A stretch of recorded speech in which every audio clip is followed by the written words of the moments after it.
So, you guys wouldn't believe this. I had started streaming. I went through everything. I went through the introductions. I was like, okay, guys, how this stream is gonna work and everything like that. I was so locked in. I even had like the first track playing. This one over here. So, we're gonna listen to this one again. And I'm gonna get right to this as fast as I can. I am so sorry, guys. So we're gonna start this again. All right. Jeez. Whew. That was a little panic mode right there. Yeah. Sorry. Yeah. Okay. All right. So, guess we're in, guys. I was wondering, what the heck? Why is things? Why are things acting a little weird and a little too smooth? So we're in now. Wow. Yeah, restream issues, am I right? Okay, it's fine. I think it's because I updated OBS. Anyways, let's move on. What up, guys? My name is, Vichy, call me what you'd like, V-I-C-H. And I am, a mix engineer, producer, I've been doing this for about, I think maybe for about 13 years. God damn, I'm getting old now, aren't I? Hopefully I don't look too old. But I'm working with TrackChain right now to get this house party thing going, which is a beautiful platform to get your tracks checked out, mixed, and whatever right on here. We have a few ideas that we're running through, particularly going through this house party list that we have right over there, you guys can submit your tracks and we can take a look. I've done projects for things like the Nintendo Switch, games on there. I mean, I've done, mixing and mastering for a while now, and,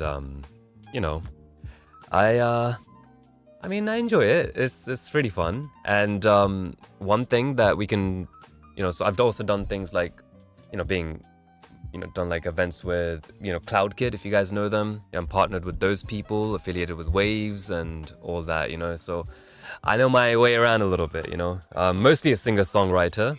And when I look at your tracks, that's the perspective I'm going to be taking a look at it from, as if there's going to be someone on that track, right? So hopefully that will give you a little bit more insight, because we do want to make changes that make things fitting for So, while people are joining, we're going to go over a couple of different things, how the stream is going to work and so on.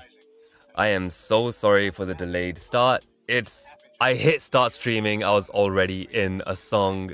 It just didn't work, right? So, again, that's why I'm going a little bit fast with the intro. Another thing we're going to be taking a look at is, for example, we have different views that we can use to, see where we're at. So first view is me. Hi. Whenever I'm talking to you, something specific, it'll be here.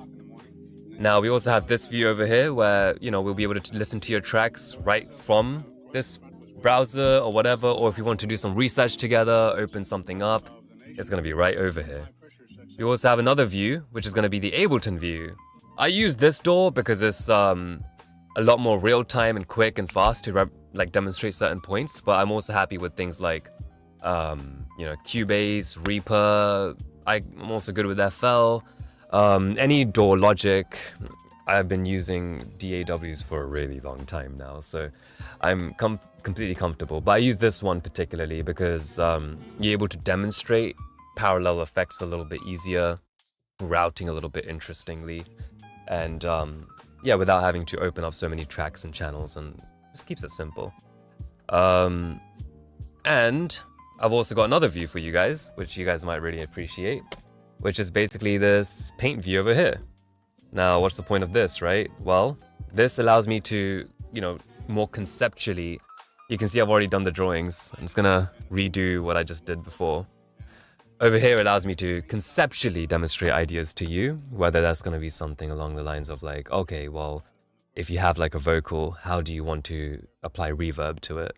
Because if I just tell you on my door, oh yeah, bruh, this is what you do, bruh. You get your vocal in it, and then you like just do this, and then you send it across to. No, that's not really helpful. So what we're gonna do instead is basically go a little bit along the lines of like, conceptual.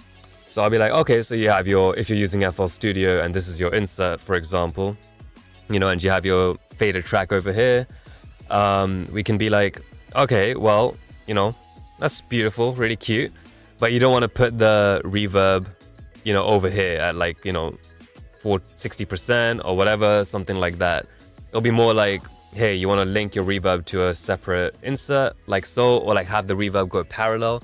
So you have your vocal going like this and your reverb going separate, and over here you'd put your reverb as 100%.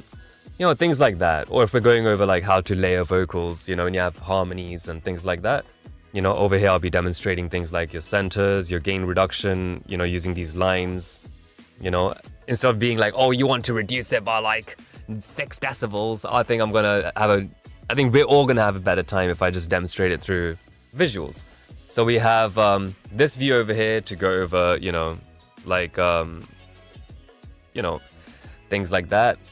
We also have, again, the DAW view. We have Chrome so that we can do any kind of like, things on the browser, do any research that we want to do, and back to me. So, thank you guys so much for joining. I hope that we will have a lovely time today. I'm pretty sure we will. I've noticed in the past streams, I've had a little bit of an issue because I get way too invested in your tracks, right? Sometimes I'm over there listening to this one track and I'm thinking this can get the most out of like, educating everyone in these channels, so that whenever you're watching, you'll be taking a look and it's going to be like, yo, you know what? This track, I could teach everyone about reverbs or this thing or that thing and whatnot, right? So, welcome to the people who've joined just now, early, that's pretty cool. It's late because my stream broke, so I'm just going over everything real quick again. So, because there can be some times where I'm spending a little bit too much time on a track, this time, we've got something special, folks. You can't go wrong with this. A little timer right up there. Yes. So, that will be a little timer to demonstrate that, hey, Vich, move on to the next track. You're spending too much time on this one. And finally, the last thing we'll be doing is basically going to be using a little wheel, folks. Because I know there's like, people who probably were not around or something like that. So we will have this little wheel over here. Well, we'll be able to spin the damn thing, Right now we have how many people who have submitted? Let me see. It looks like we have 17 people. So I'm going to put 17 submissions right over here. And we're going to spin and we're going to see. Now, you can bypass this spinning thing altogether. If you guys join the appreciation club, leave a tip or something like that, you'll be right up on top of the queue. So that'll be a little mechanic that we're doing as well. Just so that if people really just want to get the move on. Additionally, if you do tip and that is the route that you wish to go, then here's a little way that you can, I will have this little notepad thing up telling you, would you like to send stems? If you would, then these are like the kind of stems you'd want to send. A little bit like, okay, well, we've got, drums, polyphonics, meaning these things, your monophonics, your bass, and your vocals. Set them separately and without the reverb. So this is minimum. You can send more stems if you wish. We can still mix really fast. It's not going to be hard, right? But this is the minimum to get the most out of your submission, So make sure if you want to send stems over, you do it like so. Let me know in the chat, guys, if you guys want me to explore anything specific about a track, if you guys want me to go into detail about certain things, I'm more than happy to do that. So we're going to quickly go over to the Chrome view so that we can take a look at some of your tracks. I'm also going to open up House Party over here. Remember, if you guys want to submit, head on over to the House Party link. You should be able to see it right there. Yes, and you should be able to see this pretty much in any view. So, yeah. All right, let's get to it. Let's listen to the first track, folks. And who will that be? Let's see.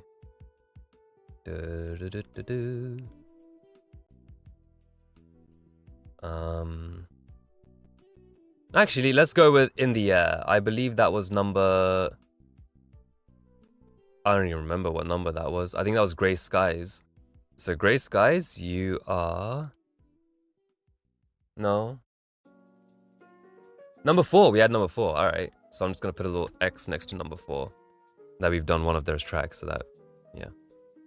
All right. You guys ready? We're going to be listening to In the Air. Yo, let's go. All right. This is by Grey Skies. Ba ba ba ba ba. Play that shit. Thanks for the submission.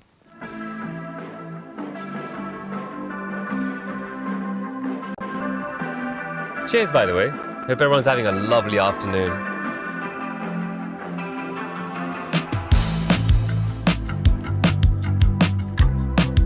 Nice.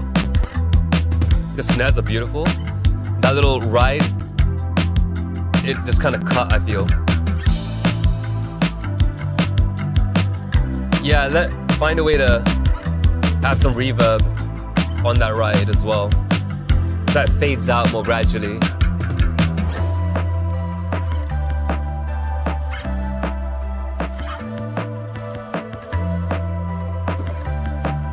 Nice. I like that you got arrangement going. Good signposting.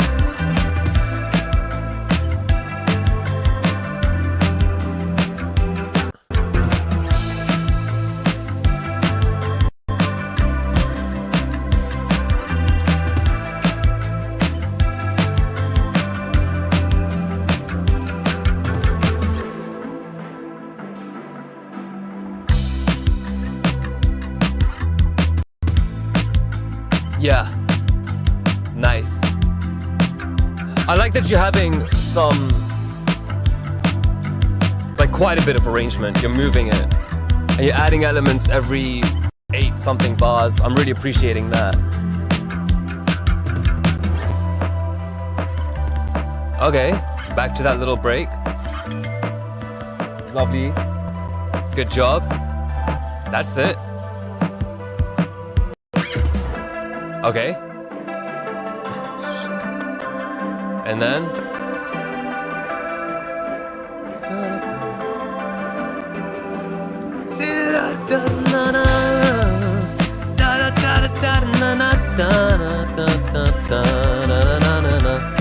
alright. I'd say that you should take a look at signposting. And what I mean by that is, by the way, those snares sound crisp. Good job. I like the snares. That sounds really flushed. Nice. I'm assuming it's the same thing all around. So what I'm gonna do, beautiful track. I'm just gonna quickly demonstrate what signposting is. So within your arrangement, take a look. Let's say you have blocks, right? You have to spoon feed your audience. I'm not even kidding you. You have to really spoon feed them. So you might have like different blocks for your arrangement. You know, and you might have something like, let's say, this is your chorus, you know, and then you have something like your, I'm just going to keep this rolling because it's a really pretty track. Okay, there we go. So let's say you have your chorus over here. You also have your, like a verse, and then it kind of breaks down over here. So I'm just going to describe the energy over here. So you have energy off your track. And okay, so now we have like let's say a verse over here, or an intro or something like that.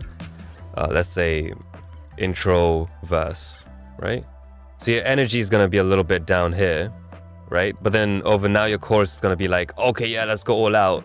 But then obviously you're not gonna be completely going all out. You're gonna be adding a different layer on top. So it'd be more like, you know, a bit like that, because you're gonna add like a dun, dun, dun. Right? This is your chorus now, I think.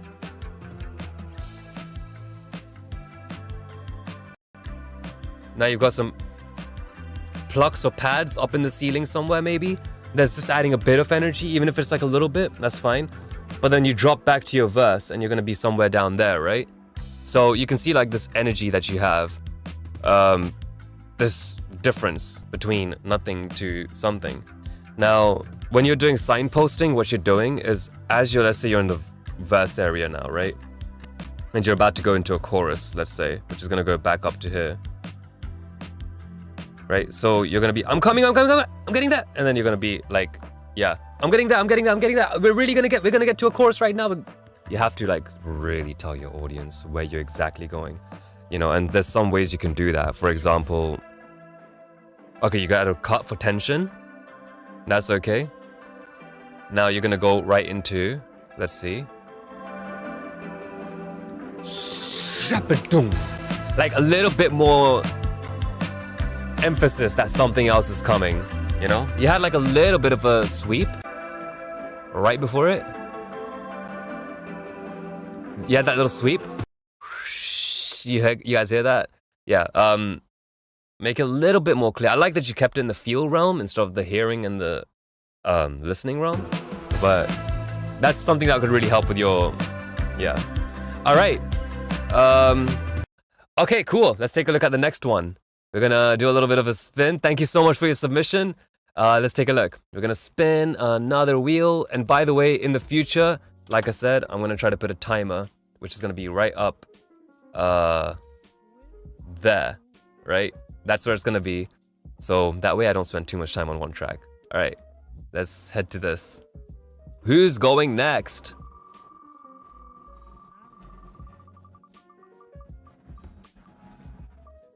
Number 1! All right. Congrats. All right, let's take a look. Number 1. Let's see what your track is. DJ Not. Okay. Let's take a peek. This is gonna be interesting. Grace, guys, good job on the track though. I really liked it. You did well with the arrangement. I'm just gonna send you a link to the track over here in case anyone wants to check it out. If anyone wants to potentially purchase it, go for it. I'm hoping that this could be a place where like a lot of audiences who would want to get beats or purchase them could also, you know, come by and just take a look, you know? So let's see. Are there any news? All right. Next track it is. This is Collapsed Swamp. It's a lo-fi ambient thing apparently by DJ Not. Let's hear it. Play that shit.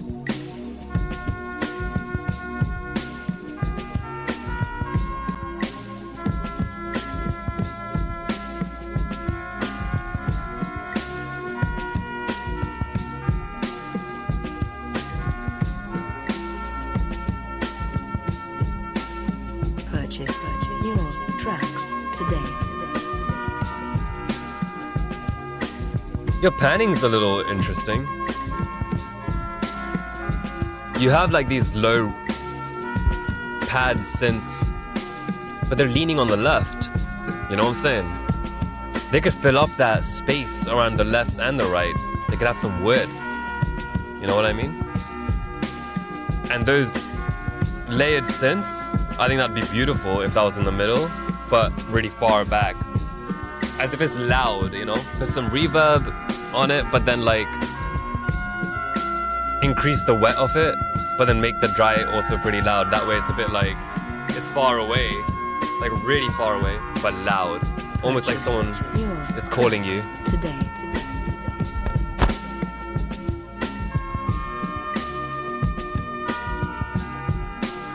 The track itself is nice though.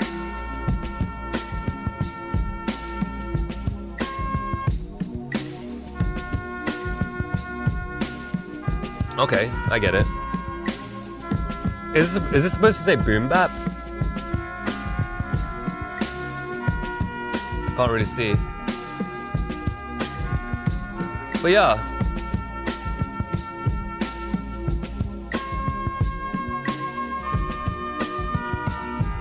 Okay, yeah, but that's what I would kind of say. So let me try to put this onto Ableton real quick. Purchase your tracks. Let's see if I can route it in there.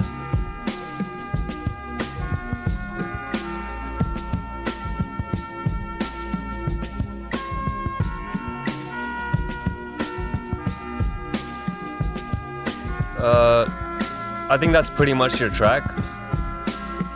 So I'm just gonna start from here as I record this.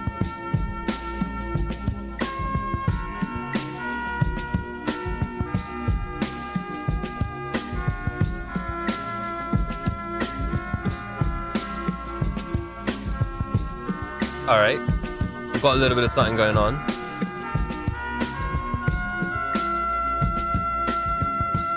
Ow, ow! That's so resonant. Okay, let's see what we can do, right? Let's see if we can add a little bit of, let's see what we can do with the basic EQ just to point out certain areas that you could work on, right? It says 3 minutes 53 seconds till, you know, I gotta make sure I demonstrate these points as fast as possible. Okay. It's fun. It's a nice challenge. I'm not going to complain. I enjoy that. Okay, so first let's start with the low end. I'm going to do it with the mids. That's okay. It doesn't have to be too soft, you know? You still got to feel the rhythm. Someone's still got to... If someone's studying to this or whatever, they got to know there's some motion going in the back. Yeah, that's really painful, right? So we're just gonna kind of, just for now, like, you just be careful of this area.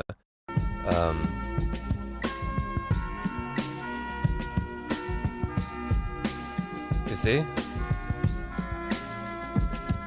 You see, we're aiming at that, that synth part.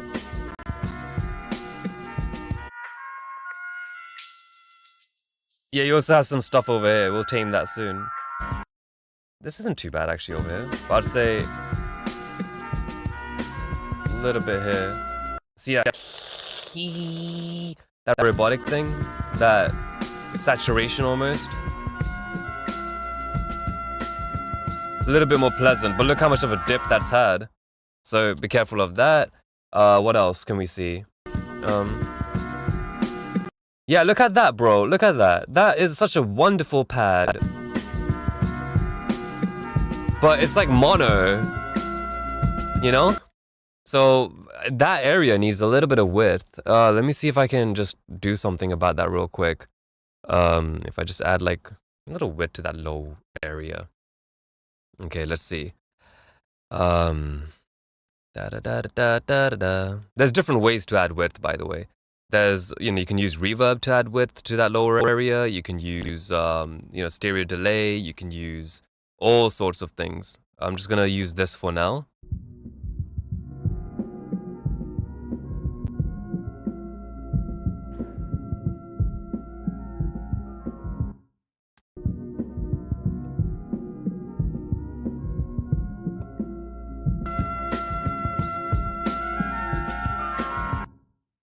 You know, a little bit different now, isn't it?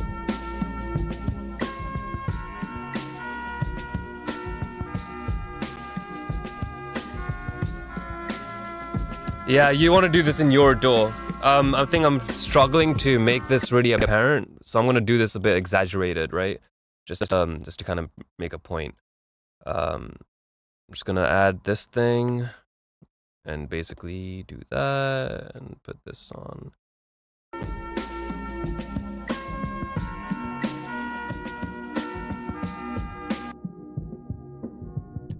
All right.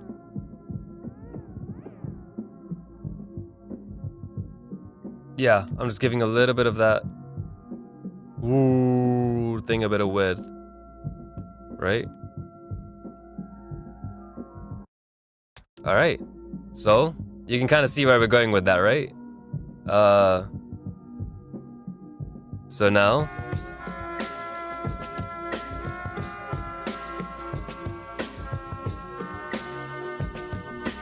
You see? You hear the difference?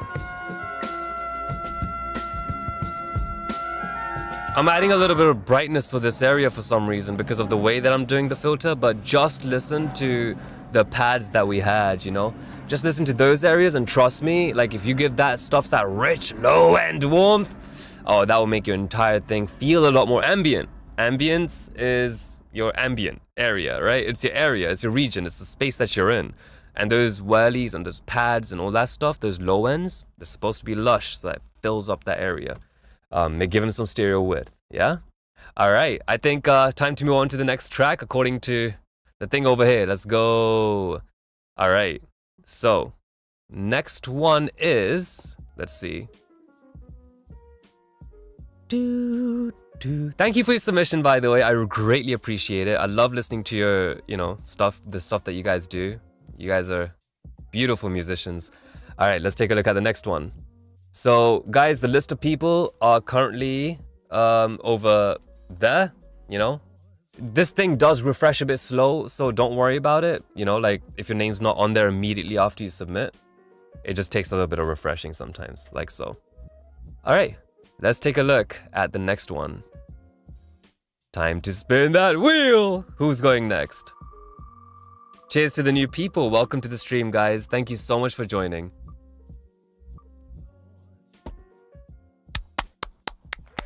All right, number 16. By the way, guys, if you just did, my name's Vich, and I've been mixing, doing, mixing engineer for stuff for like 13 years. I'm kind of partnering with Track Train right now in this beautiful platform called House Party. It's absolutely incredible. I am so excited to see like a freaking website that sells beats to also getting those beats like enhanced in-house. Oh, that's why they call it House Party. Oh, yeah, it's all in... Wow, okay. Nick, you clever man. All right, so let's take a look. Number 16 is... Prod Jasper. All right, let's go, Prod Jasper. By the way, watch out, your track could be any time, right? So stick around, you don't want to miss it if your track comes up. All right, let's take a look. This track is called 2 a.m. 140 beats per minute, C minor. All right, gives us a nice little thing over there, so we can put this into our DAWs and mess around. By the way, I'm a singer-songwriter, so I'm going to give you feedback not as just somebody who's like, oh, beats, bro. I want to give you feedback as in, if I want to hop on this track or any other artist wants to hop on the track, I come from that side a lot more, which, enables me to have like a cache of information for producers in terms of how they can really refine the tracks for a lot of the people that they're appealing to, right? So, thank you for joining. I really hope that I can impart some knowledge, and let's have some fun. This is this one.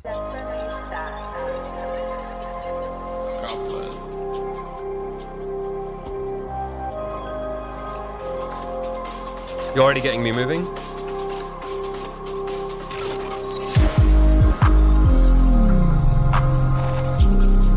Nice. Mix, we'll talk about that. Arrangement, that's important.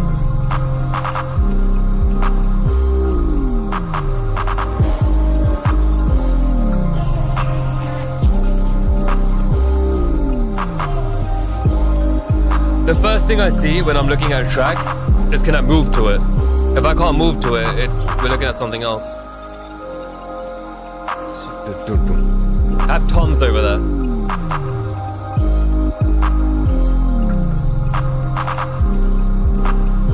Okay.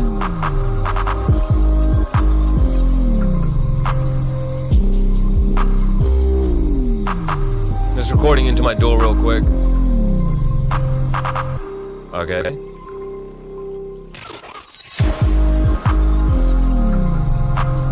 I think the basic idea of this thing is pretty cool, but now I feel like it's getting a little repetitive, You need a lot more arrangement. Like you see this block, that's good, but this part should probably be something else. Maybe a different beat. You've got a chorus going for you right now, but other than that, I think, yeah, it's the same thing. So I'm just gonna stop. I'm gonna start the timer, so I don't spend too much time.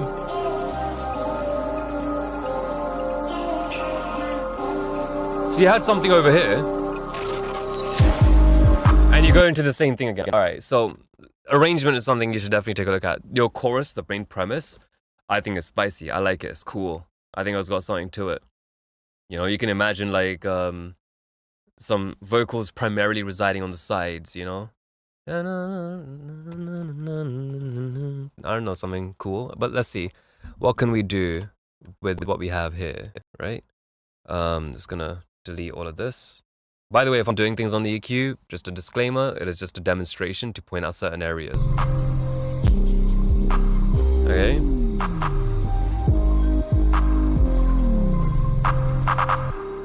You need that clap to come in a little bit more.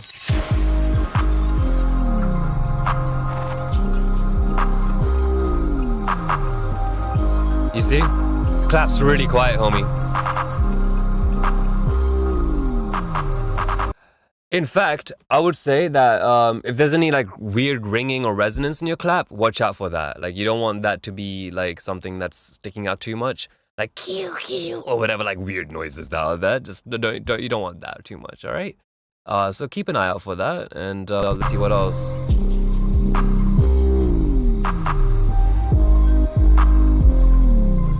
Your sub is nice, but you have like a little layer which is beautiful. I think that the thing that defines what your bass is like, that over there is it's a little bit too much. So I think you've probably made this on like a synth, like Vital Serum or something like that, maybe even FM8 or Massive, whatever it is. But take that other oscillator, maybe dip it just a little bit, homie. Just a little bit. I can hear that, all that stuff. That like, because yeah, your bass is like, right? But then you also have a layer above that, which is like,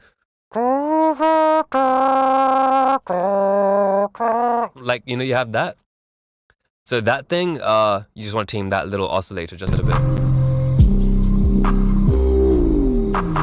You see that thing that just moved? That thing, you saw that? It just moved in the EQ? That,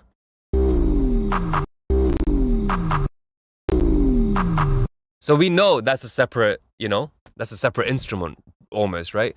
Just dip that just a little bit. You see, when you let your sub breathe, bro, homie, like it's gonna be a lot more pleasant. So what we want to take a look at is balancing those two elements, yeah?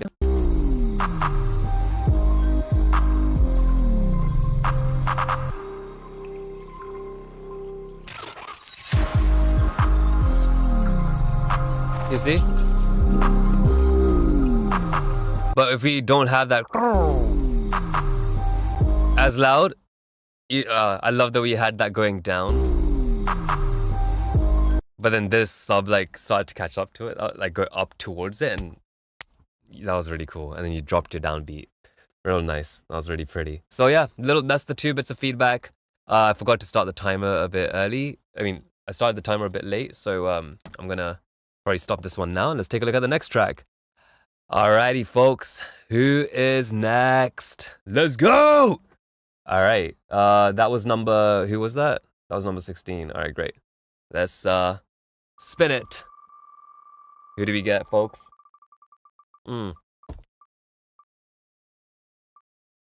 Number 4 again. Okay, I see.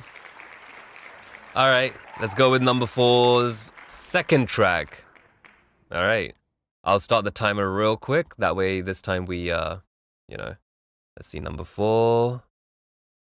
Actually, I'll restart it. We'll give it a little, as soon as it starts, I'll start it. Here we go. There we go.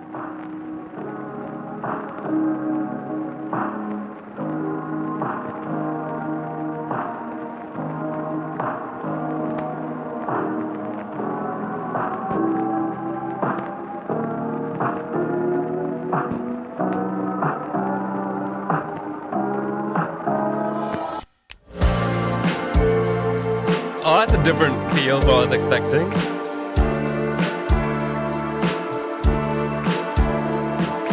There's like very little subs, but that's okay. Gosh, why am I dancing like Jimmy Fallon?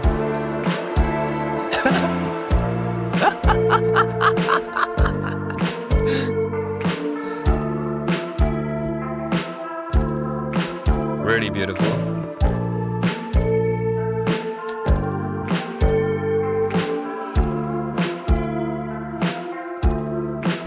Is he telling me how to move over that? I like the clear instruction of rhythm.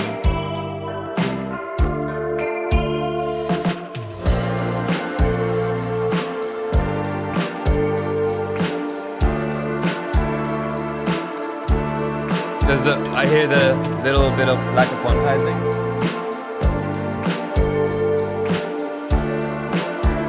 Good job. Appreciate it. Maybe less because drummers are better than that normally. Good job though. You're thinking on the right spot, and I appreciate you.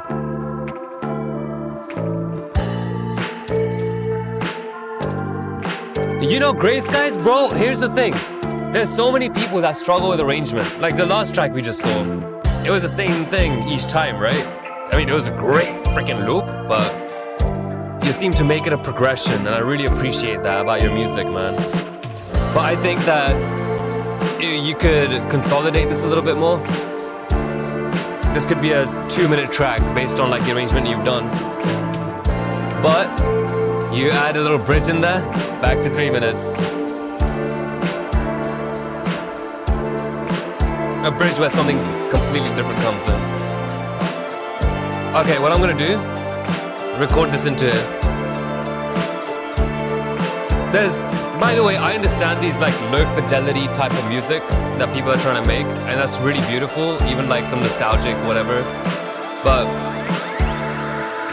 nothing is stopping you from still having crystal clear high end. Nothing.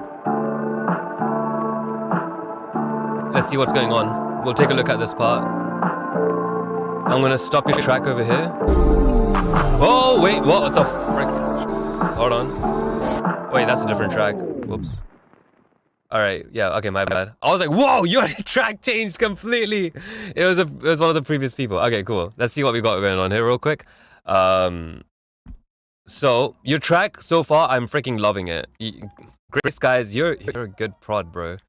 Like you make good stuff. Your arrangement's really nice. Guys, check his tracks out if you guys want, to take a look at arrangement. At the moment, this is the best that we're getting so far. So let's take a look.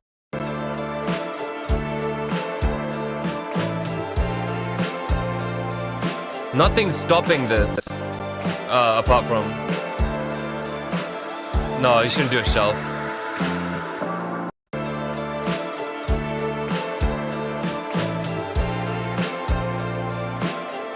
Nothing's stopping a little bit of 10K boost like this. Just saying. Nothing's stopping that. Now, if you're trying to play in the loudness wars, what I would say is that, like, if you have vocals, like, like feminine vocals or something like that, and, you want to have those type of things on here, or, whatever, you can add a lot of high end to those vocals and fill that space out a little bit and do a multi-band compression and squish them up a little bit on the highs, using another transient type of, compressor, something with a, like a slow attack time so that the transients pop in just for that area. But if you do that, you'll be able to do that. Like, if your female vocals are sitting around here, right? And in regards to, you can make that lower, this fundamental of the snare come in a little bit more.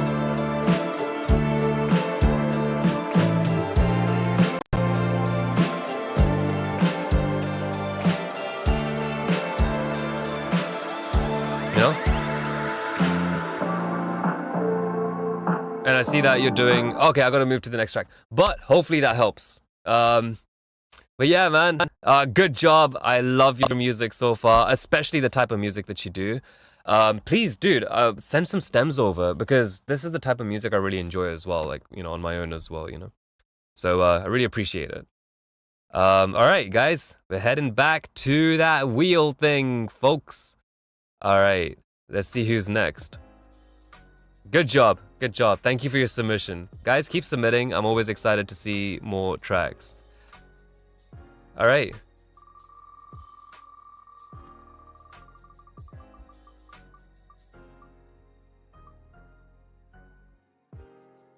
Number 10. All right. A different number this time. Congrats. We're going to take a look at what you've got, bro. I'm going to be extremely judgmental now. I'm at it, bro. I'm gonna sabotage you and your track. I'm gonna roast the living hell out of it. I'm gonna make it so no one ever wants to work. I'm kidding. Don't worry. I'm sure you've made a beautiful track. Let me stop the music over here. All right, let's press play.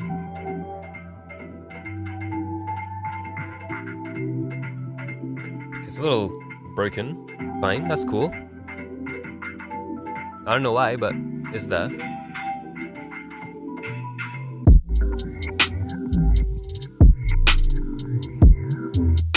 Purchase your tracks today.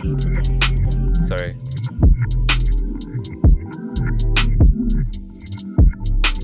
That's different. Oh, that's weird. It's like Alien v Predator having sex with one of those Goombas. Double team. I mean both Alien and Predator. It's like, I love it though. It's aesthetically really pleasing. Like, sound aesthetics are gorgeous here. Like, the way you're doing them, the way they flow into each other is quite elegant. Things are flowing. You have those. Purchase your tracks today. But the thing is, like, you have this novelty, which is gorgeous. But it's a 2-minute, 45-minute track. So I'm just thinking, can you add something cool to this? Instead of it just being that, you know? Because if you have this like type of thing as a fill for a song, it's even more impressive, right? It's kind of one of those things where if you need something, it becomes a little bit more credible and necessary to want. But like, whoa, okay, that's different and cool. I'm assuming you're not gonna go vocals on this. Apart from the purchase your tracks today.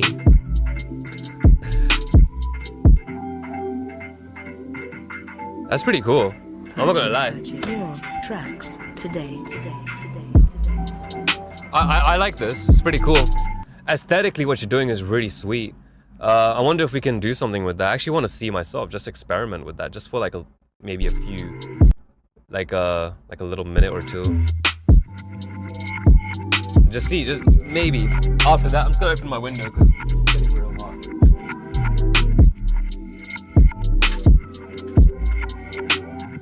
Bloody hell, it's hot. Alright, I'm just gonna pause the track now real quick. Alright, let's see what you even got. What's going on in your... Alright, let's see. It's a really interesting track. Good job, though.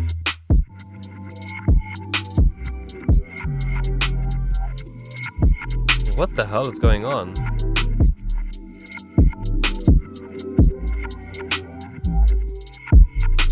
Okay, this is really different from the kick, which is... Where's that womb?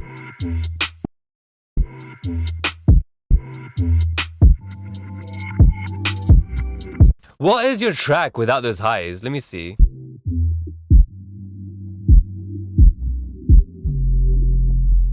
Okay, I see what you're doing. So your synth is kind of going a little bit like this. Okay.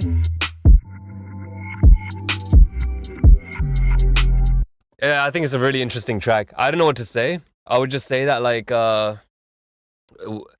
it kind of feels like a novelty in the beginning. I'm like, whoa, okay, you know. I think it's something that definitely grabs the ear. I don't know about it being like a full arrangement of just that, unless you have like something else. Like, see if you can play around and see what else you could add in. I mean, if it's me, what would I be doing, right?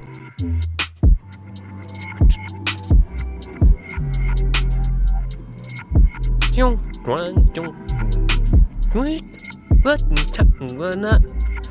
don't know, like something a bit percussive, like another like, or maybe like a lot more fills to keep it interesting. Like, yeah, see what you can do. I think it's really cool though. It's interesting where you're going with that, but you can definitely add like something to it. I think that you know, you can't just have just that throughout your 2 minutes 45 seconds, right?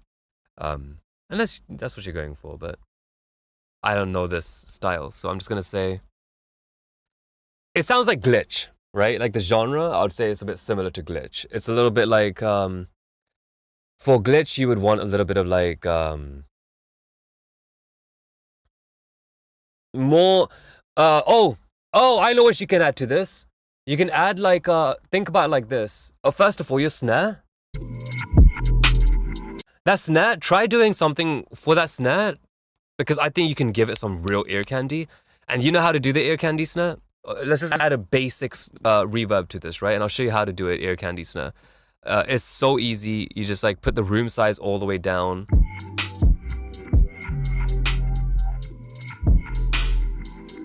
Put that on just your snare.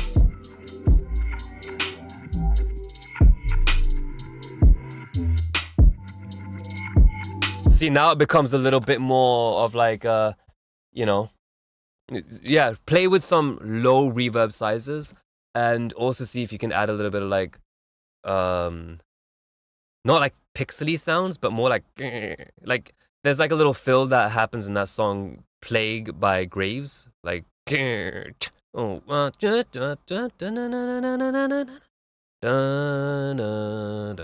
if you can figure out what I'm even talking about from that, then yeah, good luck.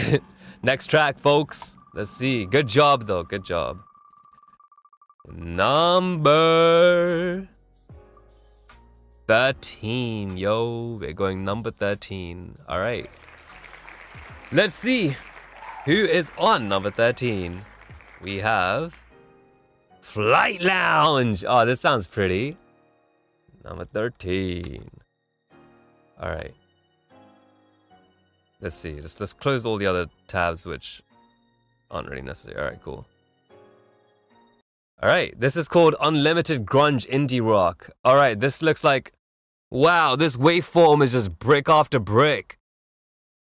Let's see. It's got more tabletops than IKEA, fam.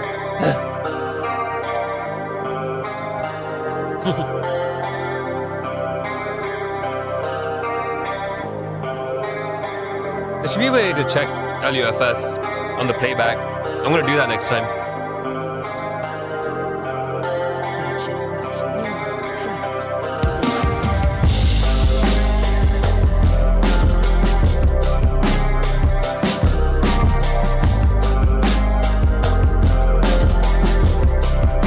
Oh, that's mean! That bass! I want more of that. I want a little bit more growl there. There should have been a crash or something. I like that you introduced that. Nice. It's a little repetitive now. It's going a bit long. I can't tell.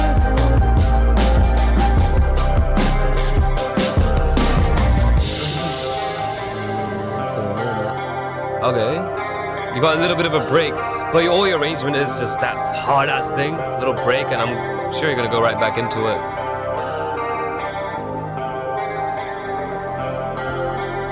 It's fire though. That little thing you did over there was great.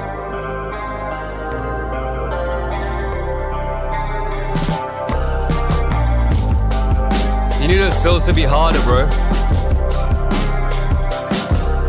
Those toms, they gotta come through. Because they're only there for a few minutes. Or a couple of seconds.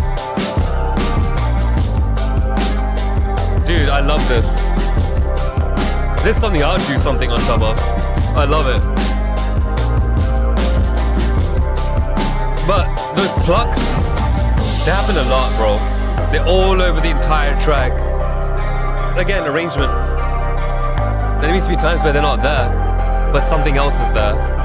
Something to kind of just be like, yo, try a different vibe over here, or I'm gonna juxtapose what you were doing, you know? Okay, that bass is slapping through now.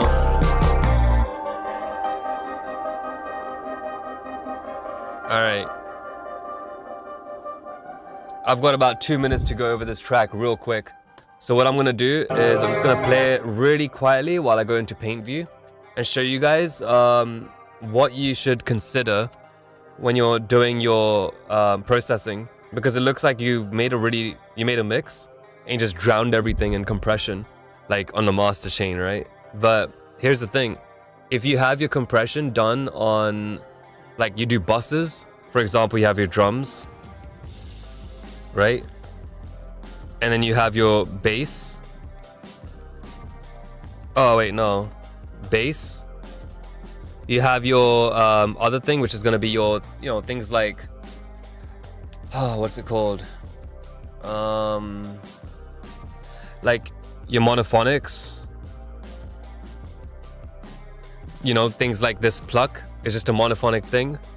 And then you have another thing, which is gonna be, let me separate this out into two actually. Then you have your polyphonics, right? You wanna be able to separate everything out. And then after that, add your compression over here, you know, like compress here, compress here, compress here, compress here. If, you know, obviously with other effects in mind. But this is where you would do your mix bussing and stuff, you know? So that, with this track that we're listening to right now, at least, I think that's the kind of floor.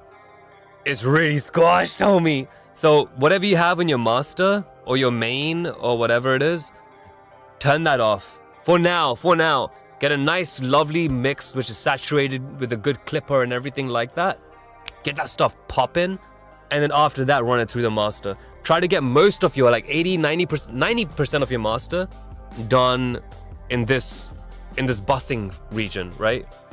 So if we break something down over here, let's say drums, right? You have your drums over here like so, right? And over here you have a kick, snare, hat, clap, whatever, right?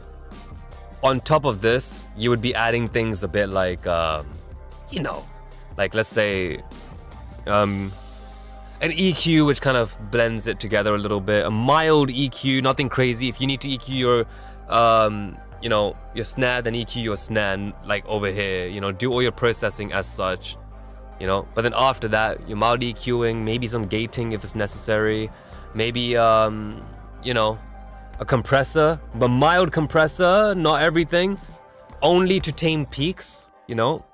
Then you have another compressor, which is there to maybe add a little something else on. Let's say glue the dynamics together, you know, like a glue. You could even have another compressor for, you know, transients, bringing them back. But then after that, you can have like a little bit of a clipper or something, you know, like something that just clips. The Oxford inflator to saturators that you may have. You know, there's loads of ways, bro. So definitely take a look at that. So Flight Lounge, thank you so much for submitting your track. We're now going to spin that wheel and get the next track going too, yo. I'm really excited. Let me head on over to here. All right.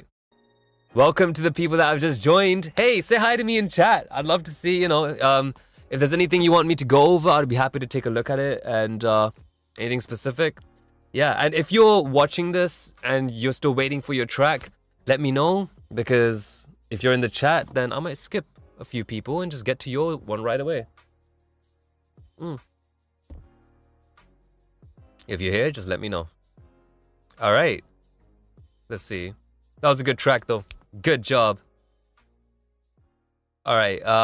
Because the time's up, let's move on to the next one. Let's see. The next one is... Wow! This guy's luck!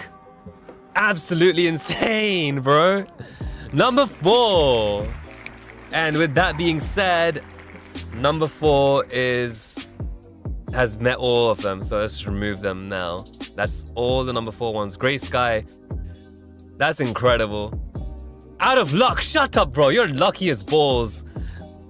There's like 17 people. And yours came like 3 times in like the last... Wow, yeah. Alright, let's take a look. This is Out of Luck, folks. It's loud. Turn that down a little bit.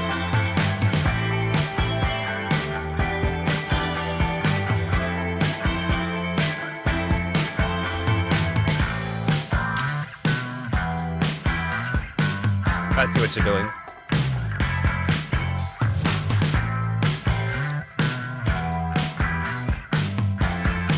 We all know what you're doing.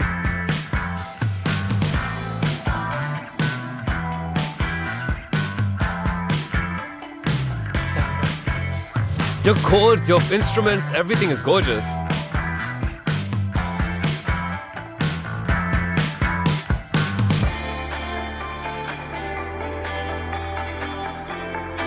Oh, I like this flux.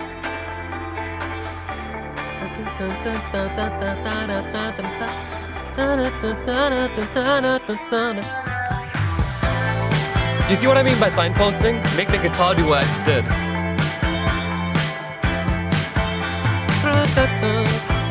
Right over there. Signposting, signposting, signposting!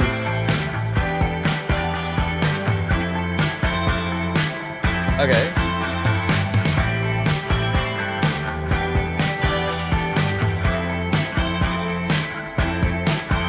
Your bass is like holding a lot of melody. I'll bring it up.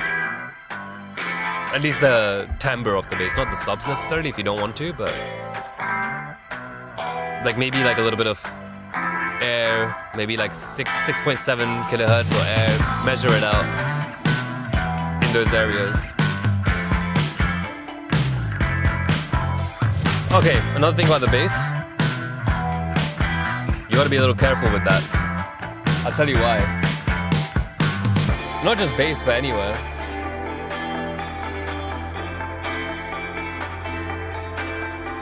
Alright, let's see. So, I'm gonna stop your track so that we can have a little bit of time to, what is this?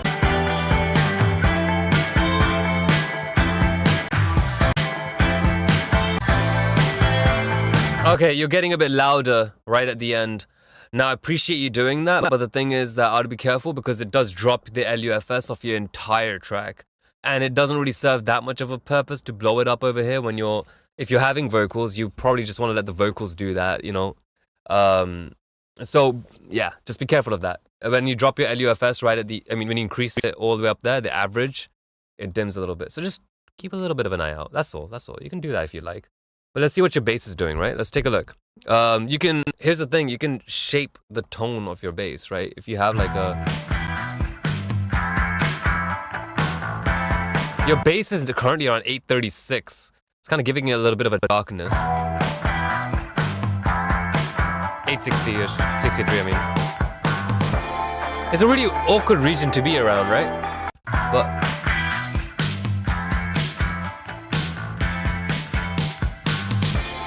basses like presence.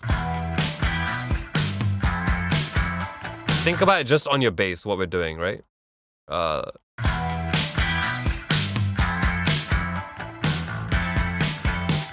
Yeah, put some air in your bass. It will sound much cleaner. Right now, it feels like it's cut off.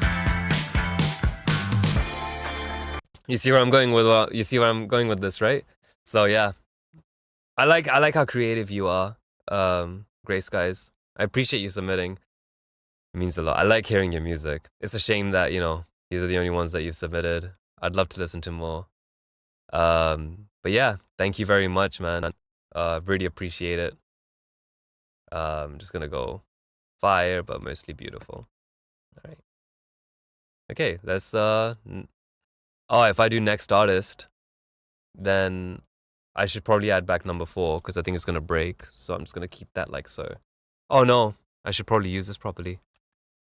If I remove Grey Skies, Chris Too Fair is number 14. So if we do this, he should become number 13.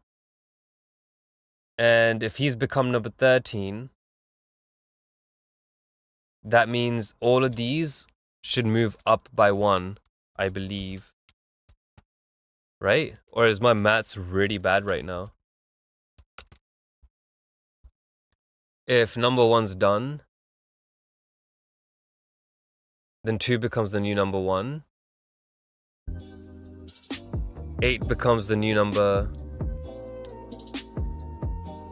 7. Guys, can you help me? I'm not good at this. What is this? I didn't think this through.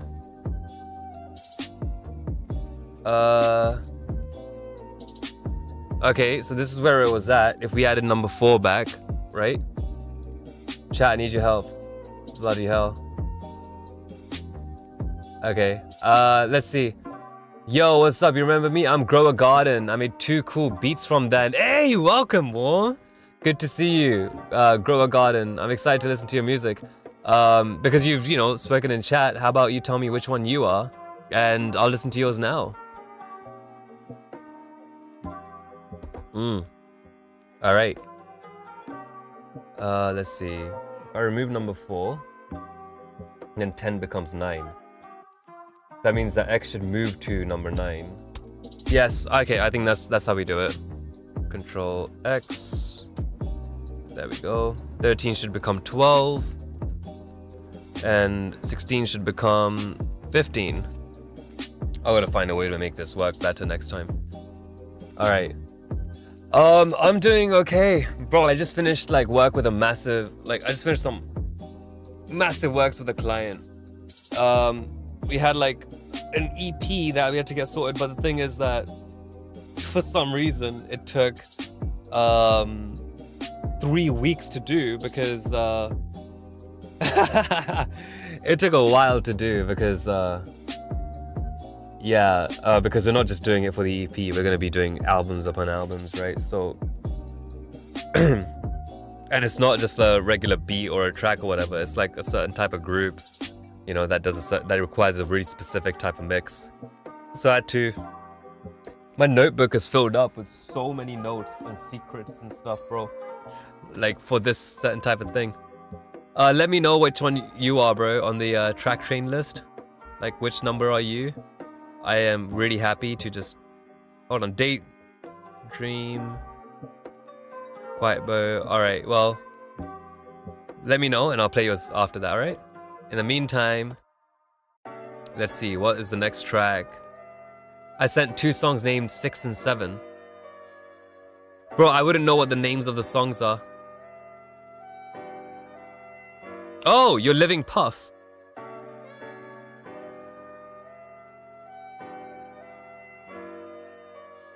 Oh, you're not there. Well, I don't know where you sent them then. You know? I gotta know. Anyways, in the meantime, let's keep rolling. I'm 10. Alright. Let's play 10. Welcome, Kilio. Hope you're doing well. Let's see. Thank you for taking your time. Bless you, man. Oh, homie, you're so kind. Oh, okay. I'm gonna add another minute to the max amount of time I'm gonna spend on this. You're so sweet. All right, let's see what it is that you have. It's my pleasure. What are you talking about? Okay. Let's see. Guilty Conscious 134. I like 134. That number means something to me. Alright. Are you ready? Alright, let's press play on this real quick.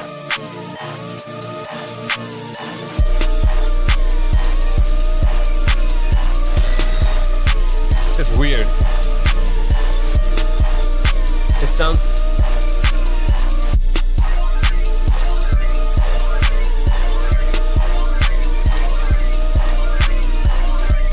How long have you been producing for?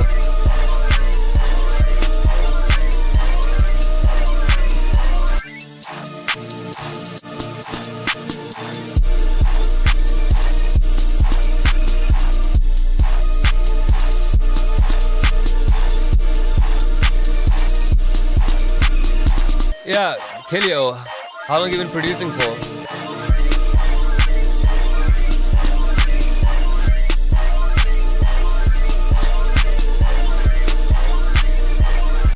Okay, let me ask you a question, right?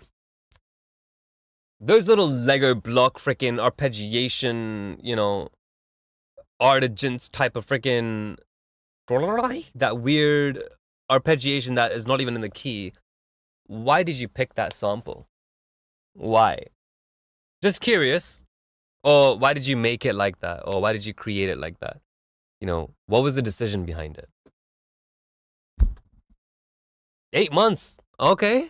That's cool that you've been doing this for 8 months. I mean, it's good progress for 8 months. I'd say it's freaking incredible progress for 8 months. I mean, I appreciate you. I'd say that whenever you're making tracks, it's good to, I'll give you a little bit of advice.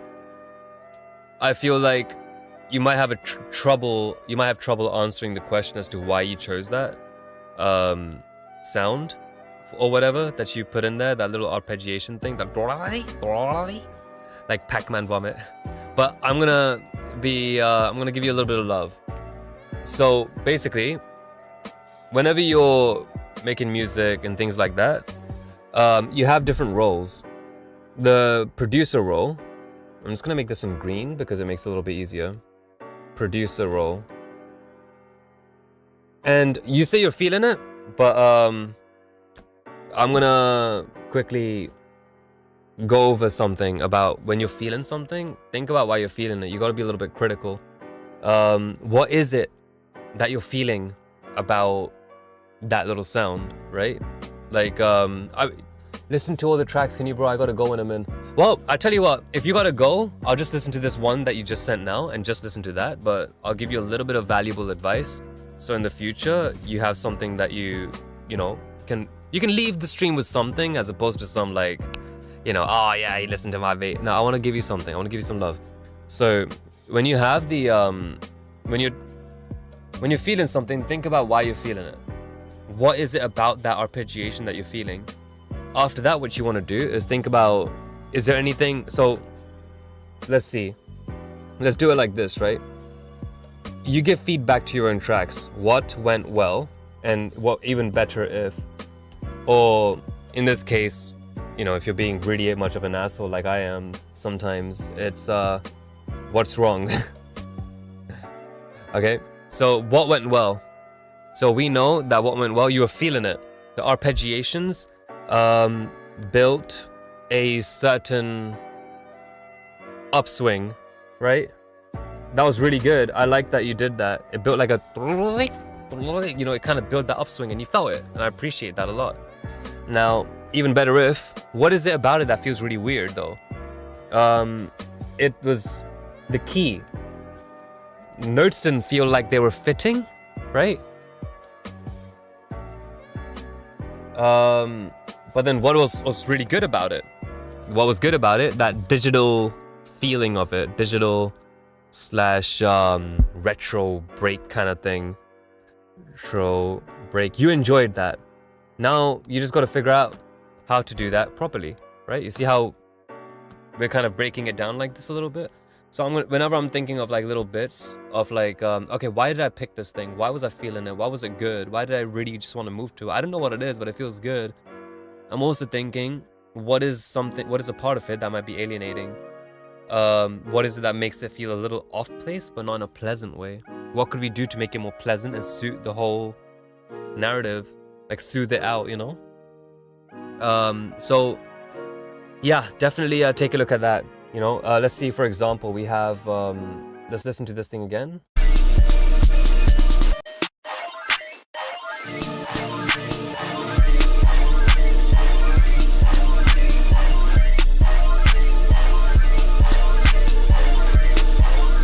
Okay, but at the same time, it's like a fill that would be nice, but it's always in the right ear, right? So it goes great as a fill. But the thing is, you're like, I don't want it to be a fill. I want it to be that something that's consistently there. So let's say that we cross this out and we just think of it as something that should always be there.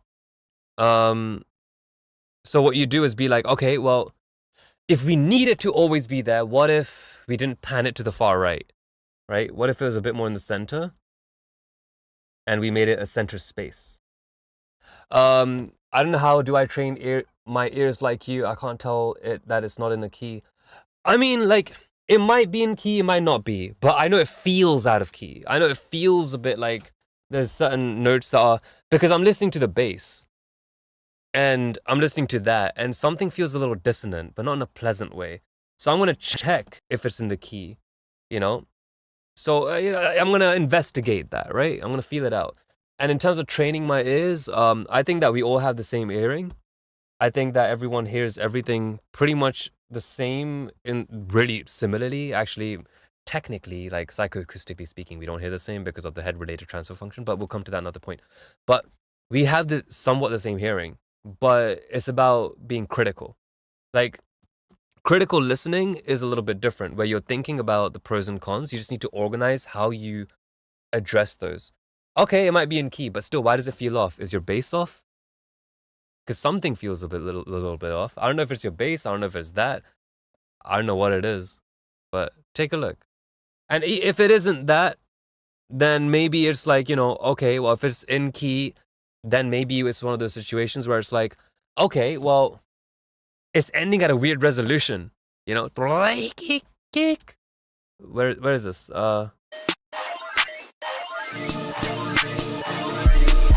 If it's not your bass, maybe your pad, something is off. I feel like something is off. Yeah.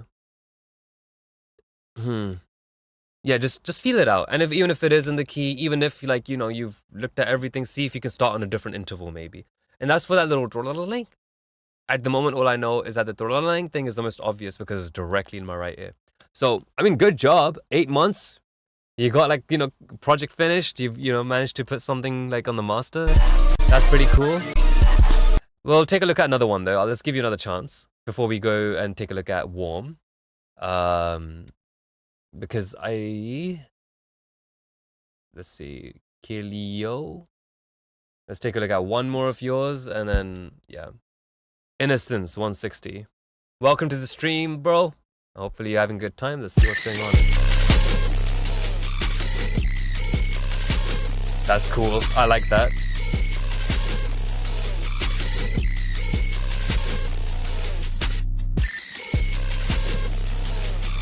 Okay, now it's repeating. Okay, maybe that's supposed to be vocals.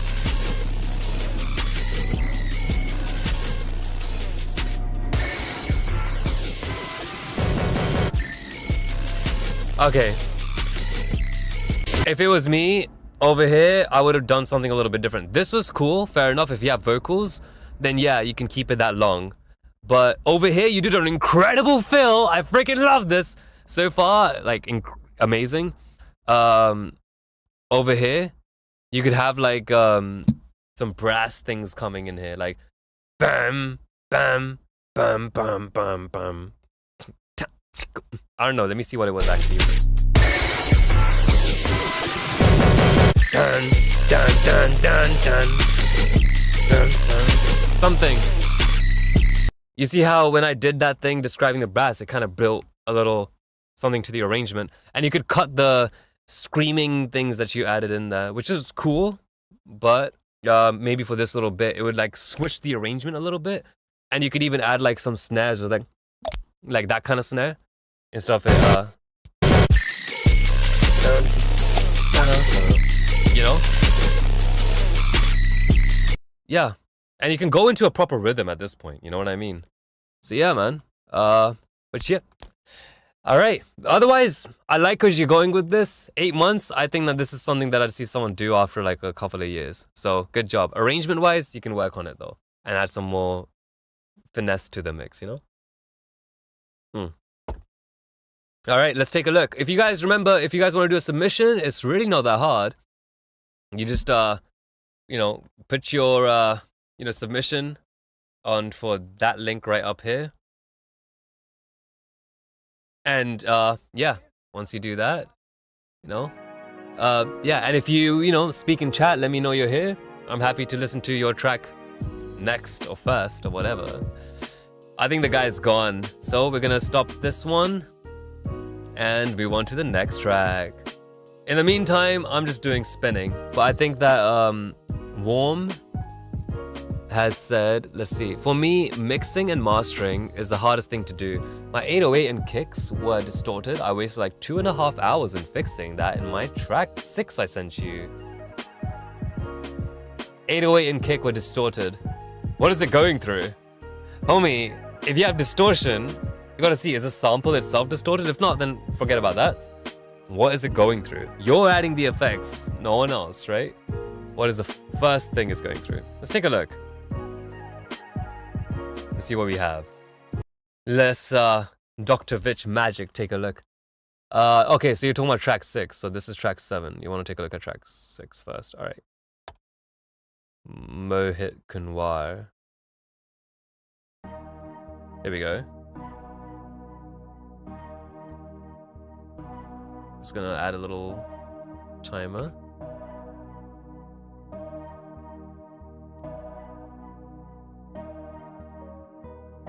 Okay.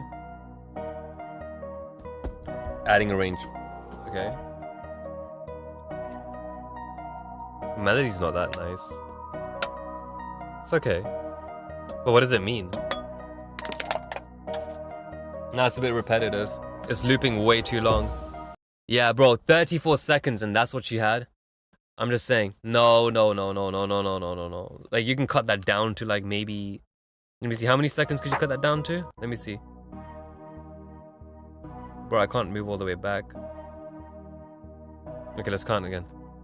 1, 2, 3, 4, 1, 2, 3, 4, 1, 2, 3, 4, 1, 2, 3, 4. You could have had 34 seconds done in, like, maybe 8 bars. Yeah, bro, you looped that way too much. Not cool. It just makes people wait for no reason. And no, the rap is not gonna go, ha, ha, ha, like, you know. Skrrr! Yeah, huh. Mama, yeah, yeah, ha, Mohit Kunwa Productions, yeah. Like, no one's gonna do this, bro. So really think about what the artist is gonna... You know what? You go through it. Whenever you make a beat, listen to it and try to write actual legitimate lyrics on top of what you're doing and see how hard it is to just ad-lib for like 20 seconds doing nothing. Alright, let's go to some more realness. Alright. Jesus Christ.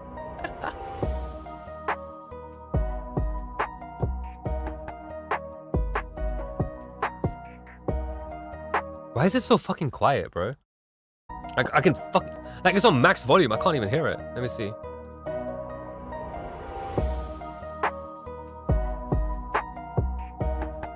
Okay, you had a problem with the 808s, and you had the problem with the kick.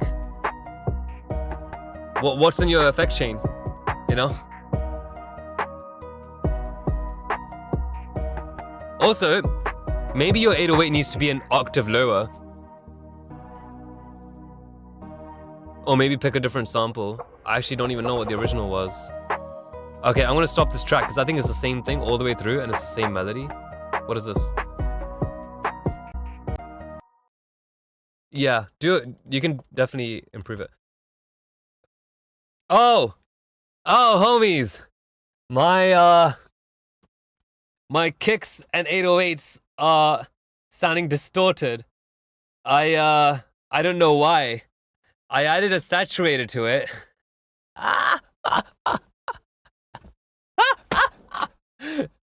Oh, you're lovely, bro. Okay, no problem. It happens. All right, let's take a look. What do we have here, man?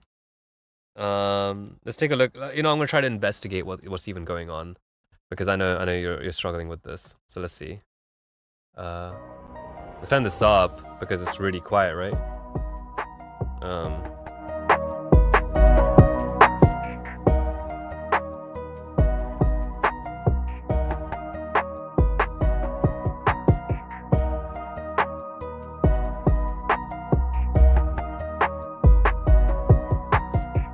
What's this over here?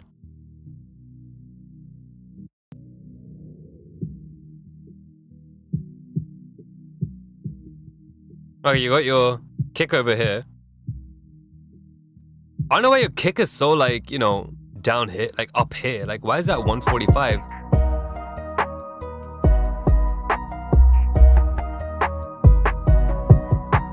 This is like where your snare would be, bro. This is like your snare region being down here.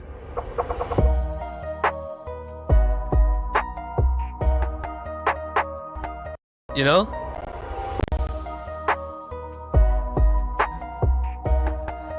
Like, yeah, your snare is all the way up here at around 180 or 140. That's generally where you have like a snare. Well, then why don't you... What if we dropped this an octave just for, like, hypotheticals? Just for hypotheticals. Just temporarily. No, that's too low.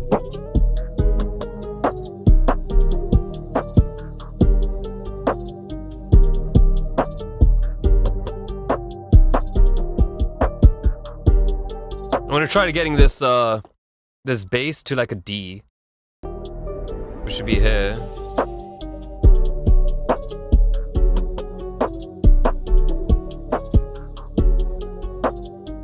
That's fine, let's keep it over here so it doesn't break too much.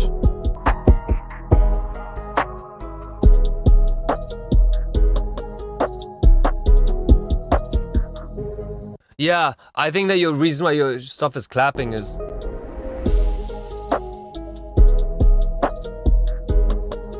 I'm waiting for a kick. Yeah, bro, see if you can like see what happens if you drop the octave. I mean, I did it by 7 just to kind of see in this range. But, you know, see what happens with your bass if you drop it an octave. Are you also in the same right key? Hold on.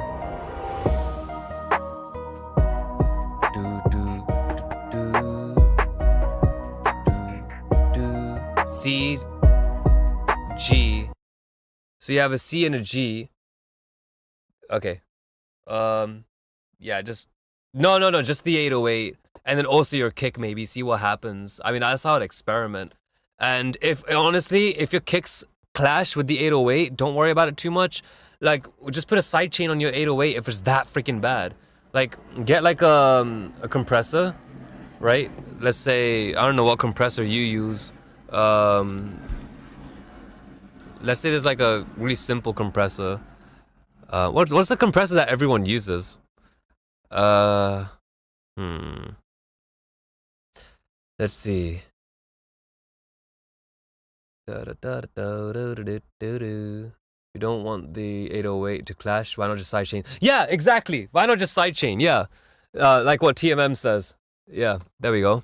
You can just add a compressor, and all you need to do is just, you know, after you add the compressor, just select a signal and just choose a kick. And then just make it so that it only dips that lower region, you know? You can even use a sidechain, multiband compressor, you know? There's a sidechain. Oh, only sidechain the subs then. And what you're probably doing is your attack time needs to be much faster. So when you're doing sidechain, your attack time needs to be ridiculously faster. Yeah, then they shouldn't be clashing. Exactly. TMM's right. TMM, bro, you know a couple of things, man. Real talk. If your 808s are... Here's the thing.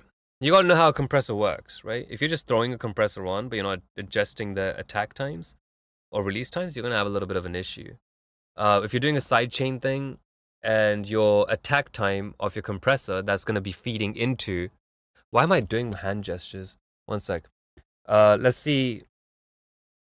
So the way that a compressor's attack time works is, I'm going to use this little window over here to demonstrate the entire point. It should not take long. And for that, I need a little bit of music.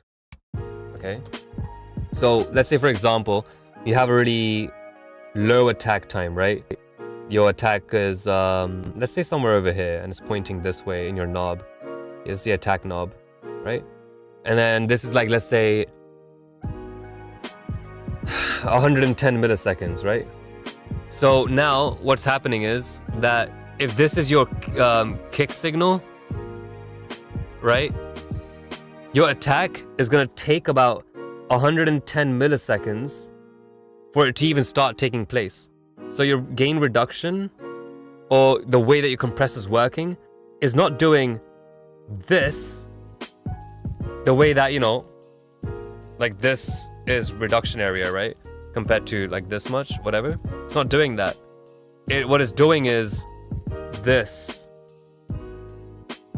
So what does this mean? This area over here is still coming through and stacking with your bass, your 808. Does that help? But on the other hand, if you do something a little bit like, you know, attack time, you know, like 0.01, and then you add like a little bit of a look ahead. Let's say a look ahead of, let's say, 1 millisecond or even 10 milliseconds. Who cares, right, at this point? Then what you'll get is something a little bit like this. You know? And now, instead of like dipping just from like this area, you're dipping from all of this. So you're starting your dipping from here instead of starting it from here, like that. you know? Whatever. You see the point. Alright, so how long have I been streaming for? Guys, I think it's been about... I started at 8. It's been about an hour and a half, 1 hour 40 minutes. So what I'm gonna do is I'm quickly going to go for a little smoke break, and then I'm gonna return. And after that, I should be able to go on a bit longer too. Let's see. But in the meantime, let's get ready to spin that wheel. This was Heat, number 17. So I'm just gonna put a little X on this one. I need to create an application which makes this process much easier to do. Oh yeah, threshold is really important. Of course, yeah, threshold is kind of also your attack time in a way, kind of, sort of, not really, but yes, it is. All right, I shall return shortly, guys. 1 minute. I'll keep it rolling. BRB. Need to use the restroom. God damn.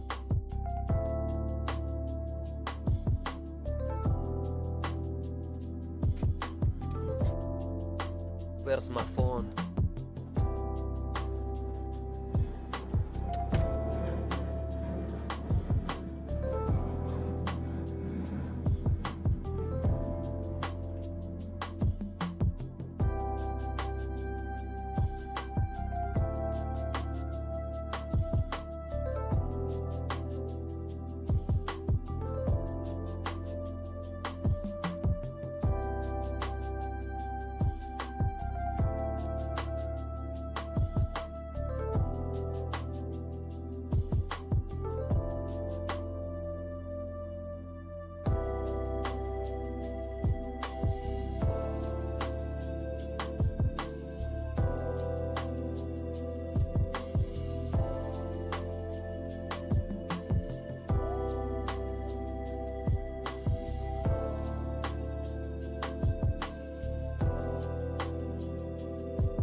Alrighty, killers.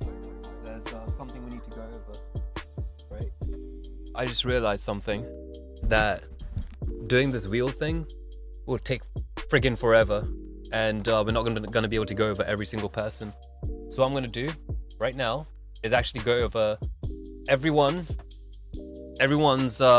first or third track. Let's see, what would their process be when they're uploading? I want to upload this one. I really want him to check this one out. Oh, but this one he'll like at the end. Second one's probably gonna be mid. Thank you, Warm. Alright, let's see. I think we'll take a look at Rebel's first or last track. I'll do the wheel, but what I'll do with the wheel instead is pick 1, 2, and 3. 1, 2, and 3. Alright, let's see. We're gonna take a look at Rebel's track. Yeah, we'll listen to your second beat first. I did say I would. Let's do that real quick. Which one are we looking at? Second one, right? Alright. We already looked at one. Let's try again. 3. We're gonna look at your third track. Alright. Hey, you're not Kilio. You're number 17. You're Heat. Oh, that is the only one you had. Alright, cool. Alright. No, wait. This is number 6. We already heard this one. Let's go to number 7. Alright. Let's see what we've got. Alright. Here we go.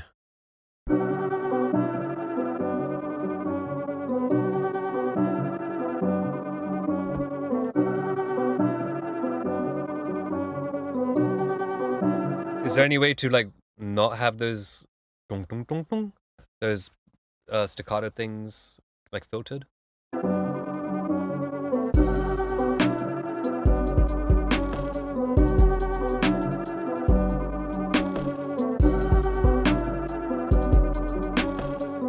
There better be an arrangement change over here.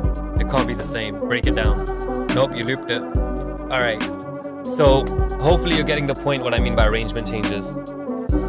Because it's the same thing. But it's 55 seconds, so who cares, right?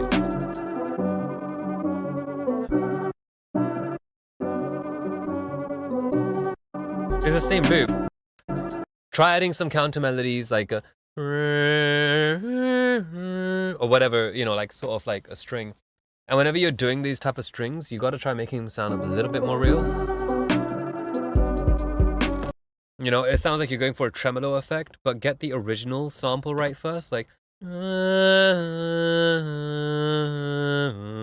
know? Like give it some, you know, nice dynamics, make it like, you know, someone's actually playing the damn thing. And then after that, add a tremolo on top of it, like a, you know, something that cuts it on and off, like, you know, with the amplitude modulation, like, you know. So go for that. Don't know the key. Well, check out my last stream. I went over exactly how to go find your key and everything like that. Circle of fifths. It's got everything to do with that. All right, let's take a look at the next track, Rebel. Sorry, I'm trying to get through them much faster now because I don't want to, you know, take too much time. Otherwise, this will take, to get through every single person once, it will take a minimum of 85 minutes. So I gotta get fast. All right, let's spin that wheel. Rebel, what are we going through? Number 2. Okay. Number 3! Sweet. All right, let's see.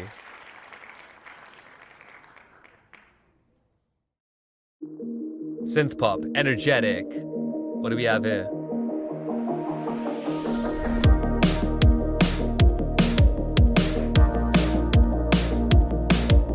Okay, you need to be careful because you may have like found I feel like you may have found like a sample or something that you really enjoyed on Splice or something, Loopman, I don't care. But that kick has a little bit of an error.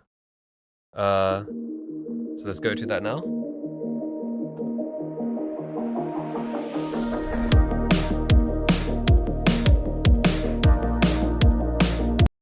So you see that? Look, little. So let's take a look at that real quick. Real quick. We'll turn this back down.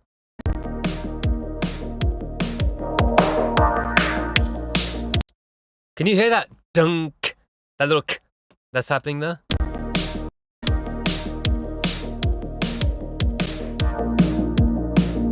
It's hard to pinpoint it because it's everywhere. It's an impulse response almost, right? So you're having a little bit of a, you know, and the reason why is because you might have a kick. For example, if I get a kick off splice myself, let me see. Oh, bloody hell. Well, okay, fine. I'm not logging in right now. Let's see. Okay, we have a kick we can use here. What you do is, let's say we have a kick. And we... You see that little k right there? Yeah, the reason why we're having that click is because your sample is actually ending like this, right? So what you want to do is you want to fade that a little bit. So you have a little bit of a less of that click. Do you hear that? You see that?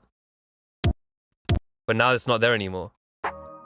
So yeah, that's what you want to kind of take a look at. Just be a little bit careful when you're doing that. Okay, moving on. So make sure all your kicks and everything, they're crossfaded well, and you know, they don't end at like the all your elements whenever you're mixing them. Make sure that you are not ending on, you know, like it has to end on a 0. So you can't end something like this. This isn't good. You can't end it like this either. That's worse. You want to make sure it's ending like this. And the way we do that is by either crossfading it out or just really closely looking at the waveform and just seeing exactly where, and then still doing a crossfade anyways, but a smaller one, right? So if you want to be more precise. Anyways, let's keep going with the track. Sorry. Hopefully that helps.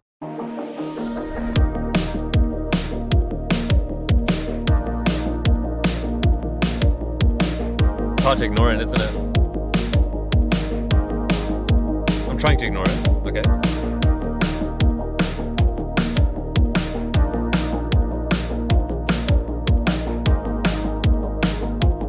Okay. Nice.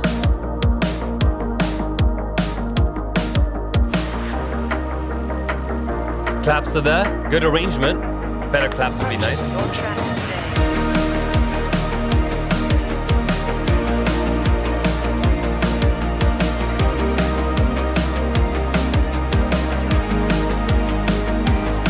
If it changed back up in that area, composition would be nice.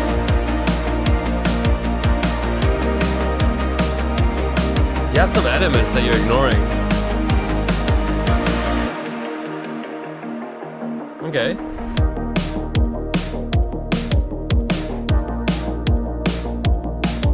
Yeah, that kick is a bit awkward because of that weird click throughout the entire track. You fix that, you're good.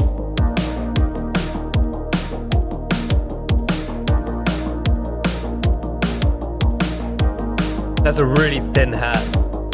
Get something a little bit thicker. Like almost like a shaker. A shaker would be nice, but something like a shaker. That clap is really weak too. Purchase your tracks today.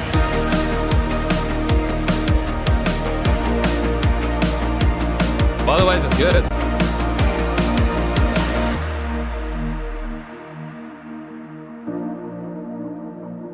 Beautiful. Beautiful. Good filtering there. Purchase your tracks today.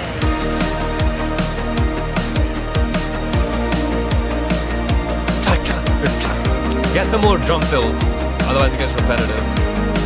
Like more, you know? Because otherwise, it feels a little empty. So let it end.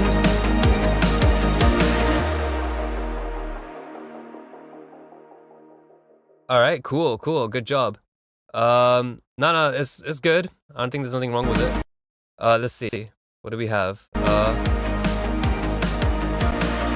Yeah, there's da da da.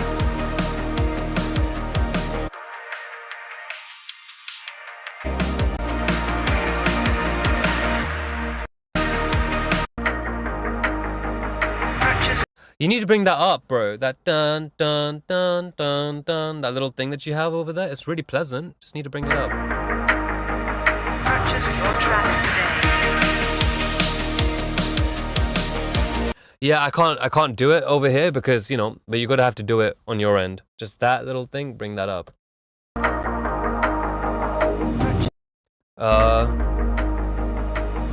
your tracks today. Bass could be a little ting higher. Alright. Here's the thing, I need to let you guys know. The bass really does not contribute that much to the overall LUFS. So you can be a little bit more, okay, let's have some fun with it, you know? Because according to the K-Weight and RLB filters, the RLB filters cuts like that. So thankfully I made a little preset to make this look, you know, like what the K-Weight filter looks like. So generally, and the RLB and during the, you know, before the LUFS calculation, these things get dipped. These things feel a lot quieter than these ones over here, right? So, you know, like feel encouraged to like have a little bit of bass if that's what you're going for.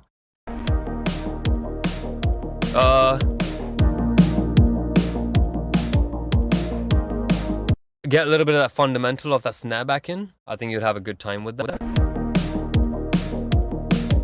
You know?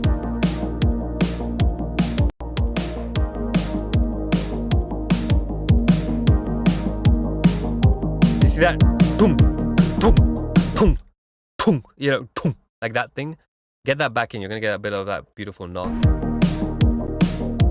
Because all your instruments are doing a good job staying within that, you know, synth pop thing, where all your instruments are around here, your synths and all that stuff. Your bass is in the subs where it is.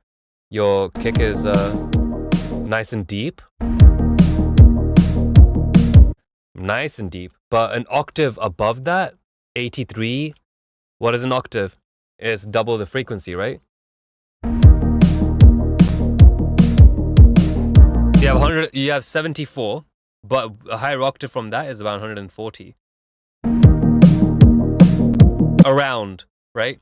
So that's what you want to do. You want to make sure, like, you're not boosting exactly above the octave, but your snare's fundamental is around roughly an octave up from the fundamental of that kick. So make sure you let that, in this type of music, you want that fundamental to come through.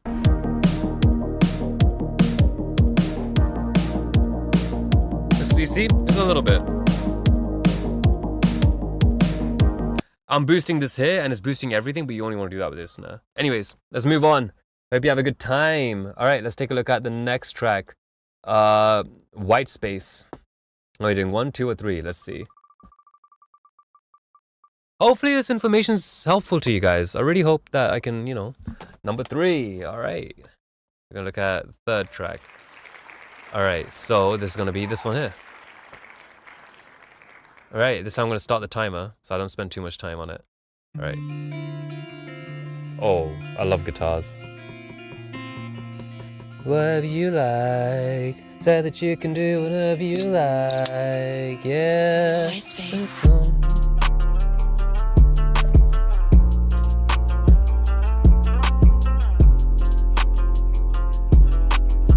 This is a remix of that song. Heaven so tight, you can find bars all night, and baby, you can have whatever you like. Say that you can have whatever you like, yeah. Dun dun dun dun dun dun dun. Am I the only one who recognized that? Surely not.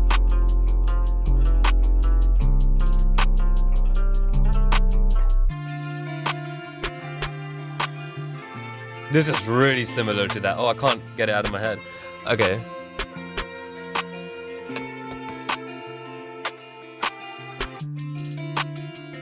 Okay, that stopped. And you looped it. I think this is probably going to be the same loops, but I didn't listen to the first one properly, so let's hear this. It's a beautiful progression. That's... White space.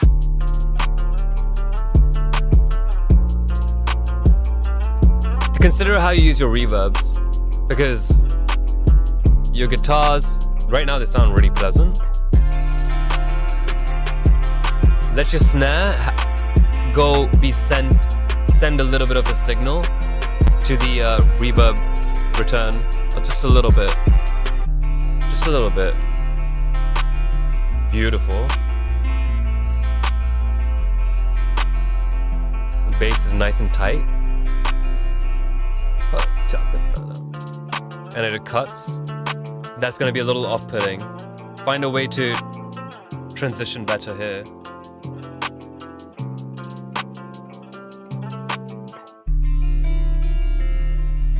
And then your bass just kind of comes back.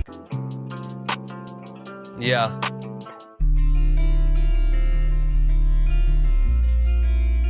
Your bass versus your subs is mixed quite elegantly.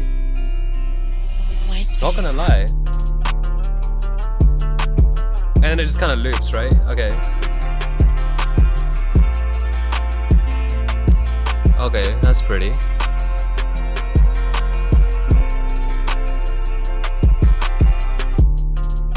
And then you just cut it, bro. I don't know why you're just cutting things, homie. It's such a beautiful track. It's lovely. The 808s are working nice with the bass. I like this. It's really nice. I can see where the repetition's kind of coming through. I appreciate you making arrangements. But the thing is, your arrangements are basically the same thing, right? It's the same thing as this, but with a few things cut. Which is, all fairness to you, fair enough. But your arrangement got a little bit better when you started introducing those like those little strings. I mean, it sounds like a distorted guitar. And the way those distorted guitars tend to work is you pluck the string and then you turn the volume knob up on the guitar. So you miss that attack transient. You could probably just automate it on your end though and add some distortion to it. But yeah, find a better way to do your transitions, and this track is really beautiful, man. Really beautiful. What else?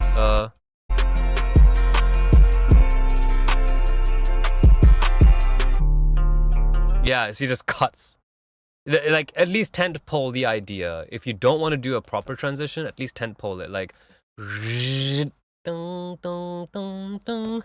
after you do that, come back to me and let me know what you've done, and we'll work on it a little bit more. Let's move to the next track real quick. Okay, cool. I'm under 5 minutes. All right. Next one is Garros Roland. Bless. All right, let's take a look. By the way, guys, thank you so much. Hope everyone's having a good time in the stream so far. Is everyone okay? You know, are there any questions? Do you guys want to discuss anything? I'm more than happy to go over it. You know? I'm enjoying the stream, I'm not gonna lie. There's quite a few submissions. And I like to kind of enjoy some of these dialogues. Holy crap, am I streaming on the wrong freaking channel? Bruh, I'm streaming on Monkey Business? Oh, that's my... No. No way. I'm streaming... Okay, YouTube should be working just fine, but turns out I'm streaming on Nora's account on Twitch. No way, that is crazy. Bloody hell! No way! I'm streaming on her account!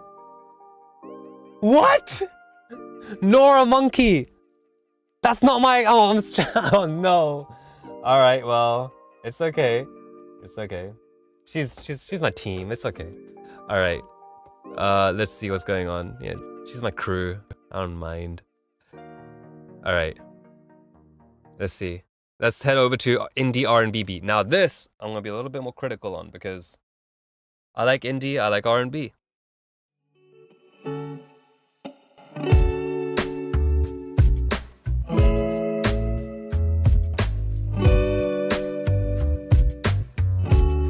Good bass line. Maybe work on the... Nah, it's fine.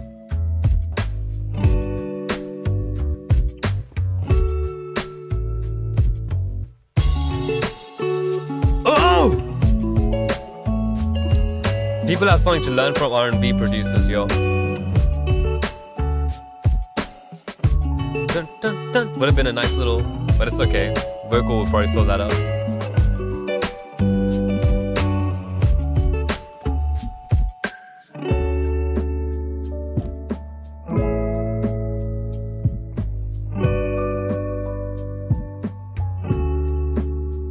really smooth.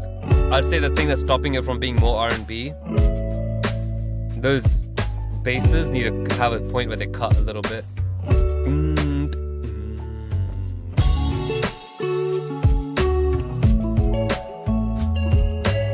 Maybe a little bit of a deeper bass. Like deeper sub. Deeper bass isn't like dip those low mids a little bit. Just a tad bit. Not a lot. Not for the bass, but only for the acoustic bass you're using. A bridge.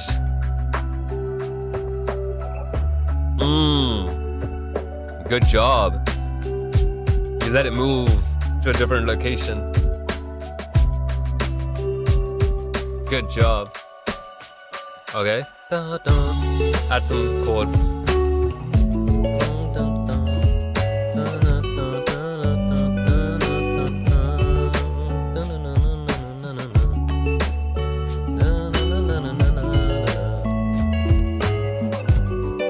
I like your use of the chords. Yeah, that's beautiful. Your arrangement, bro, I appreciate it. Good job, Garrus. I'm gonna send this over in the chat. If people want it, they can have it. Welcome to the stream. Hope you're having a lovely time. We're just taking a look at some tracks. If you like them, you can grab them. All right. So yeah, that was beautiful. I would just say that bass. Let's see. Bloody hell. You could get that sub a little bit. Oh yeah, I went to the nice part of the song as well. Let that sub come in a little bit. Not like the not that bit. Just the sub. That you had separate probably. Let that come in. Good. Your reverbs are really like drenching things. Try having your reverbs on like a parallel process.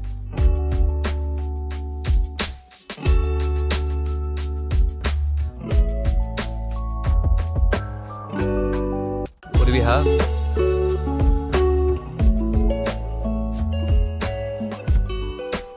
Mild. Very mild. You see what I'm saying? But good job on the arrangement. I like it. It's, you know, try finding more times to cut off those guitars because they are a little prevalent. All right, let's take a look at the next one, folks. Good job, though. I like it. I like what you're doing. Guys, if you want to do a track submission, okay, we got JMXC over here who submitted a track as well, so that's going to be pretty interesting. Let me just quickly refresh this one so we always have a nice updated list. All right, next up is Living Puff. We're going to take a look at which track. We'll come to yours in a bit. If you're here, Mr. JMXC, let me know in the chat and I'll play your one next. All right, we have number one. So we got two of these. I don't know which one to play. I'm probably going to go with this one, number one. And then we'll, yeah. Sad story, emo, rock and punk. I love rock. I like pop and punk type of stuff. So let's see what's going on.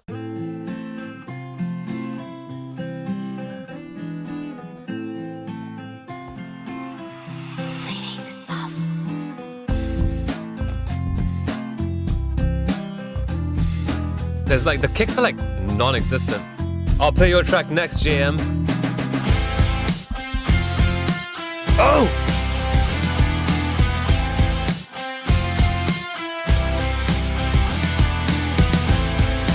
Love it.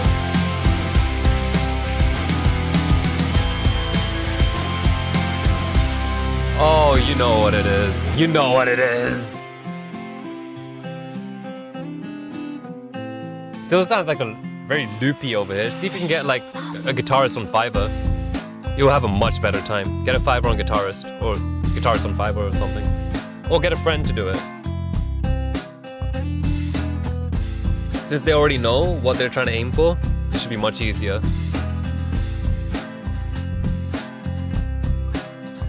Yeah, it is dope. Da da da da da da da da da da da da da da. Da da da da da da da. Okay.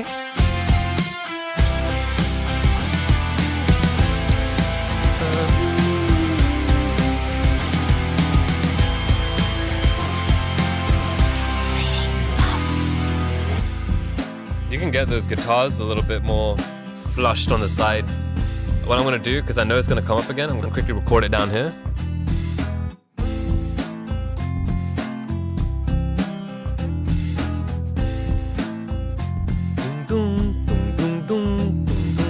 That little bass that you have, it's not a good bass, it's a guitar. It's only one guitar, so keep it in the center.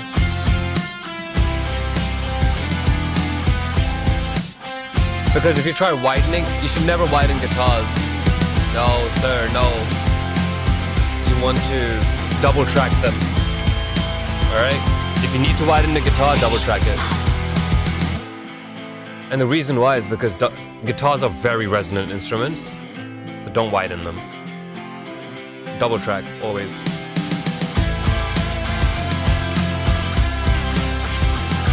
Nice. Good job. That upstring is fire. Love it. Add like a diminish or something interesting there with the chord for that final one. But yeah, try making it not sound too much like a loop with those things over there. Alright, let's see what you've got. Okay. See, you've got a lot of width, bro, in these areas. That's the problem. Let's reduce some width. You see? They're gonna have a distortion coming soon. And by the way, when I say width, I mean just with those guitars. I'm doing this here for demonstrative purposes, right?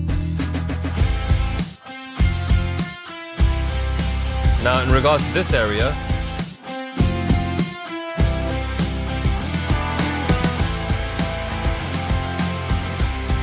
boost it with those guitars in this region.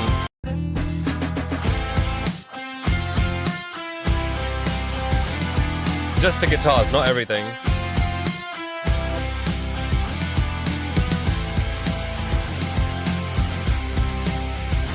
You see?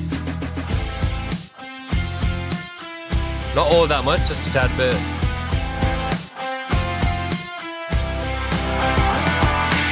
Not this. Just around it. Hopefully that helps. Alright, let's see. Let's take a look at the next one. We're gonna take a look at JMXC, bro. I am excited to hear your track. I wonder what kind of music you make. You sent 3. Because I'm trying to get through every single one really fast, I'm going to spin the wheel, but if you can tell me which one you want me to play first, then I'll play that one. If you tell me before I click on it. Alright, we're playing your first one. Let's see. Void. Alright. Let's take a look. Ooh. Oh, okay.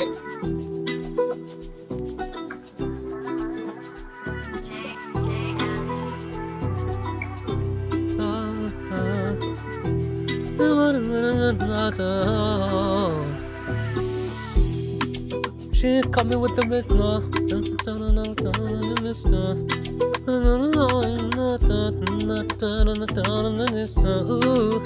Oh!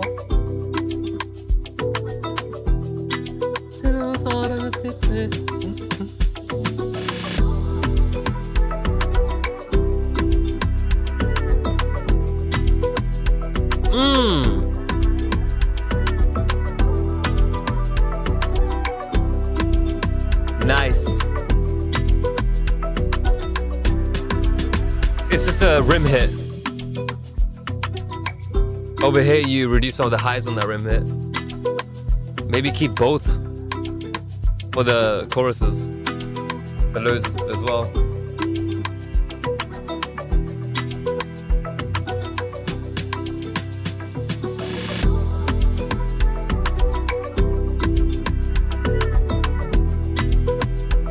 nice beat.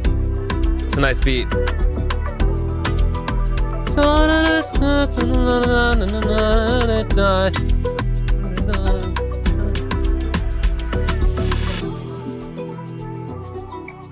Try something else for areas like this. You don't want the same loop playing again and again. At times you want like a proper movement. You know? You got that dun, dun, dun, dun, dun, you know? Gotta use loops tastefully, bro.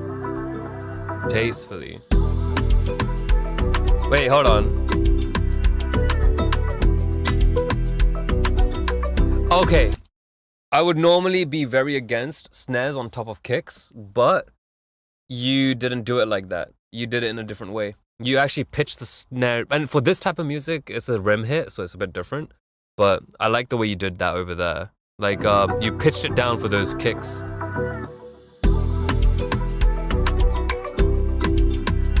You know, you're like kind of stamping on the pedal, but then you're also like, you know?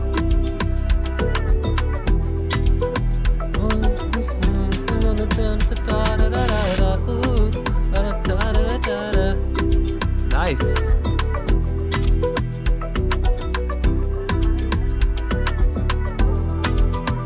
Okay.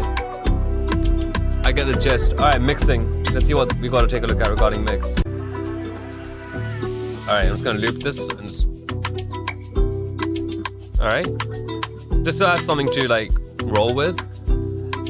I feel like those snares could have a little bit more low end in it. Get a nicer, by snare I mean snare rims, could have a nice little low end depth to it a little bit.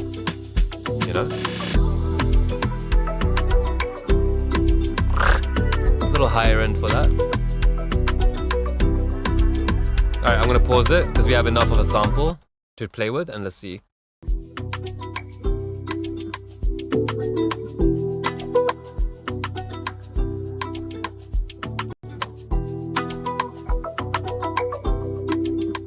Is there like a lower fundamental? Did you just cut everything below the rim? You don't want to cut everything in that rim.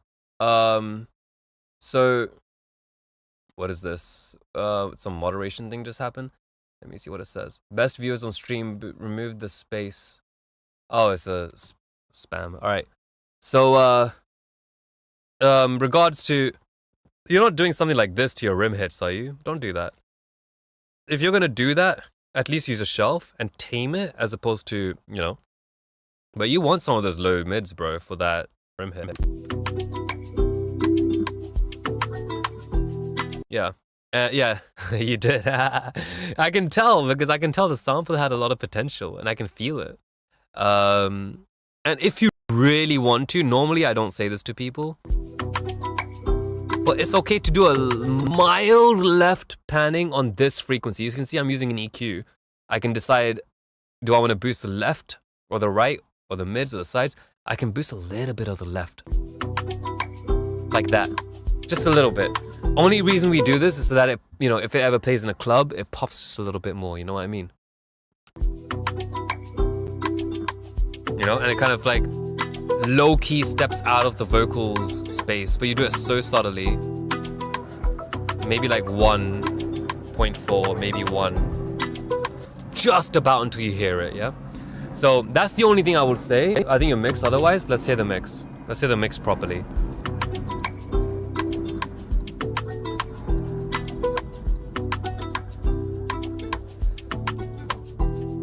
This is not a bad mix. I would say that your bass, it would be nice if it had a little bit of like this. You hit this area?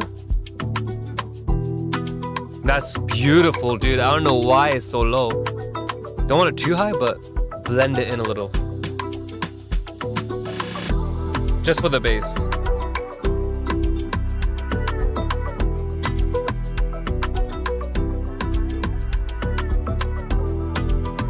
You want the fundamental. I'm boosting here to prove a point that the snare could come in a little bit more. But hopefully that helps, JM. Yeah, are you from Track Train too, bro? Are you also from Track Train? But yeah, thank you so much for the submission. I love this type of music, bro. I've mixed like quite a few tracks like this, as you know, especially like, you know, I've got a few friends that do this type of stuff as well. Yeah, so you know, I definitely get it. But good job, good job. This is I'm only giving feedback because that's kind of my job right now, right? But otherwise, I'm just saying, beautiful. Like your instrument choices, everything, very, very sweet. All right. Well, I think we looked at Living Puff. We're gonna look at one more, and then after that, we're gonna come back to some of the people that are still in the stream. Let me know if you're here. Track Train gang, yo, let's go. Freaking love Track Train. But yeah, bro, we're doing these streams actually quite regularly now. At least once a week. We're trying to bump these up to be twice a week. You know, it'd be really nice if we could do that because in all honesty, like, I've been speaking with, what's that guy's name? I know his name, like IRL name, but his, the guy who owns Track Train, he has this alias called Dead Snyder, Dead Inside or something. Dead NSYDE. I don't know, bro. I love you so much. What is that name? Oh, okay. No, I know why it is. He says Dead Inside because it allows him to make more critical decisions. You know, if you are not thinking emotionally and like falling into things emotionally, and you're thinking like, you know what? I'm gonna pretend as if I'm dead inside. I'm just gonna think about it from the outside perspective, the outside world, and this will help with things not just like music, but also things like, you know, stocks and making decisions and like all that stuff. That's pretty cool. The guy is a freaking legend. I've been having such a good time speaking with him. He is such a sweetheart and he is so passionate. So, you know, I don't see a lot of people like this that I enjoy working with.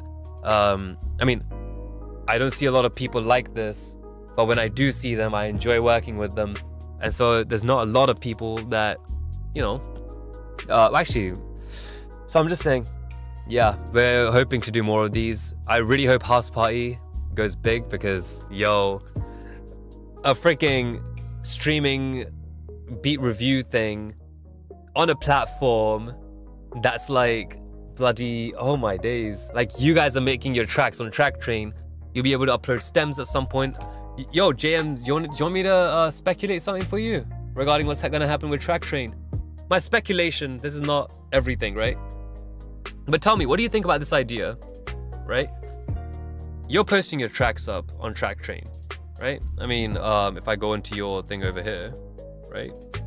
Like any one of you viewers, right? Afrobeat, fucking amazing, beautiful, beautiful. Okay, so you've got these like stems over here. Sorry, not stems, the tracks. And what you're doing is essentially like, what if you could upload a few stems to kind of like, you know, go over it a little bit.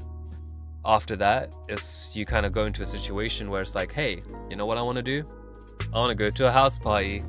I want to upload the stems so that I can refine my track, get some feedback, and, you know, get some pros involved, you know? So, yeah. Right in-house, bro. Right within. Yeah. Follow my YouTube. I'm going to be streaming quite frequently. I think on Sundays mostly. But there should hopefully be regular announcements. Yeah, turn on notifications for Track Train. These guys are beautiful people. Beautiful, beautiful people. Oh my god. I mean, I know how it looks, right? Because it's a website that sells beats, and generally it's a competitive area where a lot of there can be assholes around, but not the owners, not the people making decisions. They really freaking care. So I can't wait to work with them again. It's so fun. All right, so we're gonna take a look at another track, Forever Us. And I know you said earlier on that like what you call it, there's a crazy delay in the chat, and I wouldn't, but if I know there's a delay. If he told me that like, oh no, I want this one, I'd be like, alright, sure. I'm pretty lenient. All right, let's take a look at Forever Us, indie pop type. Let's take a look. Here we go. There's attitude. He's angry. Angsty.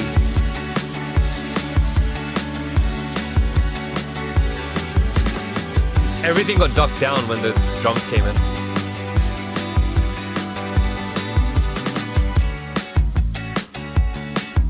Purchase your tracks today. And I'm talking like another man, there ain't no other body yet.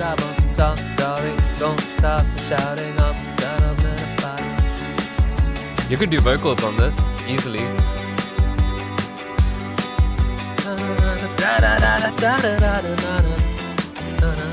Nice! This guy cares. This guy cares. And I love that about him so much.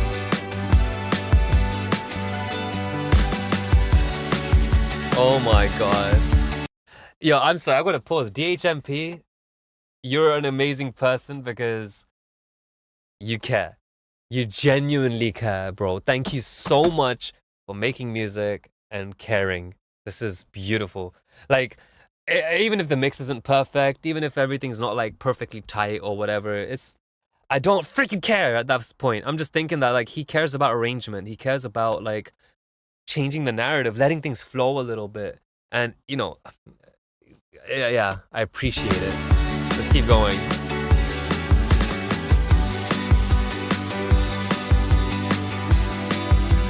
It's one of the few situations where the subs on those kicks could be just a tad bit quieter. Or maybe not. Maybe he just needs mastering. Or stereo busing.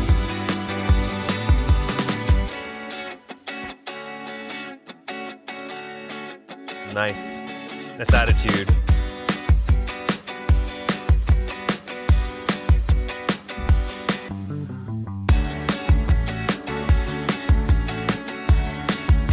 Oh, that bass line is so fucking cute. Wow, it's a shame it's so quiet. It is such a cute bass line. I love it. When you do switches like this, we're no longer going like this, we're also going side to side. You know?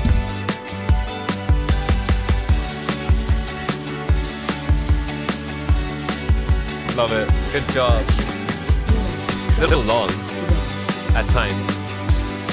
But other than that... Okay, this is getting a bit long, so I'm just gonna skip. What is this?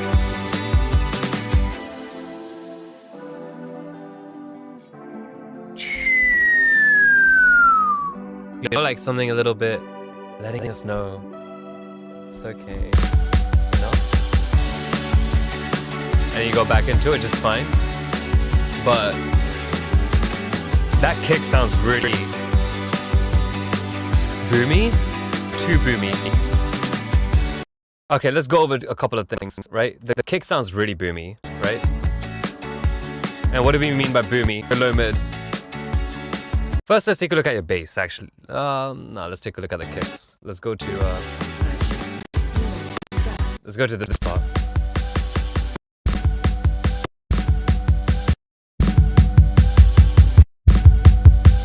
You see that boominess in your kick? For your kick, it might not be that necessary.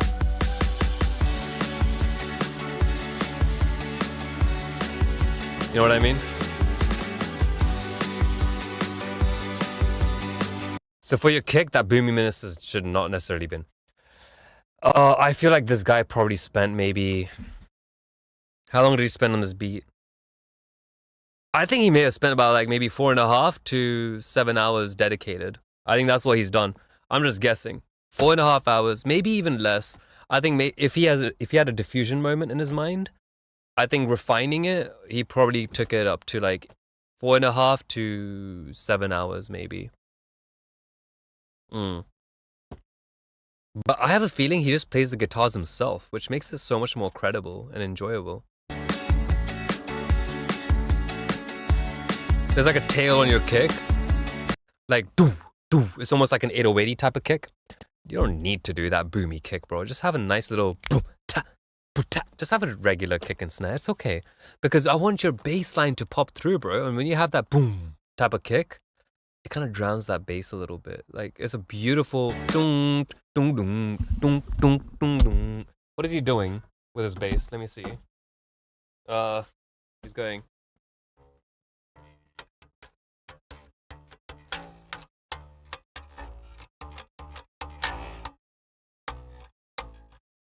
I don't know what he's doing next, but yeah. It's a really nice bass line. It's really gorgeous. It's cute. It's really cute. We need that in there. So what do we do for that?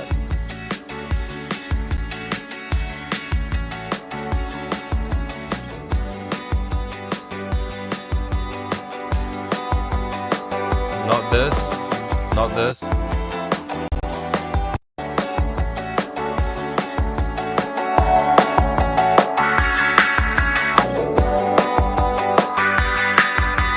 Yeah, but just increase the gain of your bass, bro. Like, just at least the higher end of it. You know, it's you may have already done some reductions. I have a feeling, so just reduce those reductions and how much you've done them. But good job, bro. Man, I like it when people try. I like it when people spend time and actually like, yeah, it's really sweet. I love it. Good job, DHMP. I appreciate you, homie. Let's take a look at another one. Let's see. Dream, Caden Dream. Oh wait, we were gonna take a look at JMC's second track. Afrobeat. Oh wait, no, Warm. Oh, you improved your second. You improved your next beat, huh? Heat. All right, so I'm just gonna click next artist here because we've already seen this one. Take a look at Heat again, real quick, and then we'll take it because I think this is the same one. It's like 55 seconds. Let's see what he's done. It's like, yeah.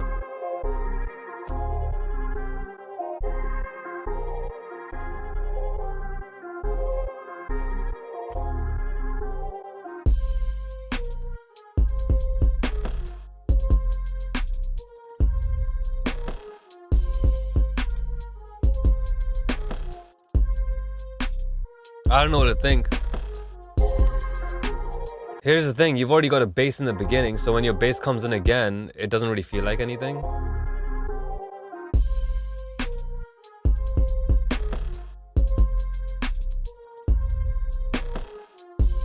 This doesn't sound like what you had before. Am I tripping? It feels like I haven't heard this one. Is this like, what have you done?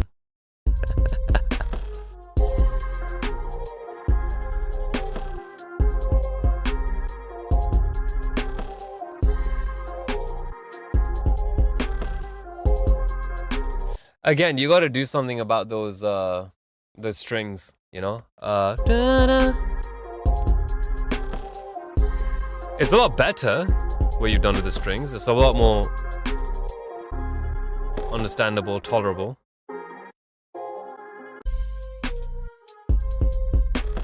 You didn't need to make the bass wide though. You really didn't need to widen that bass. It could have just stayed in the middle and just get a punchier kick, like a stronger kick, you know? Boom, boom, boom. Like, don't be a coward. Get it in there, you know? That snare as well. I'm gonna boost it around like, maybe around here. Or here. I don't know, somewhere between there. You'll be able to see the numbers up here. Because you might be using not Fableton, but a different EQ. So yeah. Alright. Good job though. I see you're trying and I appreciate it. Alright, hopefully that feedback helps out. That's what I would think about. You don't need to make the bass so wide, but the thing is, at the same time, you maybe not need it in the beginning unless you're having like a filtered bass. You don't want the subs to come in until like the drop comes in, you know what I mean? If you do it the other way, for your track specifically, it's gonna sound like you've not really changed. Welcome to the stream, homie. Hope you're having a good time. You're looking forward to doing a submission yourself today. Feel encouraged to. The link is right over, let's see, over there. Yes, you just put it over there and your name should come over there. And it's an order, but we're gonna just, if you're in the chat right now, we're gonna listen to it right away. That easy. In the meantime, I'm just gonna be playing some tracks just to kind of demonstrate some lessons or whatever as a learning point. Let's take a look at JMXC's second track. Alrighty. Here it is.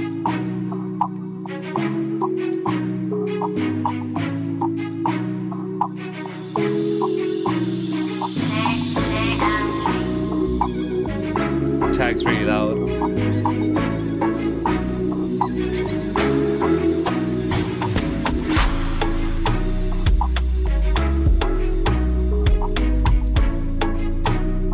Oh, heroic. Like it. Push out the product, send down the daughter. Just pushing out the buttons of the solder.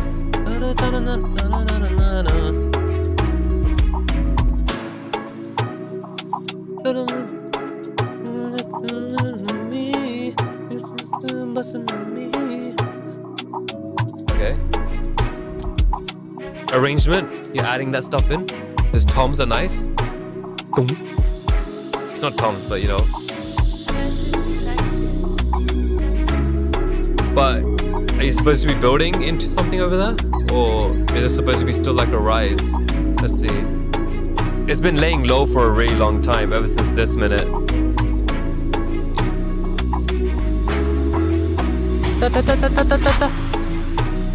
You have the little pluck over there on the left ear. Yeah, it's the same thing. Again, you do a good job with your mixes. I don't think they're horrible. I think you can definitely like work on them in certain ways. For example, let's see. Like dun dun dun. That thing just fucked off, didn't it? As soon as you compressed everything into the master bus, right? So yeah, no. Maybe unlink the transients and the release for the stereo field whenever you're doing your limiting and see what happens. But so far.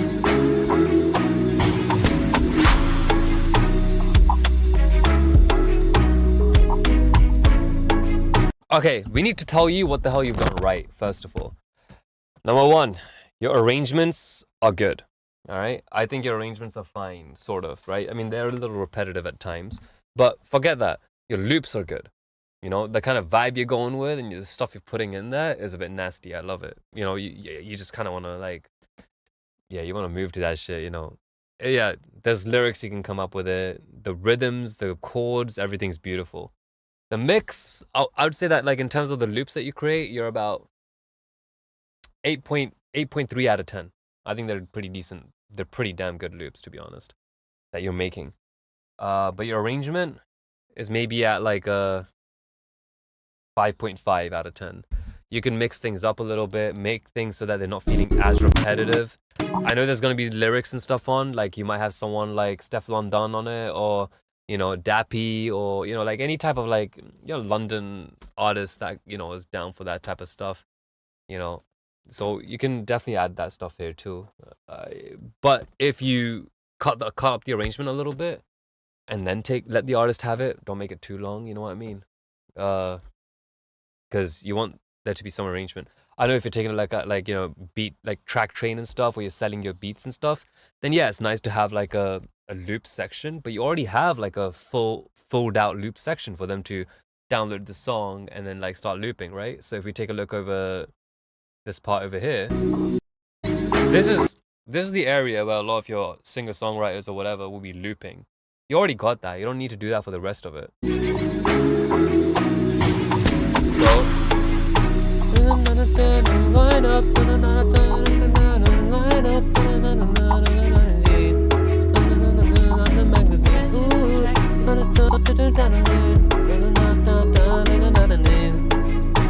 know, they'll do that thing.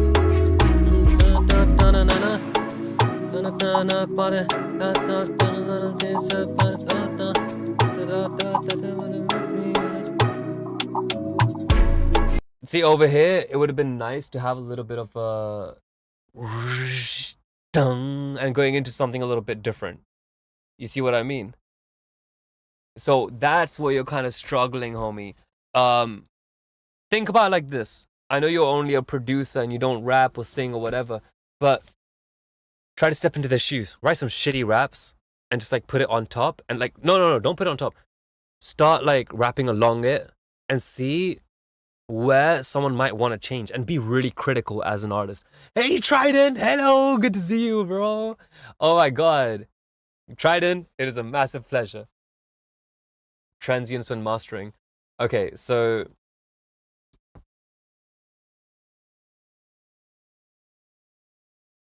what are you using on your master right now?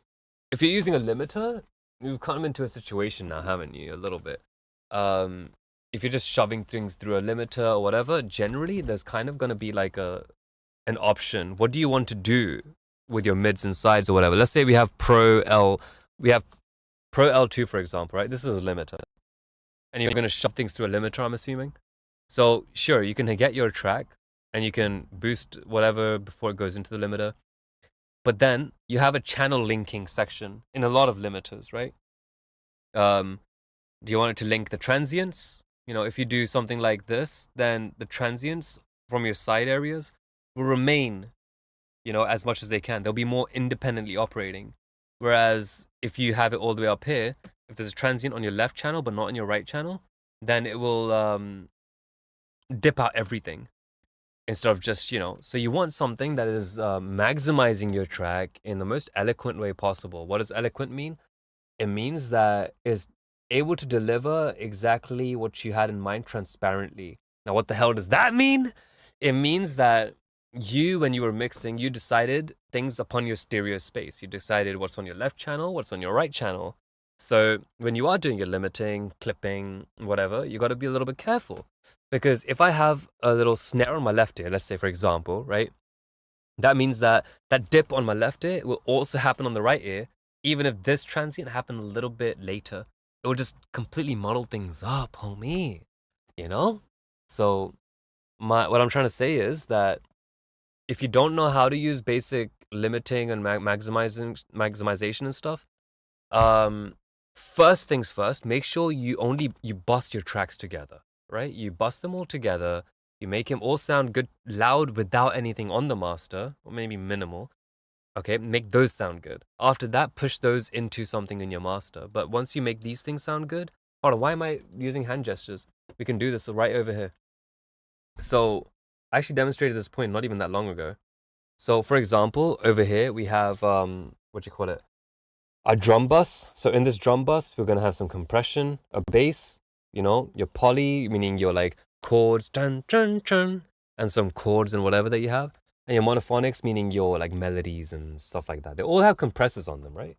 So that they all blend into each other really pleasantly. And they're all compressing relative to each other as opposed to the entire track, right? So let's take a look at, like, if we took a look at just the drums alone, then we're taking a look at your drums. That's going to have your kicks, your this and that and whatever, your snare, hat. How can I even read this? Kicks, snare, hat, claps, whatever. Now, all of those things will have their own little effect chains on them, right? These things, EQ, gating, compression, which is for peaks, compression for gluing things together, compression for, like whatever. So you're mixing elements together, like the drum elements together, the pad and the in piano and those chord elements together, and so on. After that, you can take it to your master channel.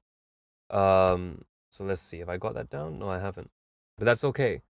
If you do it like that, you'll be able to see exactly what's knocking things down. Whenever you're listening to different mix, whenever you're listening to a mix, or whenever you're going in through like a critical analysis moment, you want to be taking a look at your stereo field. How has every single instrument been affected? And if you don't know, and you don't know how to like consolidate your processes in your mind yet, which you will get automatically, then you just need to listen to every element throughout the drop, or the certain areas where things have changed. It's like, okay, if I listen, for example, your track over here, right? If I pause this, all right, let's take a listen to those. The strings are filling things up relatively. What's happening now? What happened to them? It just disappeared. They've disappeared, haven't they? You see what I mean? So you want to listen to every element. What's happening to every element when something else new comes in? And that is why we do something where we try bringing a bit of humility into our tracks, right? So let's say, for example, we have all of these different tracks. We have the guitar, drums, some type of thing, the bass. If we add like a new instrument in, like another, like we have a clean guitar and a distortion guitar, if we add a new element in, we ease it in and see what's happening to other elements. You see where I'm coming from? So yeah, that should hopefully help you out a little bit. Make sure nothing's getting drowned out. And I feel that if you turn whatever the hell you have in your master off and then listen to it, you'll feel like more of a gradual difference between them, which is okay. But because you boosted the shit out of it right in the master, that's what you're getting, right? So good job though. I mean, your loop is fire though. Good job. Let's take a look at next one. We looked at DHMP. Let's see. I think that guy who came in earlier only submitted one, so I think that's pretty much it. Let's take a look at Dream Caden, yo. Oh my gosh, it's almost 10:45. In about 15 minutes, I'll go for a smoke. And yeah. All right, let's see what we have here. It starts right off the bat. Actually, let me use the restroom real quick. One sec. I won't be long. I'll wash my hands really quickly. 25 years of practice.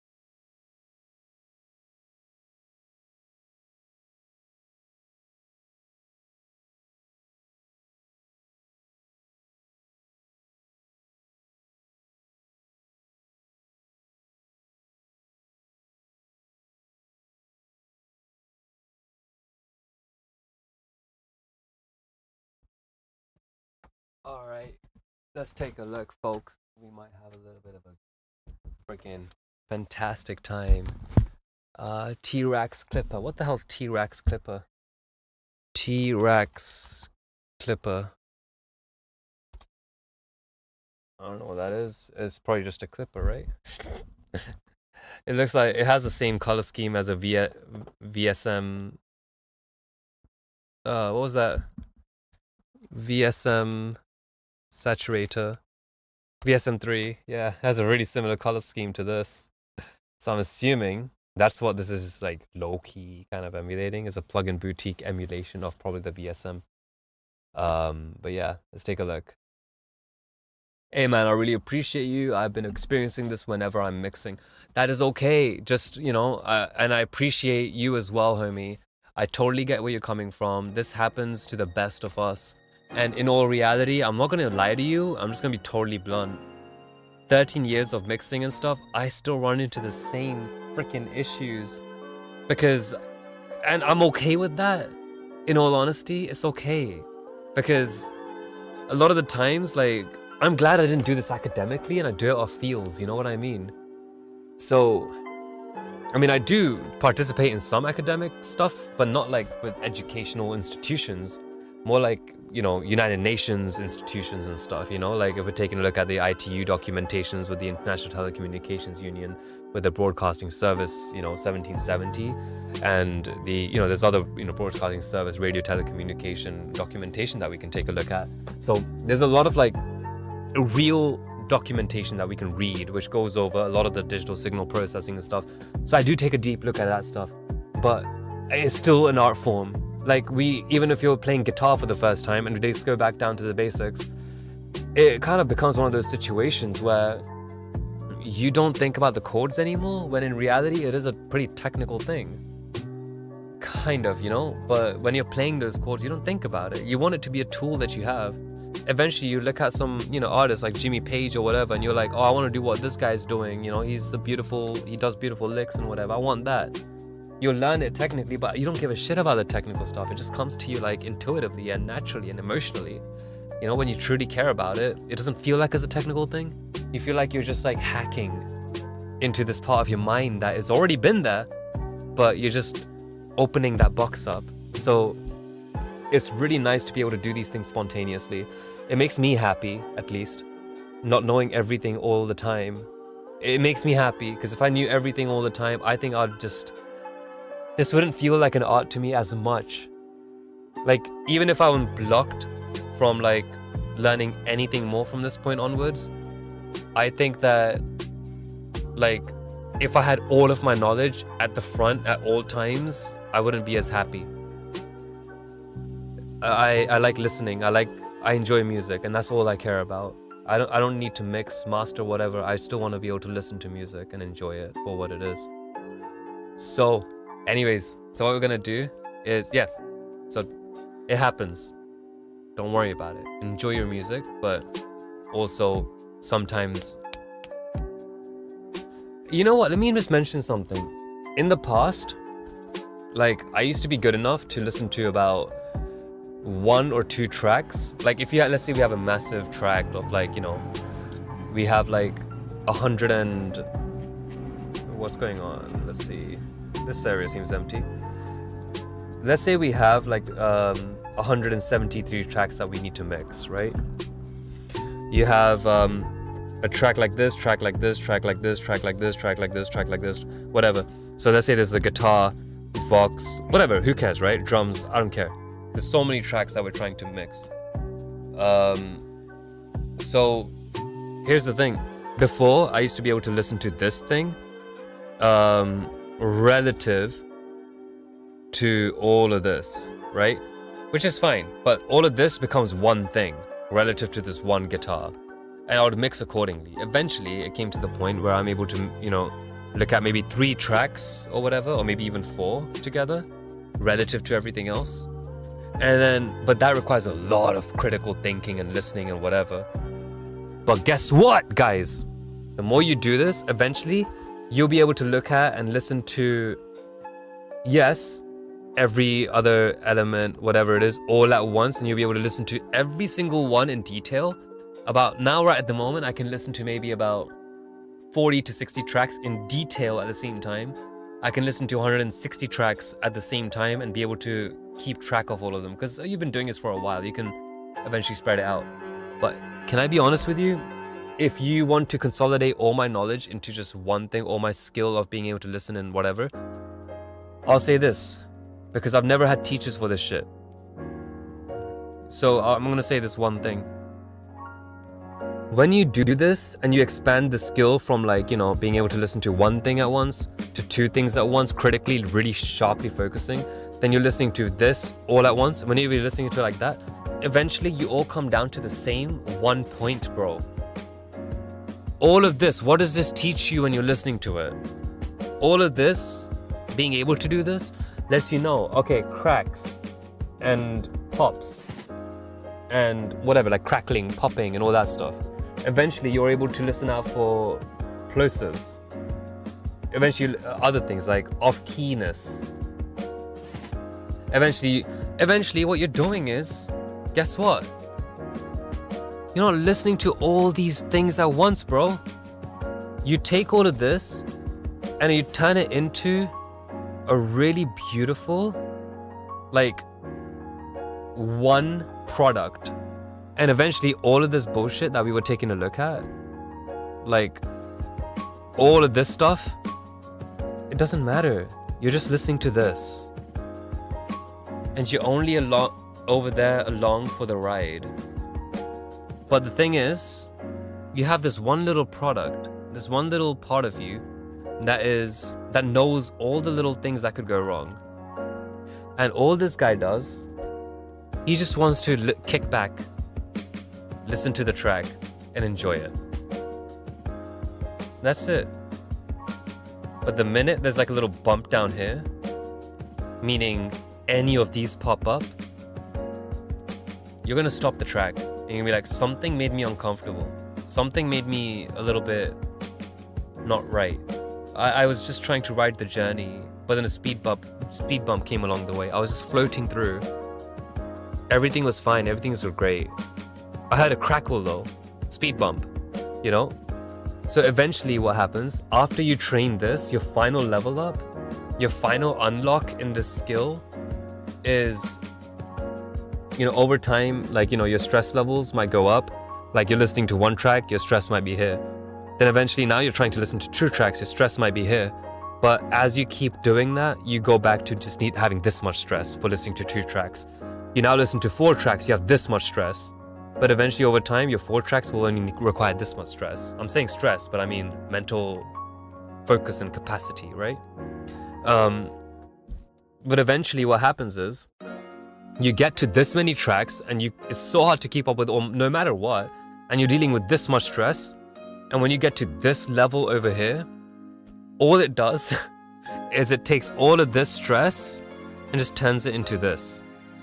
Nothing, you know? Because you're not using the same things over here, the same focus, for every single track. You're not listening to crackling on every single track. You're listening to crackling throughout the entire track. But you're listening to plosives for your vocals only.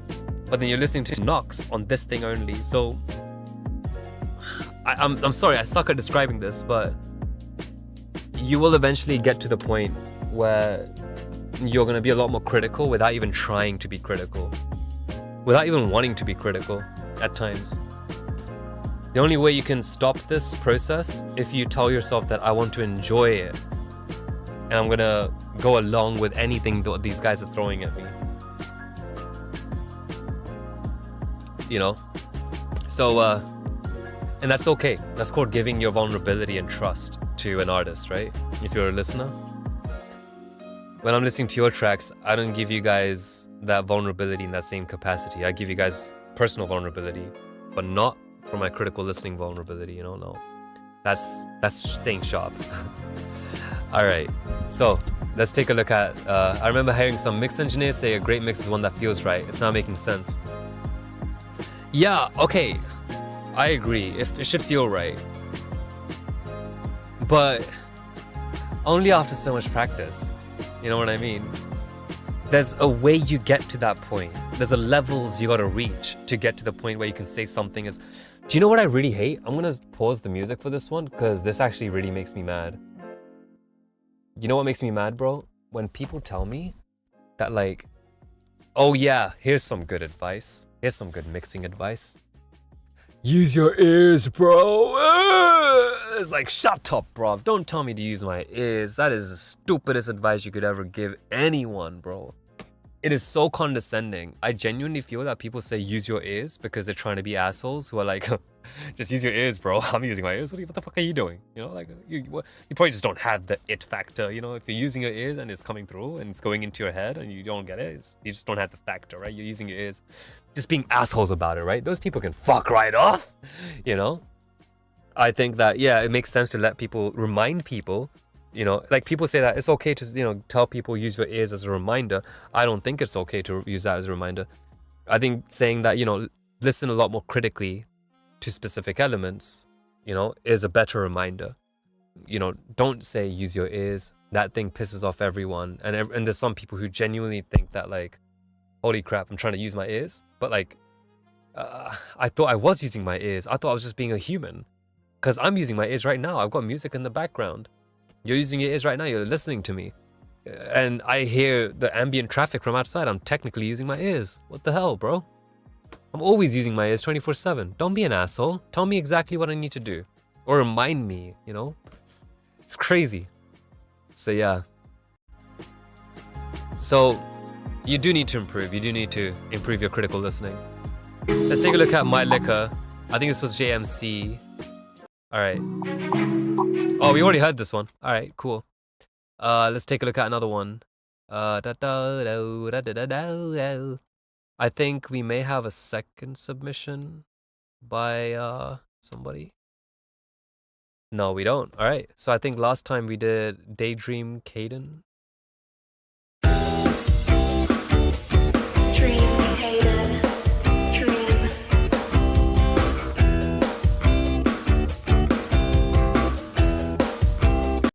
Why does that snare sound like it's so freaking it's got those areas, but the fundamental is not punching through as hard as anymore. Let's see. What if we just like put this into live real quick? Trident. Is Trident here? Still? Or did you want me to take a look at a track, bro? Bloody hell, this player's so broken. Dream, Hayden. Dream. Alright, let's pause it right there. Let's head over to this view over here. I recorded that this time. So let's take a look. We got this pro key over here. What I'm gonna do is take a look at that snare. I have a feeling that, like, guys, when here's my another advice. If you're using instruments, please understand what they're meant to be used as, right? Before you start breaking rules. People are like, oh, music is all about breaking rules, bro. No. That's low-key kind of retarded. I think that what people should be doing is understanding the rules, knowing everything about it to the point where they're capable of being like, you know, being a disciple of those rules if they wanted to. You got to be a part of that convention. You got to be a part of that society, the laws of that area. You got to basically be able to worship that, you know? Like, you got to be so informed about those rules that you can empathize and feel those rules. You got to be able to, like, totally have those rules in your heart and totally feel it. Because then only can you properly break it in the most savage way. If you are going to break rules, you got to do it right. Otherwise, you're not, you know, no. You can't just go over to, like, let's say you guys are Americans, right? And you want to break some rules. You're going to break some rules in America and you're going to be a rock star for breaking those rules in America, right? You're going to be like, oh yeah, I want to break these rules. I'm going to, you know what? Like, this is not allowed in this place. I'm going to bring it in there anyways, right? You're going to be a rock star. You know what? Hey, it's not good to break windows in a hotel room. You're going to break that shit anyways. You're going to slam a guitar in through an amplifier from the venue and run away. You know, you're going to be an asshole about it. Fine. But if you're going to something like Saudi Arabia, understand what the rules are, exactly how it works, so that, you know, because if you're just going to be that weirdo who's going to, like, not Saudi Arabia, like, you know, Iran or Iraq, whatever, I don't know, and homosexuality is, like, you know, not allowed. And, you know, why would you go do it privately in your own room? You know, why not, like, plan out exactly how you're going to break that rule to have the biggest freaking... Don't do this, by the way. Don't go to these countries, and we're talking about music conventions, right? All right, so let's take a look. Let's take a look at the snare. It feels like the snare is supposed to have those low mids. Dream, hater, dream. That's supposed to be there, but it seems like someone just, like, may have just done this. You don't just do that to the snare, homies. Like, you pick another snare or use it correctly, right? Dream, hater, dream. Now I'm doing this, it's increasing the reverb as well, but if you did this before the reverb, it would sound pretty nice, right? Dream, hater, dream. Your hats are nice, you know? Dream, hater, dream.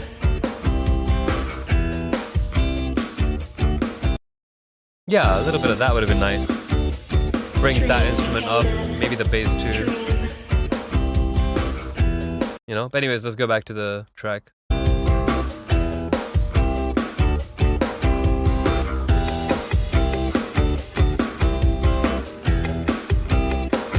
This is where the vocals are supposed to be.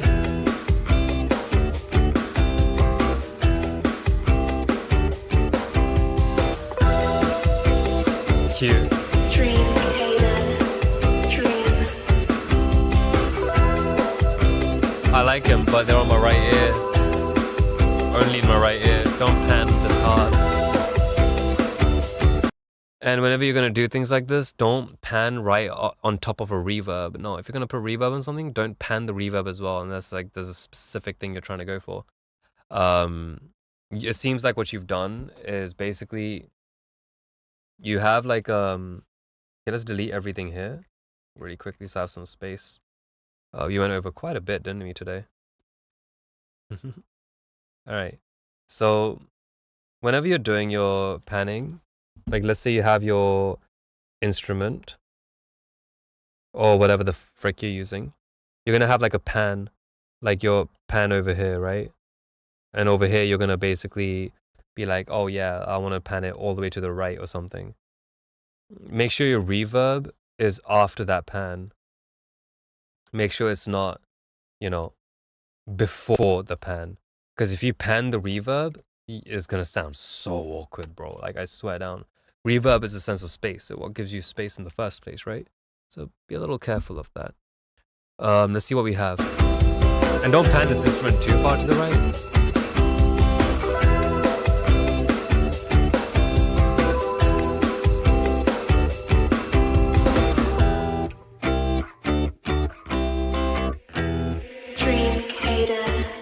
So many tags.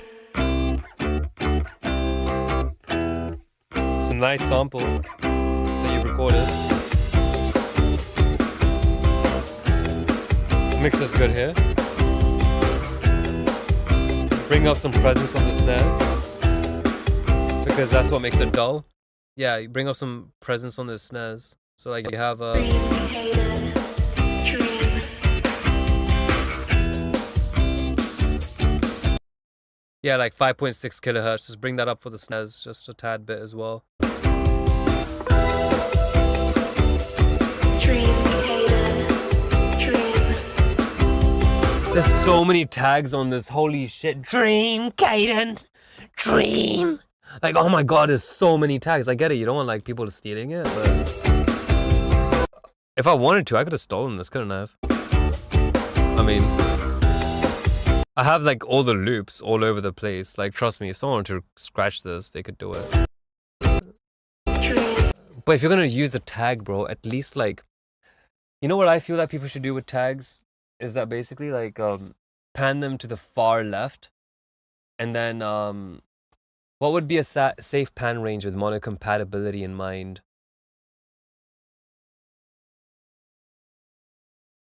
I think it should be fine. If you pan something to the left and you make it mono, I don't think it should be a problem. Like, take a look at this, right?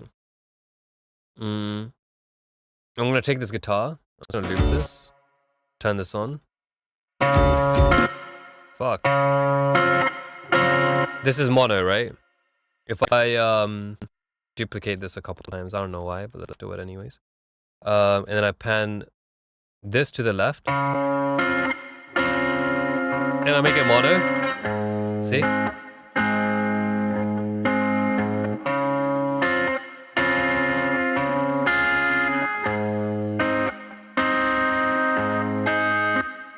Now, if you want to ask that question, just the only thing I can, pan, you can pan whatever you want as how much you want, and it'll be mono compatible. In fact, there's this thing that like a lot of DAWs follow called the pan law. And what the pan law is basically like, if you pan something to the left, it makes it louder by a certain amount of like 3 decibels or whatever. So let's say this is at just above -18, right? So if I pan this to the left, it should be about -15. Wait, sorry. You see? Is that to make up for the loudness that would be gone because you've removed an entire channel, right? Because when you're panning, all you're doing is you're changing the level between your left and your right. You're not moving things to the left and right. What you're doing is like, okay, I have like 2 channels, my left and right channel. You can see, this is just the left channel. This is the right channel. Now I get to decide how much I want to just watch the right channel and only the right channel. I'll make this easier for you guys to see, right? So, oh wait, that's not what we were supposed to do. Let's turn this, whatever. Zoom in. All right, here you go. You can see it now. Just take a look at that right channel. Do not look at the left channel. Only the right channel. All right, please. All right, I'm gonna turn this down, and it will look like I'm just turning down a regular gain fader, right? Like a gain knob. That's all I'm doing. That's what it looks like. Don't look at the left.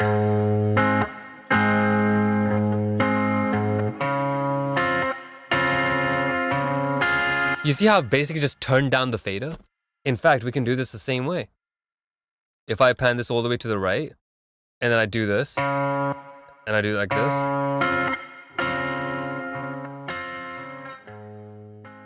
You see? It's the exact same thing as just turning down the fader. The only difference is that when you do this, it also turns the other way. Like when you drag something to the left, it turns the left side louder, the left channel louder. That's all panning is, And that's how we have things like pan law as well and how it works and whatnot. All right, so let's take a look at the rest of the track.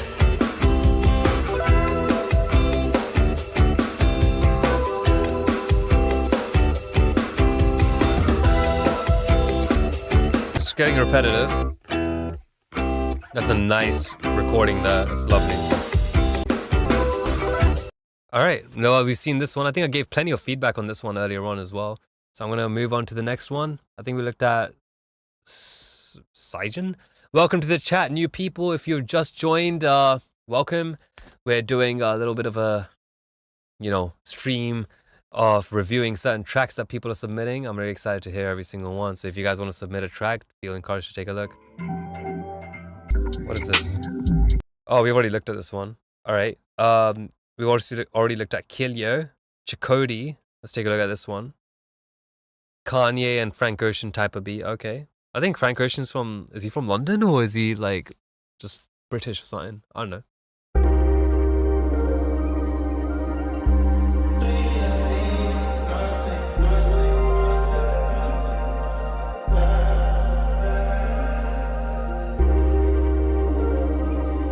I know what you're trying to get me to do.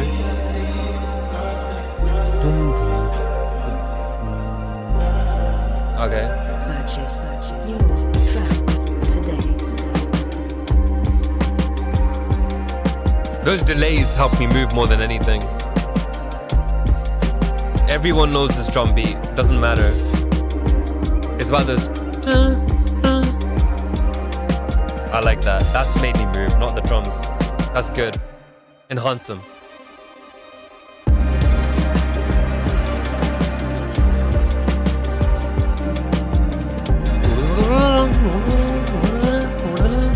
What about something like that? Wow. That was nice. My left ear.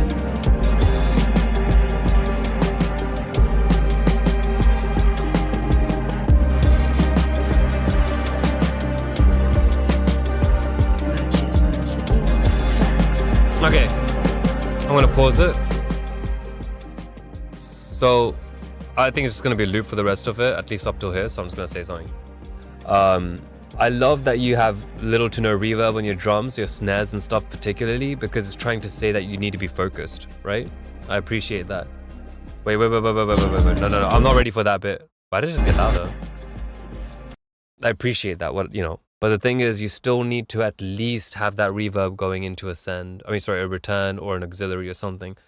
Something which has 100% reverb that you send that snare into, and then bring it up just a little bit. Not a lot, just about, so that like it's still part of the environment at least, Little reverb is okay as long as it's like you hear a little bit of a lot of the space and stuff in the back, somewhere in the distance. If you really want to add the thing, increase the focus element, increase the pre-delay a little bit, Now we're gonna get something interesting happening here.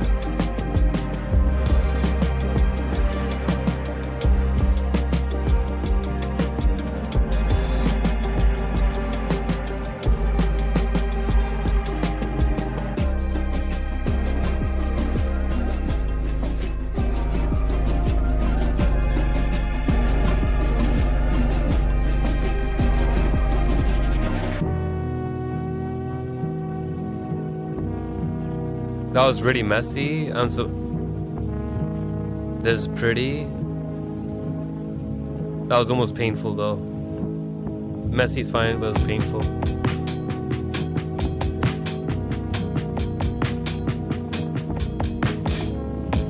Purchase your Nice. tracks today. Nice. Oh!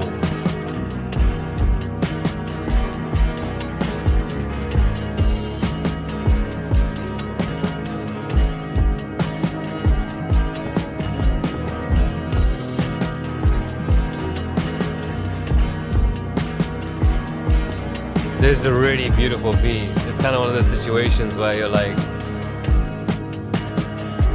feeling calm with the movement. Your hand wants to just relax, but you're moving like this. It's quite pleasant. Welcome to the stream. That was really pretty. Good job. Purchase your tracks today. Yeah. Your sounds are really nice. Again, this part was a little bit painful. Maybe it needs a little bit of EQing, so I'm just gonna try seeing if we can do something. Let's see what we can do. Ooh, it needs a do. Kinda.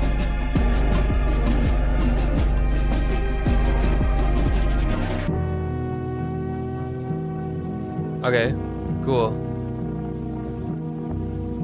The fuck? Did I just break?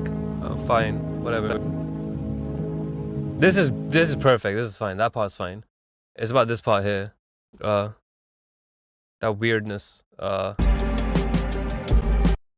see what's going on.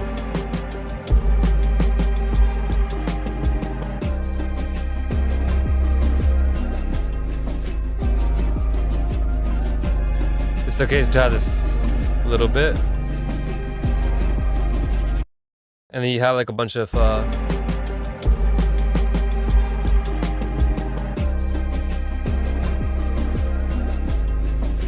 you'd want some filtering on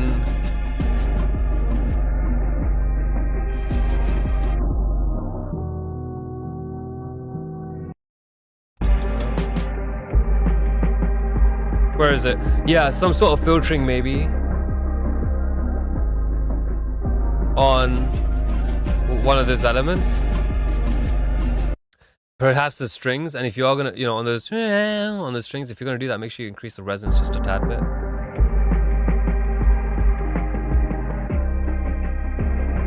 You know? Maybe. Yeah, give it a shot. Let me know what you think. Let's take a look at the next track, folks. We have, boy, I think I'm getting a little bit tired. Chris Too Fair hasn't been done yet. Quiet Boa hasn't been done yet. So I'm looking forward to Quiet Boa. Thank you so much, Quiet Boa, for subscribing. I really appreciate it. Let's see. Is there any more? Okay, Quiet. Chris Too Fair. We're gonna take a look at Chris Too Fair. It's only one track. Oh, bless you. I should check those ones first. The ones who like upload the least amount of tracks.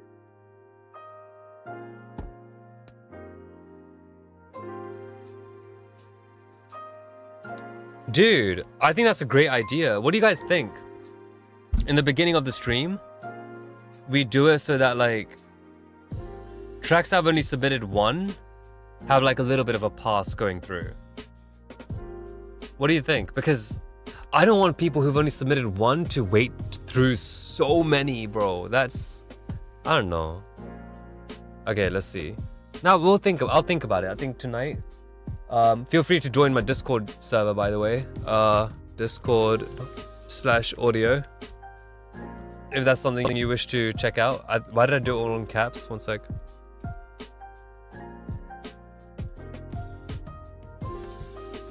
Alright, am I still streaming on YouTube?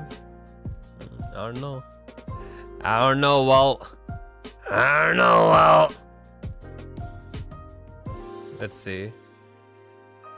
Oh, I'm still alive. Fantastic. Still going? Yes, I am, sir.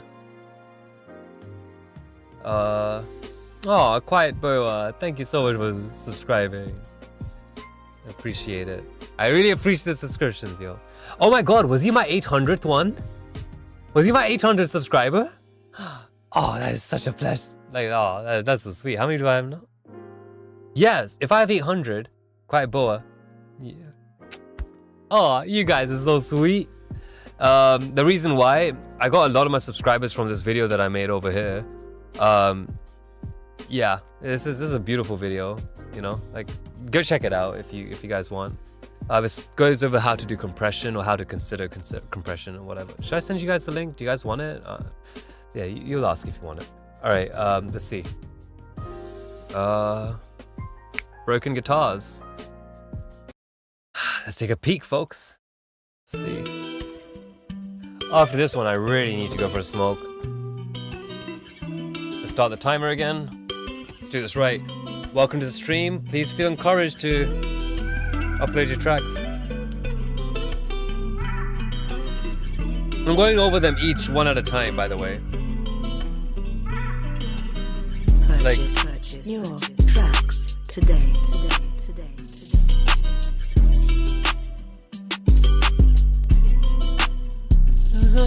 another side out, I don't live in this you. On another side out, I don't wanna hit you. On the side of this I think that like it's missing the snare could do with a little bit of low end. It's so freaking tinny. I feel like someone just like cut the lows off those snares. Like tap tap tap instead of it being tuck tuck. if you did that tok, it would hit so much harder like a freaking abusive parent. Sorry. Yeah, bro, I'm so sorry. This is a really beautiful beat. You know, it's like when someone is like 99% there, it's like me doing this, right? It's literally like me doing this. It's like, okay, yeah, guys, I'm gonna draw something right now. I'm gonna draw a lovely little circle. And I'm gonna start coloring it in. Like so. Nice. Nice. This is how, like, if you guys are sitting through this getting bored, then you know this is how I felt, right? It's like, oh, this is beautiful. Everything's filled up. Everything's nice. Let's fill up everything. Let's fill up this entire circle first. Okay, well, there we go. Just leave it at that. All right, so that's how I felt. Now you guys know my fucking pain, right? When you have like a beautiful, everything is so gorgeous, everything's fitting well, the beat is fine, it's okay, it's a good beat. But then you just don't have that snare hitting in that low mids. I want that talk, bitch. Oh, this is a tease, bro.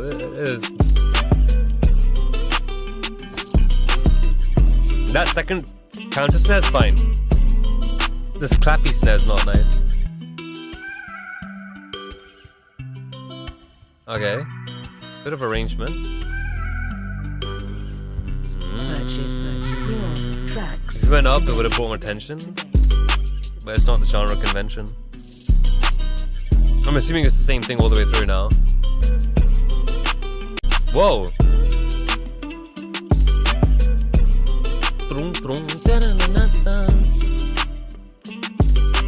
Beautiful licks. Licks are nice. Good job. Yeah, bro, I'm gonna play back what you guys should be hearing right now, but you didn't. Okay.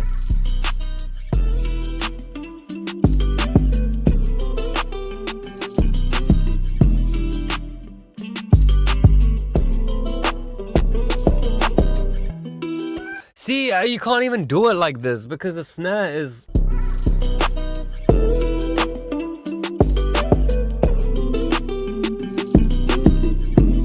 You need the lower elements of that snare, bro. Fuck. Oh, that's the only thing. That's the only thing, bro. That's the only thing. And then you can work on your arrangement as much as you need to because, yeah, it needs work. But otherwise, bro, like, oh my God. I'm only gonna give you that piece of advice, bro. Like for you, I mean, just please fix that. That is so triggering, bro. Please stop cutting the snares, like the fundamentals of the snares, so much, folks. Please don't do that. Quiet Boa, our freaking 800 subscriber, yo. Let's take a look what he's got. Wait. That was supposed to be something else. I know it was. Boo. That bass was supposed to be a boo, not a whatever just happened there. No, I know what he's going for. Like, guys, am I just the only one? But like, I'm sure you guys can also tell, right? When you start listening to a track, you can immediately tell what you're expecting, what's supposed to come, because you know it's right. And then it kind of breaks. Hold on, let me try recording this into live and see what happens. If I can just press this.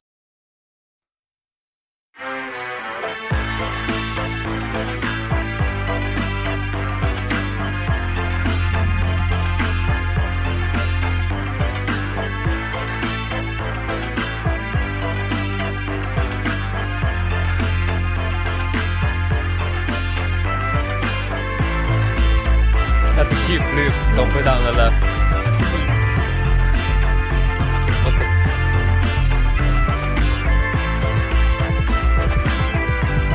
It's like a basketball's playing basketball by itself with a basketball in a basketball arena.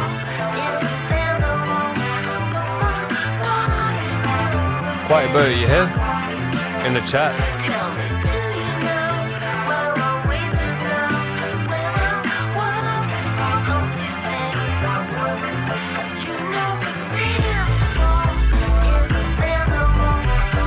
It's really messy. Wouldn't you guys agree? It's a little low and mixing up with a lot of low end. What's going on? The hell? Can you guys tell what's going on? Okay, I'm gonna. Oh my god. I'm overloaded, bro. I am so overloaded. That was like one of the most overwhelming tracks I've ever listened to. Wow.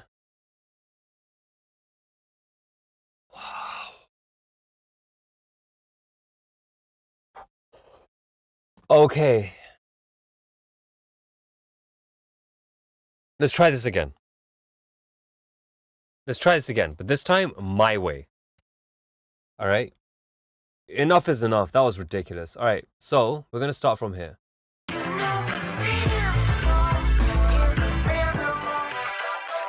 I'm just going to get rid of everything subs because that's a mess.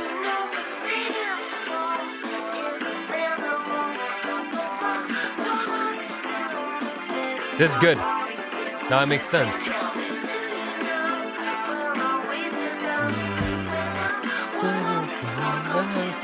There's a song here now. I hear a song. But when we do this, do we hear a song anymore?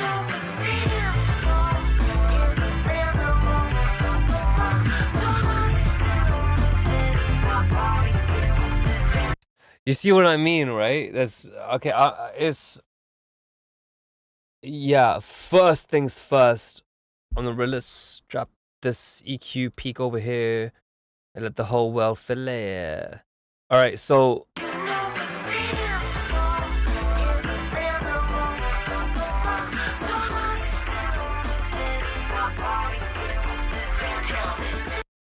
The vocal sample is pretty nice, but dude, I'm so sorry. I can't look at this track properly until you fix those low ends. Because, and the reason why is because once you fix those low ends, I'll be able to give you a little bit more feedback, right? Like, right now, if I cut those, and also I'm looking at your waveform is bricked out. I feel like you just shoved something in the limiter, remove whatever you just, in the master chain, remove whatever you just did there. Start again. Like, just delete all that bullshit, please. You don't need to push this hard, bro. I'm saying it from love. You don't want it pushed like that. Whatever you're doing. It's ducking everything out. And just turn off your basses and see what you have, homie. After that, you know, because you have some beautiful things here. Like, I can feel emotions just from listening to this area above here. I don't know what's going on in this low mid. Low mids and low, just like sub area. Everything is being blended.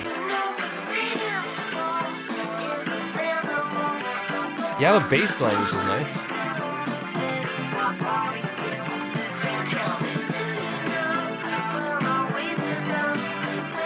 Okay.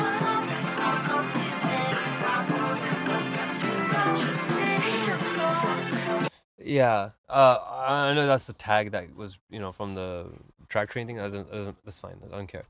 But I just feel that like doo-doo-doo-doo-doo. Maybe that's the harmonic I'm grabbing instead of like the actual pitch you did. Which should be the correct one, but yeah. Anyways, let's take a look. What do we have next, right? But that's all I can say. Please just get rid of your low ends altogether. If whatever. At this point, just no. You have a beautiful song. Keep that bit really simple for now. Like, start from the beginning. But good job otherwise. Like, otherwise, everything sounds really nice, I think. I can't hear it because the low mids and the low end. But yeah. Appreciate you, though. Thank you for submitting. You got prod by Jasper. Let's see what Jasper has to offer. 2 a.m., 140 BPM. Okay, after this, I'm definitely going for a little smoke, though.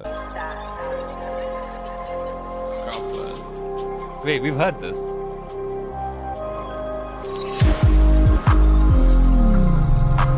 Yeah, we've already commented on this one. Check earlier in the stream. Yeah, we've definitely done this. Trap Deity. Let's take a look at Trap Deity if he's around still. That'd be good.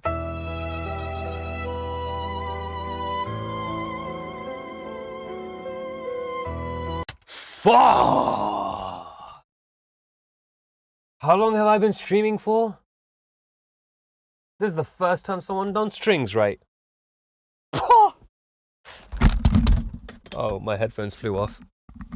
You know what? There needs to be like a little clamp to my head and my headphones because, in all honesty, yeah, I move my head a lot. All right, let's see. Let's see what we got, folks. Let's see. But already, this guy is doing strings right. Perfect, right?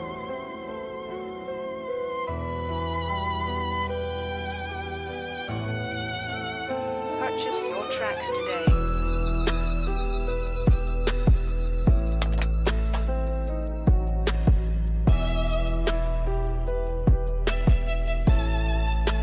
Now they're a little loud. I think that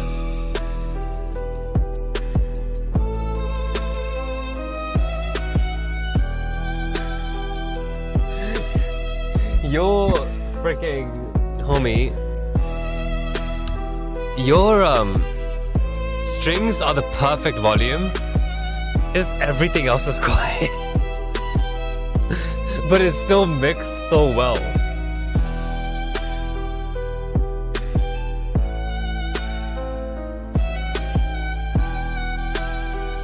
This is a decent.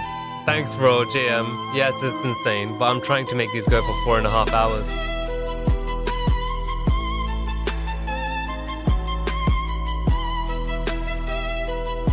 Oh, he's keeping the strings different. They're playing something.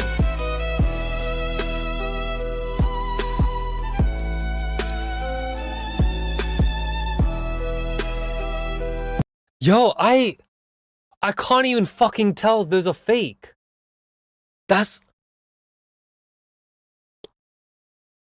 That is some really good use of MIDI, bro. If that is MIDI, that is really good use of MIDI. Oh my god, that is beautiful. I mean, it's probably MIDI, but like... Homie, it's the best use of MIDI I have seen for a violin or strings this entire stream. Good job. Or in like most streams. This is amazing. Like, I'd say this is like the top 90th percentile of making strings sound organic using MIDI, if you use MIDI. Peak, bro. Peak levels. And it's not a loop!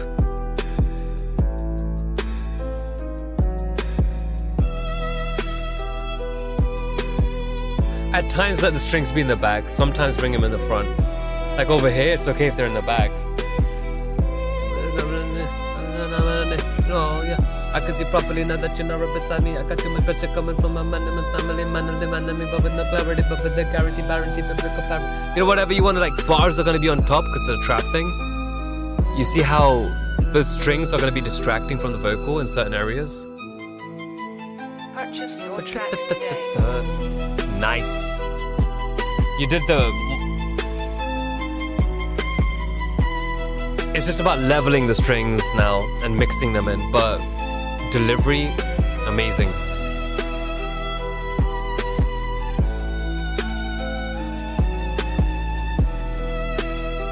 The pianos are lovely. Everything is gorgeous.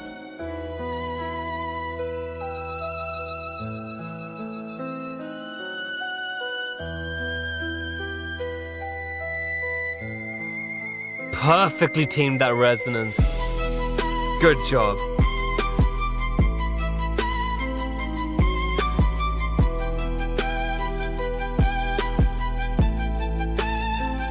I was gonna say there should be some low mids popping through from the violin because of like string noise, but if you listen to my earlier advice, then you wouldn't need it right now, which is about keeping the pianos, let's say violins in the back sometimes bring him in the front, then people wouldn't care about what I just said.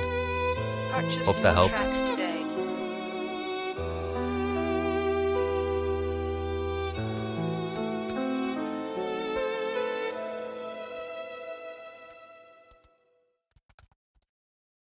Oh, good job, Trap Deity. Oh my god, that was incredible. I really liked it. I gave some feedback and some advice on it. Definitely take a look at what I've said and go through with it. Yeah. And yeah, 3 hours, man. Yeah, honestly, Track Train, Nick's been driving me. He's been really encouraging, motivating. And the thing is, this is what the guy tells me, right? Like, he says, like, the guy's the owner of Track Train, you know, the platform that you found me on. He says that, you know, take a look at what the people over here want, and if you guys have ideas, I would love to hear them, you know, and basically come up with decisions on exactly what these streams should be like, you know, the Track Train house party ones, you know. So let me know what you guys think, because I'm more than happy to, you know, come up with some more plans, some ideas, instead of like a little bit of a little pathway to how these should be. So yeah, I'm hoping to do a lot more of these. I will be doing a lot more of these, but I'm excited to do these. So yeah. Next thing we're going to take a look at is Delicate, but after this one I'm definitely going to go for a smoke. Welcome to the, you know, whoever's joined. I think there's a couple people that just joined right now. Thank you so much for hopping into the stream. Remember, if you guys want to do a submission, there's what do you call it, a channel right over there. This is how you submit your track. It tells you right there, right? So feel encouraged to do that, and if you do that, then your track will appear right over here. Don't be overwhelmed by this list, by the way. Do not be overwhelmed by this list. We're doing it in a different way today. Every single person seems to have submitted like 3 tracks or something. So what I'm doing is I'm just looking at one track at a time. I don't know why I've done it like this in this stream. I think in the next streams I might just like pick one at random so I can clear up the lists a little bit quicker, you know. But we'll take a look at how this goes. I think that yeah. So if you just joined, please feel encouraged to upload. I'll listen to your track right now because we just listened to the last one. Actually no, we got one left. Alright. Dishing out gems. Thank you, bro. Thank you. I really feel like, you know, because here's the thing, JM, bro. I'm not a producer. You know what I mean? I'm not a producer. I'm a singer-songwriter. But I'm good at producing, you know? I know how to. I've ran companies where, like, you know, we've had like people coming in and I've like, you know, directed producers, but I'm not a producer. I am a singer-songwriter. And I know what I want when I listen to a track and what I want to buy or what I want to like potentially whatever. The only difference between me and a lot of these artists is that I also know like production to a god level tier, right? That's the only thing. That's the only difference. So, you know, I'm hoping, I mean, I think that's why they chose me to do this, aside from how beautiful apparently I am. Nah, I'm fine, bro.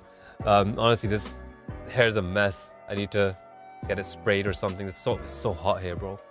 But yeah, I think I want to be able to like talk about more complex things in the future, because here's the thing that I'm worried about.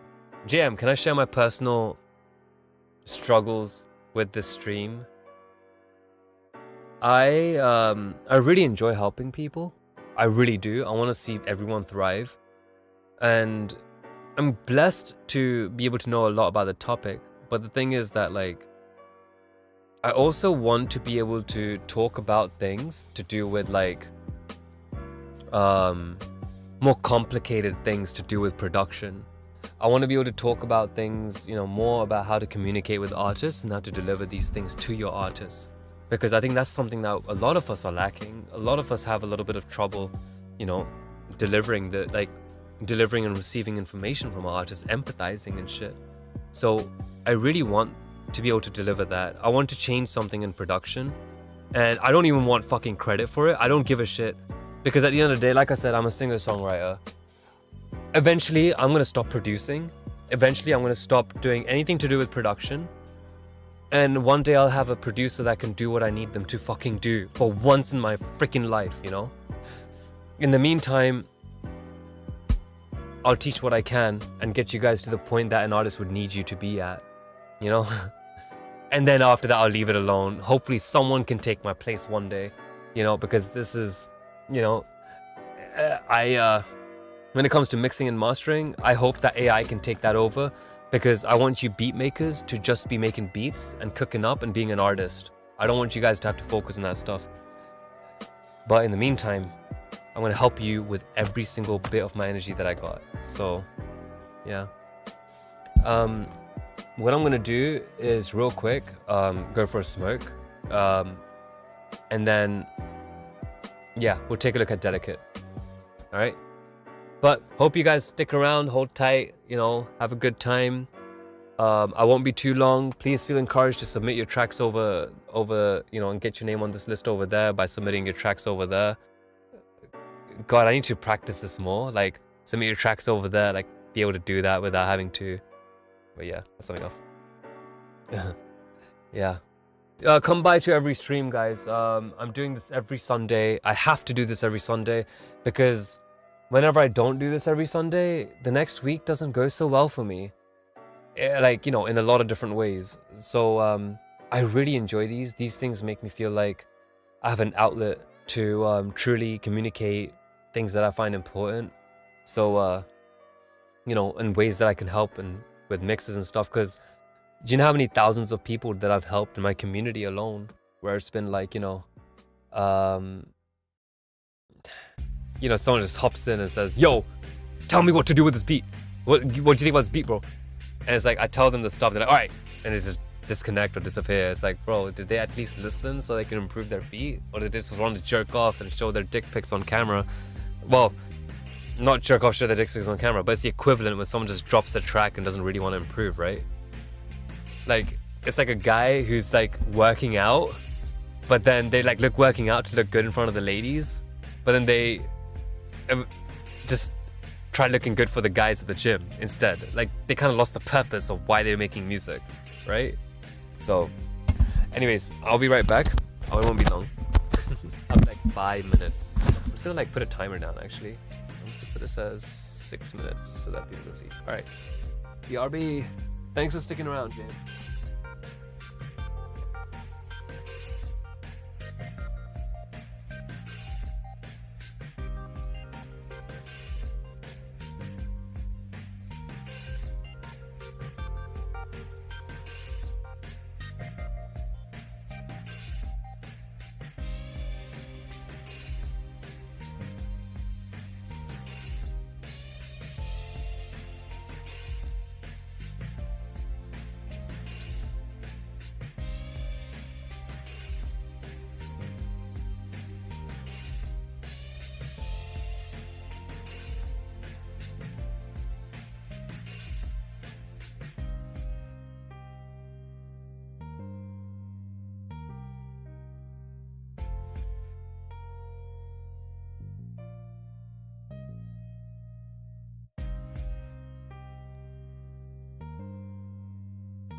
other beat critics. Oh, you learn from other beat critics as well. That's good.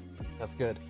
My advice is wait 1 sec. I'll tell you once I'm back. 1 sec. Hold on. Pretty. The ritual for the stream. I gotta do it.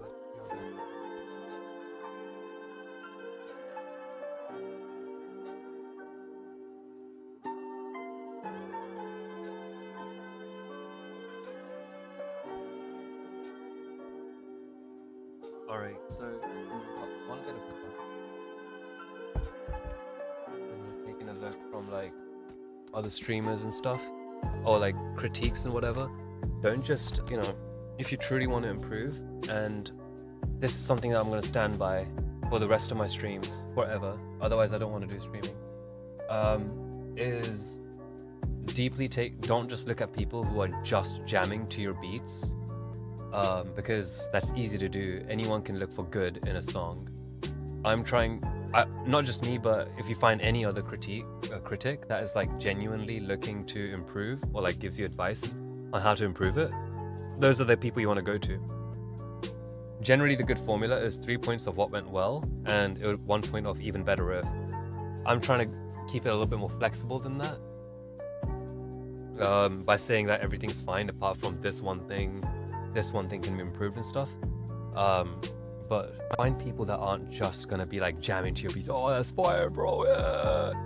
Cause, bro, you're in the gym right now. You're training, you know? When you're around people that are critics. That's what it should be like. It shouldn't just be all, you know? Everything's great. So, yeah. Let's take a look at Delicate. Alright, here we go.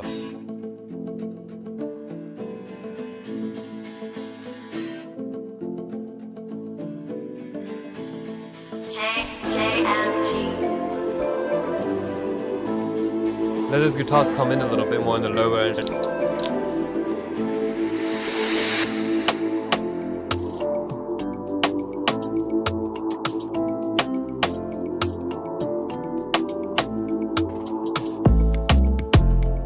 Nice. Bass came in right, correctly.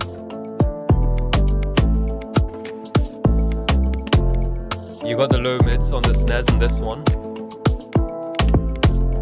Do the same on those guitars you had in the beginning.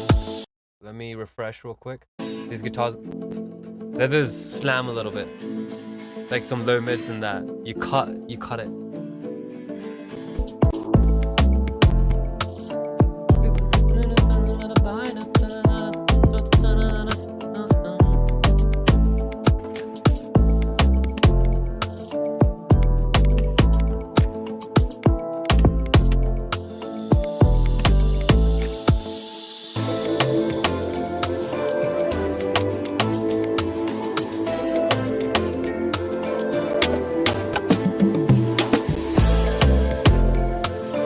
Otherwise it's going pretty hard.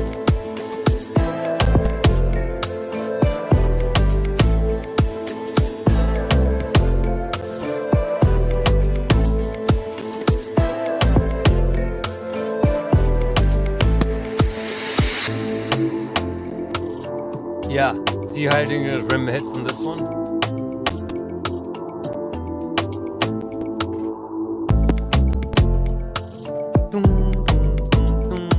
Have counter melodies, bro. Drum, drum, drum, drum. Some steel pans would be nice here. You know, like some steel pans. Drum, drum, drum. Like a fifth or something, or a third.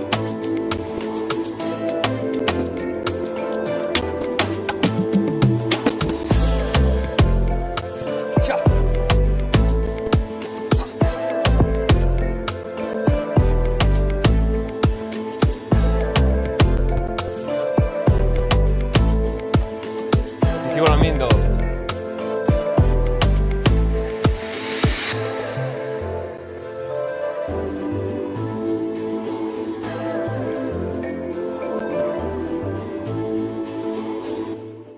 Yeah, bro.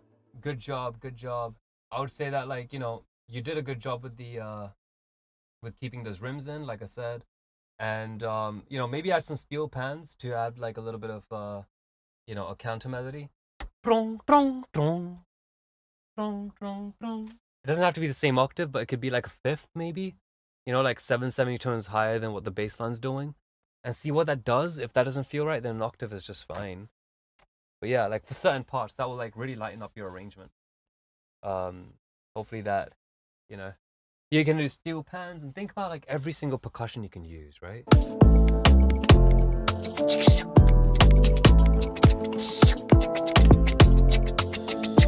You know? Over here, you could use that same thing I just did now.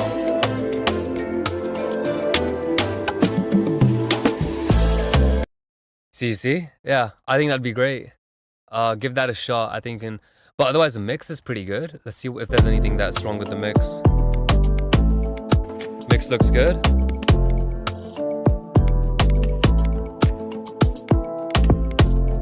The hats aren't so overwhelming and overwhelm the vocals.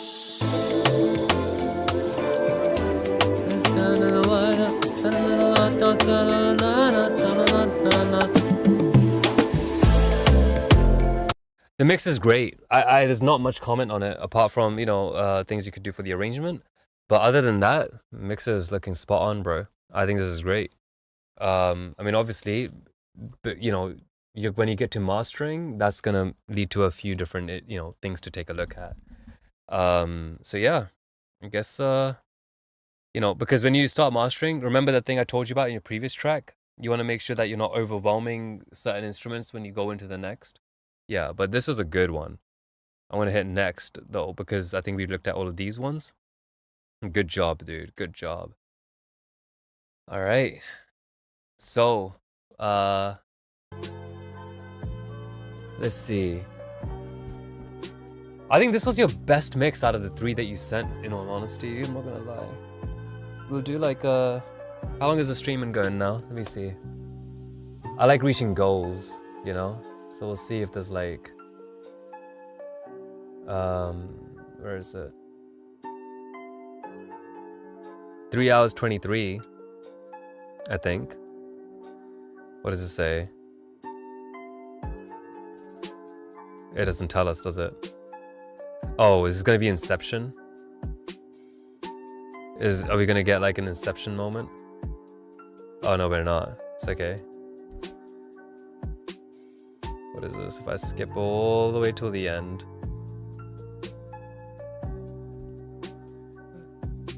Okay. Yeah, Inception. That's me. Hey, Vichy. Whatever. Alright, so I'm gonna close this. Stream within a stream. We can watch the stream inside of the stream. What is DJ Not's next track?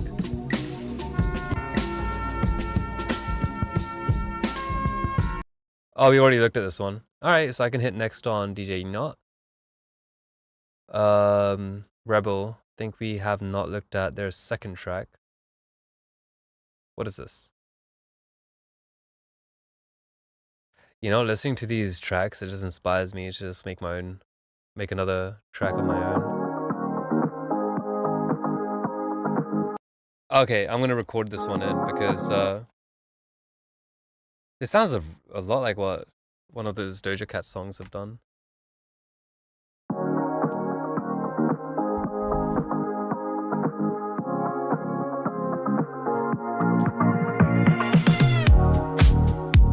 Nice. The kick is not causing issues in this one.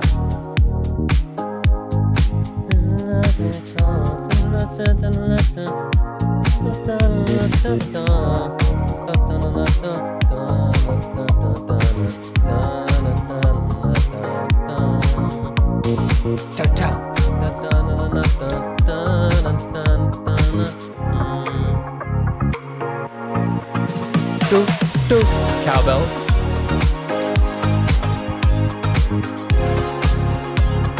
Nice.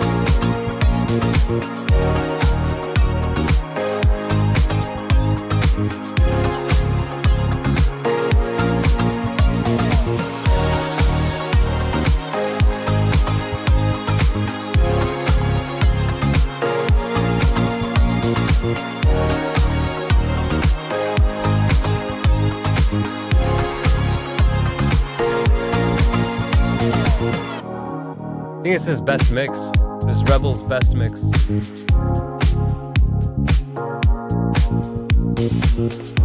That reverb on that snare could do a little different tone.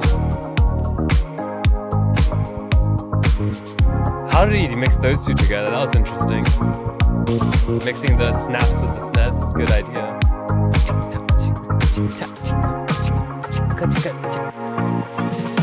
Bringing some up. Okay. We're getting a little bit more into complexity, and I appreciate that. So let's take a look at this, right? So there's arrangement that you've got going on, which is all fine. But here's the thing. What you can do is do something a little bit like this, bro. So over here you have a little bit of sides, and over here you have the sides kind of dipped, right?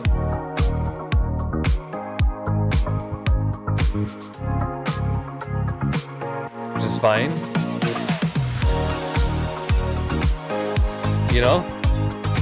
But you do the opposite direction. So you have like, you know, instead of it like this, you do that a little bit for the drop area. So you go, let me see if I can just duplicate this and see if I can like improvise it a little bit. So we have this one over here. All right.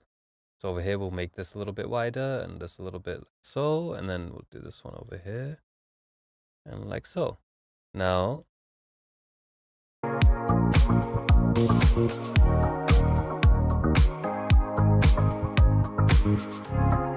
let those synths be in the nice lush warm, and then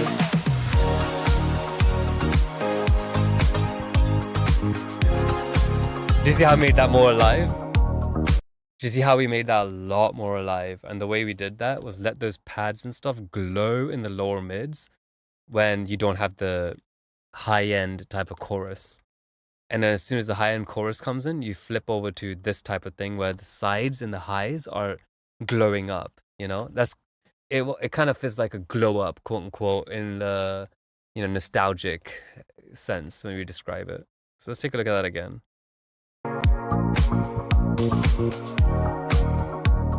Nice lush low mids. And then you see?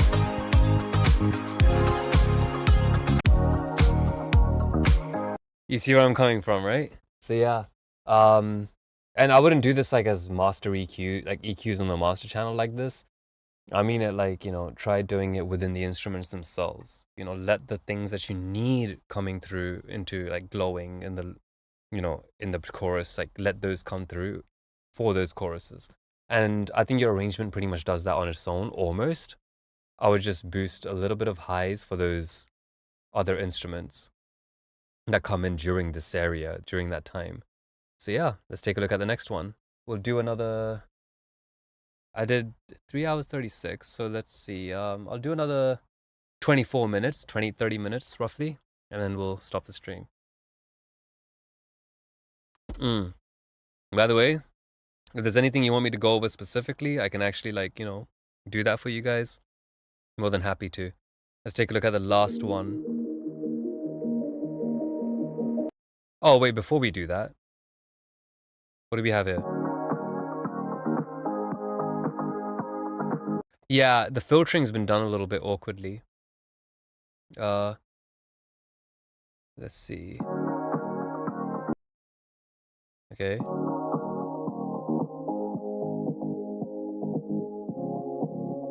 Your bass, cut your bass around here, right?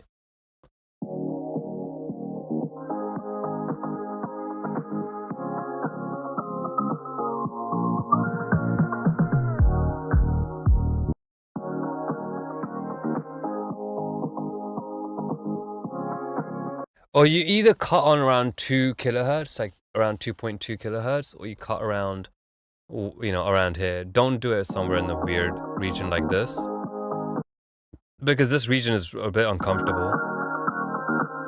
You see that resonance that we get? It's kind of coming through.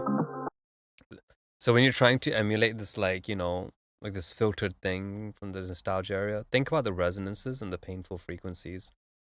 So if I was to do this,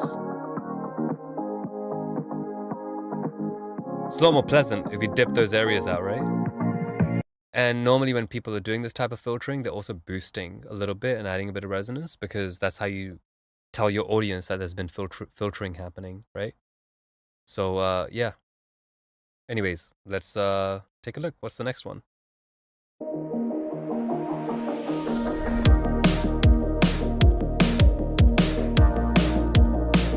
We've already heard this.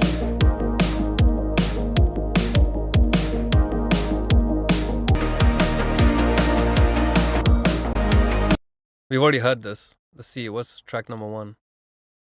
Desire.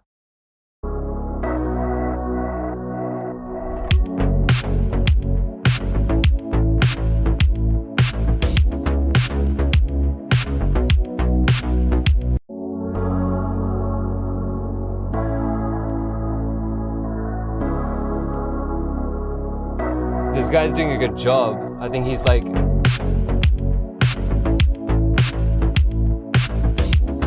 you know, taking a look at other songs and using them as reference.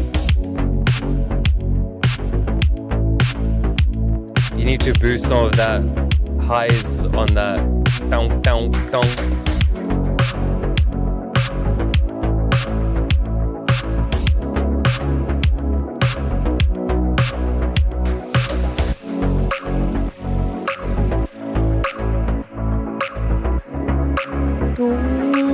Need a bit more unknowns.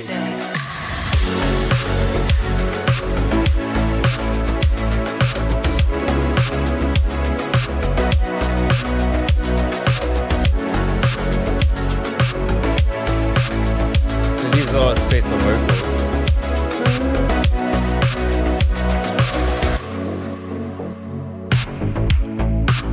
Nice.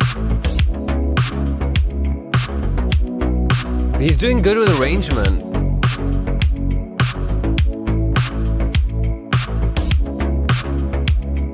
Yeah. Bring him a bit louder. Just a little bit, like 3 decibels, 2 decibels.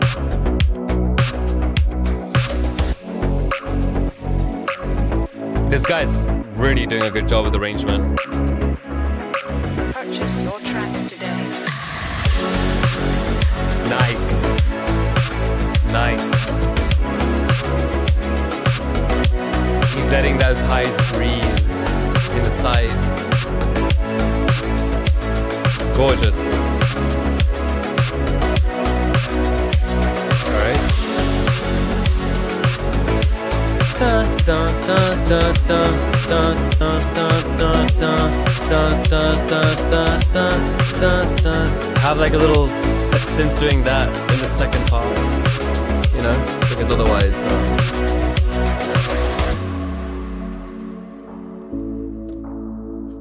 but you know, you can obviously tailor it to what your artist wants, right? Or your singer. No. There's side drums. Purchase Unique. your tracks today. But it fits.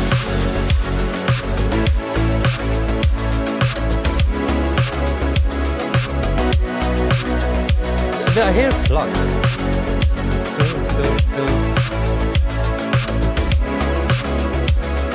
Nah, it's okay. They're at a good level.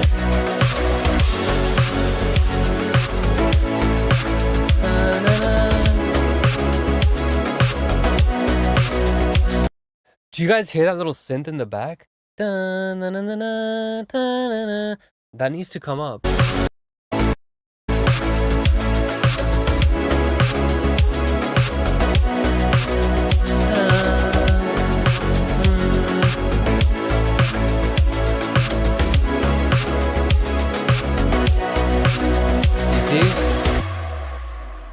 That little synth that's over there, yeah, that needs to come up.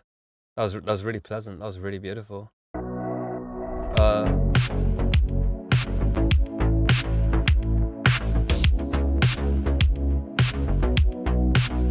Yeah, not for the snares, but boost this area by like maybe 4 freaking decibels for that little pluck that you have. Dong dong dong dong dong dong dong.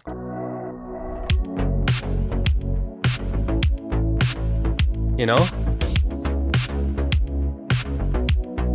Now it's really muffled, but if you bring that up, it would be really beautiful and pleasant. Maybe it would come up on mastering, maybe. But, you know, take a look. But other than that, this is a gorgeous mix. This is a gorgeous track. You know, I made some comments throughout the middle of it, and hopefully that should be helpful. Let's take a look at the next track, folks. I'm trying to cut them down to 4 minutes each.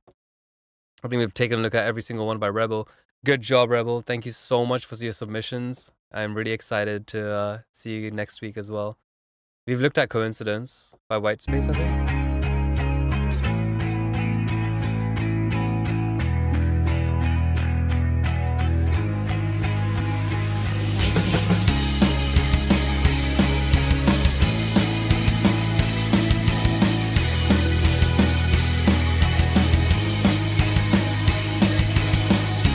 Snares need to be more punchy.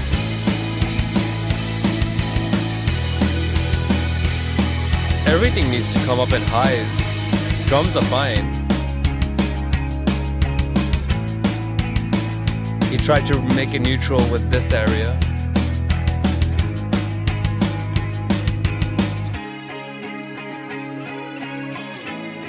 Yeah, over here you could change the guitars maybe a little bit.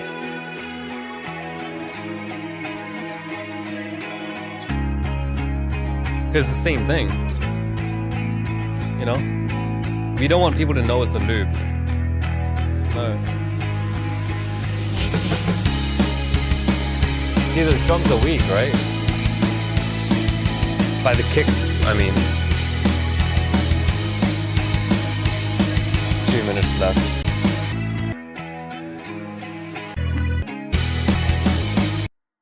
Okay, it's the same thing all the way through. Alright, so let's take a look what we can do.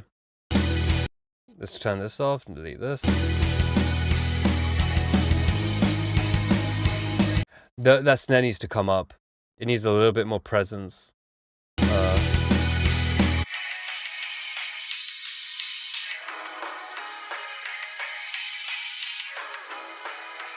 You can boost it around here if you want like a dark snare, or you can boost it. You can boost it here if you want a bright snare. You can boost it here if you want a dark snare. You know what I mean?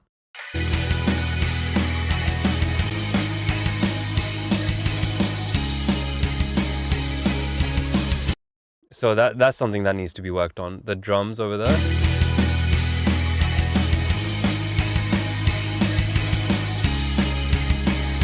You barely have subs, homie. Maybe like get some subs in there as well. Whatever you're doing, just get some low frequency.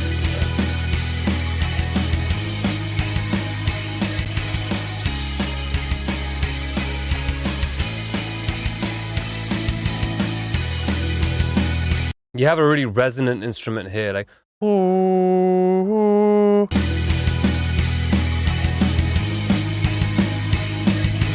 You guys hear that? Like ooh, you know?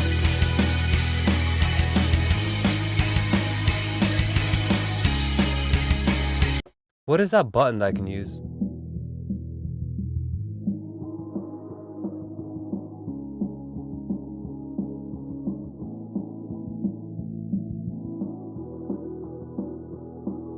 Yeah, that thing. Are you kidding me? Why is that only showing me the right ear? Bloody hell. What? Jesus Christ. It's not you. Yeah, be careful of that region. Whatever that is, like, which is, I mean, you could ignore it for now. I would just say that, like, get your snares and everything back, like, back up, like, you know, where they need to be. This is not for the entire mix, again. This is only for the snare, right? You either want the dark snare or a bright snare, but you still need the fundamental of that snare.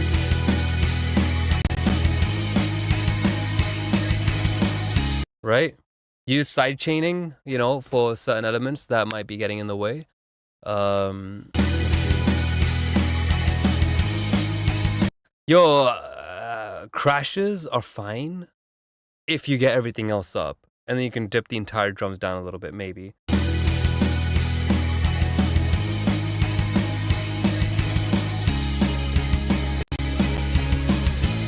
Your crashes are fine, honestly, but you got to bring everything else up. You got to bring everything to punch through a little bit harder.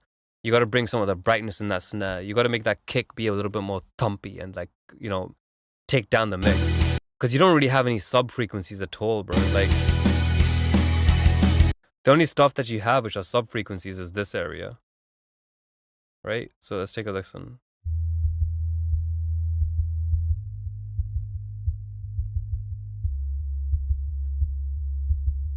Did you cut your freaking kicks over here, like low end? Be careful, homie. Okay. All right. Oh, hey, Vox Day. Oh my God, my brother. Oh me, look at you. Oh yeah, homie. I am so glad to see you. Yeah, I'm working with TrackTrain now during the streams. It's been great. So we submit the tracks to tracktrain.com now /HP/MA. Yeah. But other than that, white space, good job. The track is cool. I enjoy it. Let's see. What else? Hold on, is that other page refreshed? If I do this, boom. All right, we caught 5 people. Let's see. What is this one here? Let's do the next one. Good. Good. Good.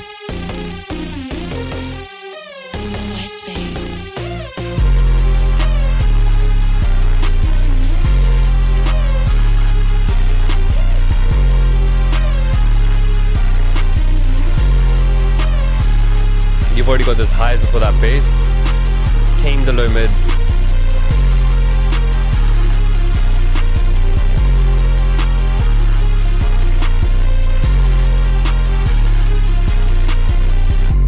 What's next? That is not a fat bass. I'd say it's a boomy bass. It's too boomy.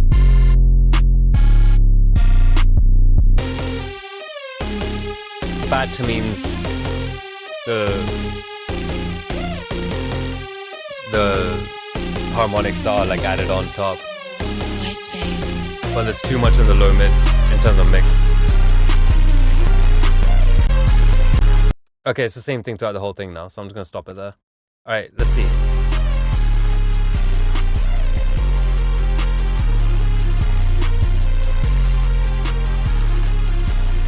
There's something that's not fitting right to me over here. So, okay, I'll tell you what's right for me.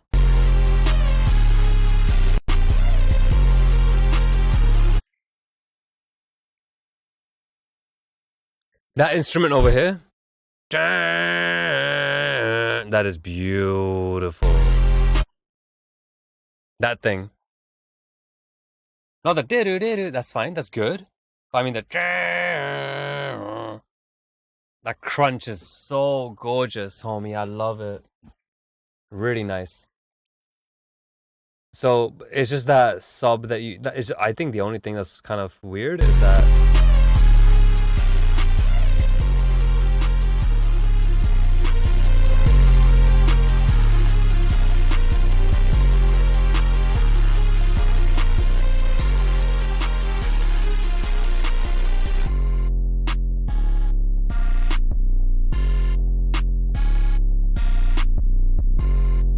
it's something.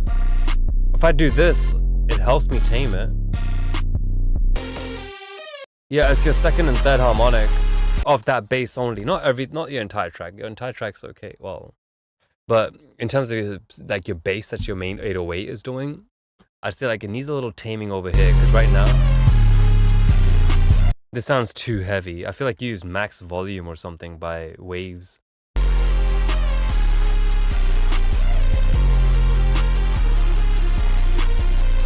You know what I mean? Tame it. But I'm reducing it quite a bit because it's pretty, it's a bit exaggerated. And then also work on your arrangement. I think this is pretty bland. It's the same thing. It's a loop, right? At the end of the day. But otherwise, okay. I see where you're coming from. Am I still up there? Oh my god. Alright, cool. So I think they took down the stuff. So that means that I'll listen to a couple more and then I'll start ending it. Alright, let's see. Vox Day, one track only, bro. Come on, give me more. Give me more. Give me more.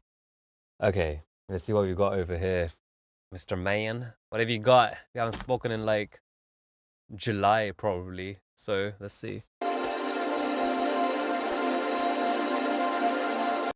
This guy cheats, by the way, when he's producing. He asks Jesus for help, and then he actually comes down. He's like, yo, you know how I like mix that water into wine? Here you go, homie. And he drops him these bars. So yeah, so this guy knows a lot. Okay, let's see how this went.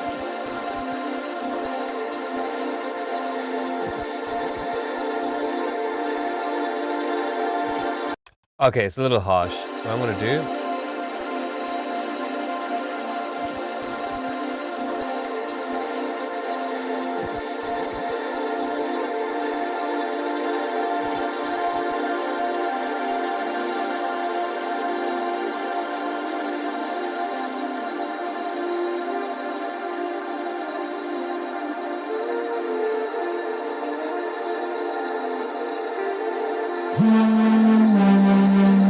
Ouch.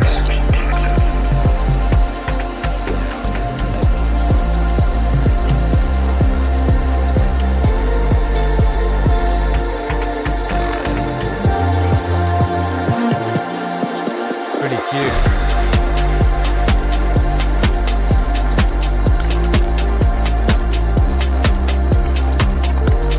This guy doesn't want vocals on his track, so it is what it is.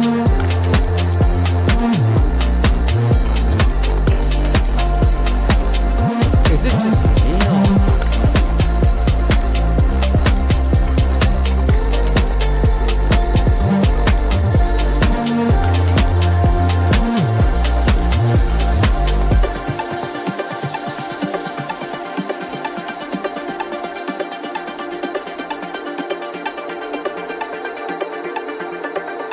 I think your bottleneck is your master chain.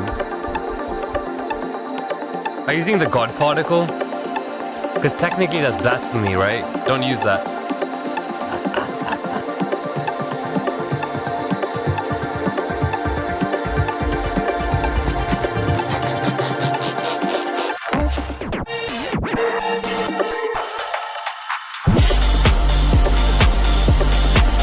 Oh.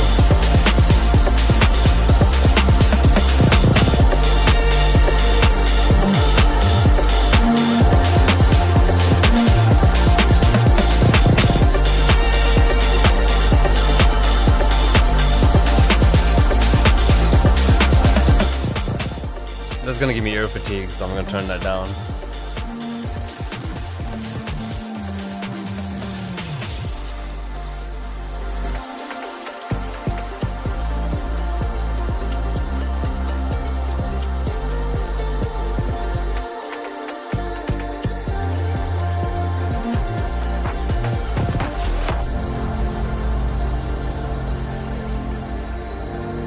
Your tracks have beautifully amazing, perfect arrangement. It's genuinely gorgeous. I love him.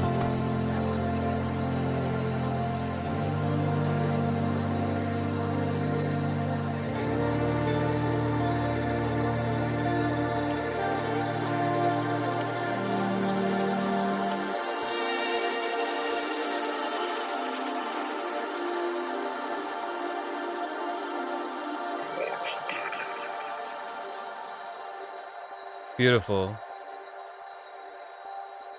But I feel like there's a little harshness. A lot of harshness. Maybe it's in the attempt of being loud. But yeah, it does take away some of those dynamics. And the way it takes a bit away, let's take a look, right? Let's take a look over here. Okay, you have all of this, fair enough.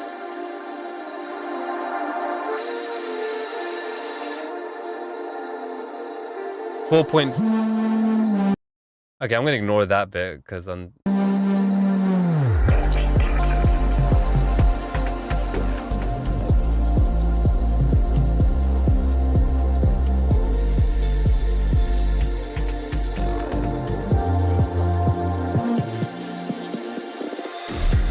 is it?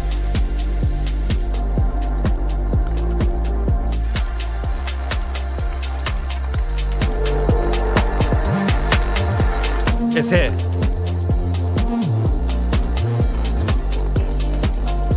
Everything's being squished. I'm just trying to think, how would you EQ this? So if I move to like a certain part of it.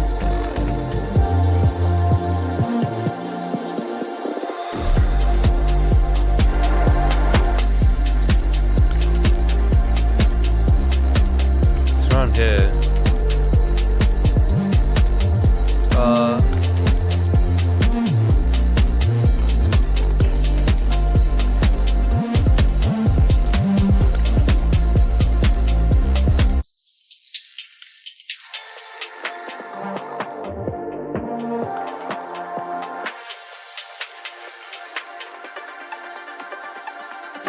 Yeah, it's around 1.5, I think.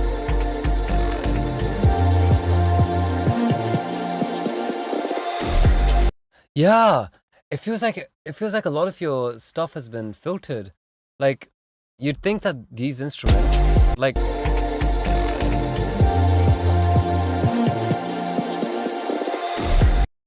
bro, here's the thing. I do this thing where you can send me your stems to this thing, and I can open it up and take a look properly, you know?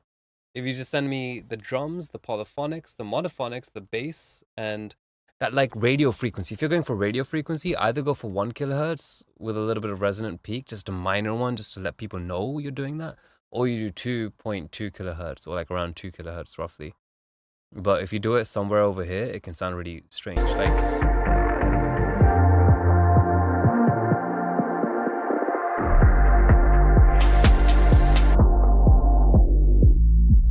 this sounds good to me. I'm gonna try to figure out what is it with your mix.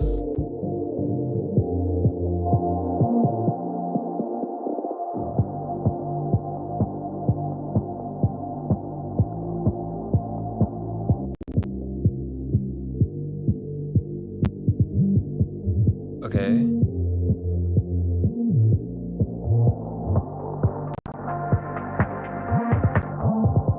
There's something here.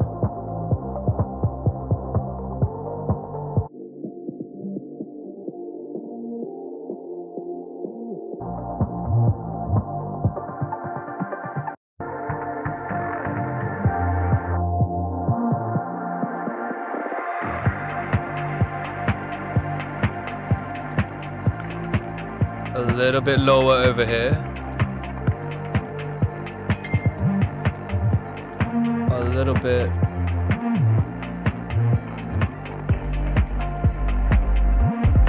I'm gonna leave that out for now because that's a distracting area.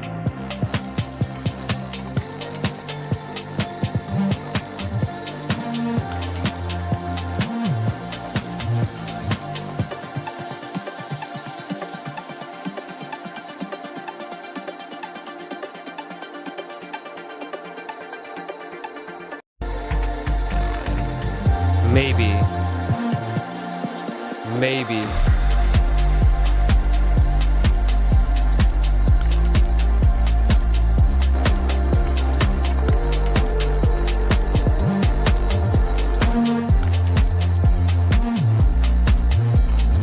And then I will do another boost.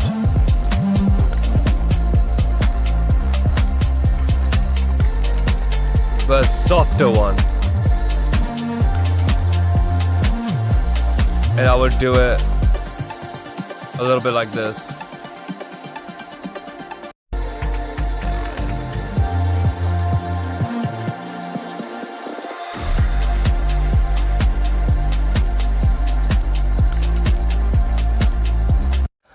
Okay, let's catch up on some things. Joe has just followed me. Oh, thank you for following me. Oh, he said you're welcome in advance. Yeah, please feel encouraged to submit. I'm happy to listen to your track. Low end of the clap interfering with the bass? I don't think so. I think your clap's really high and almost like too crispy. But if that's what you're going for, I wouldn't complain. But I would just say that, like, if you're going to be listening to a track for a really long time, you might have a little bit of an issue of that piercing through.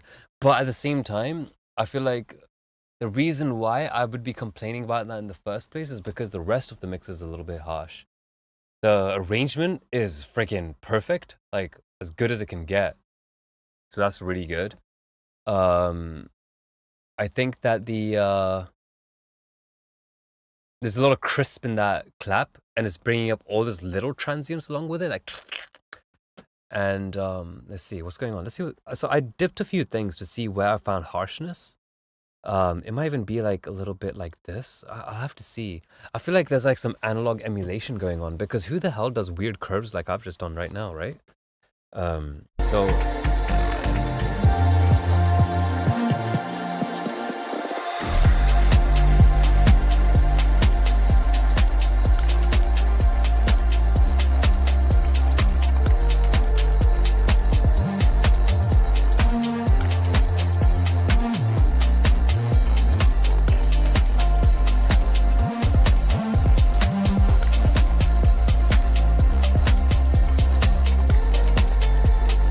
Yeah, they're really crisp, and no matter what I do, I wouldn't be able to tame them.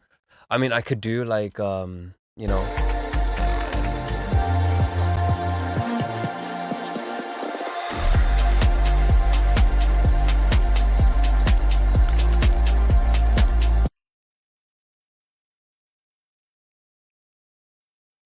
This is the area.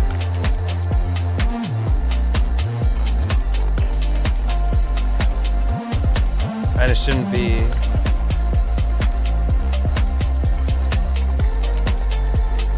A little bit like that. Stop moving! Okay, here we go. And this should be a bell. Here we go.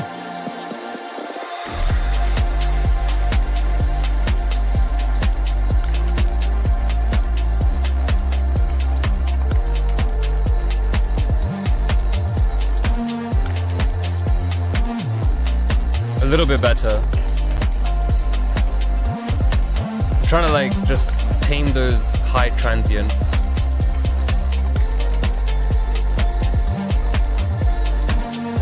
What did we get before?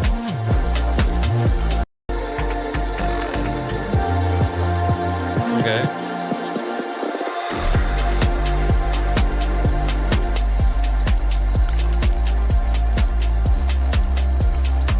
Yeah.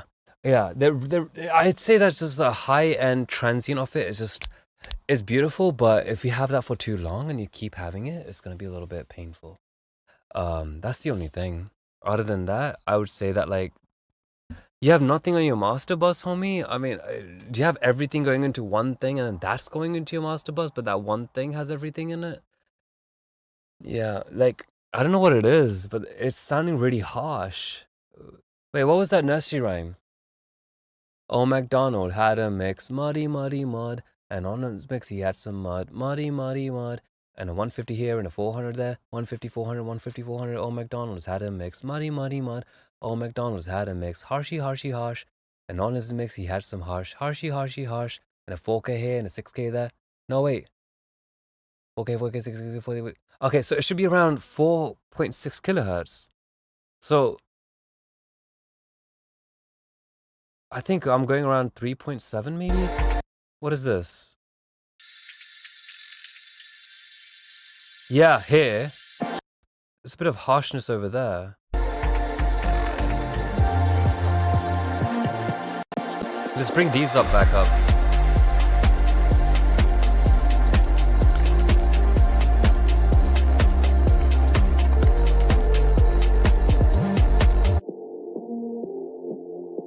No, this one should be tame, but it should be a little bit sharper.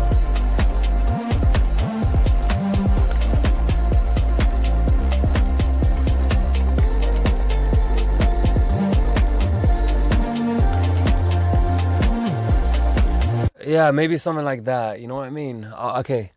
But yeah.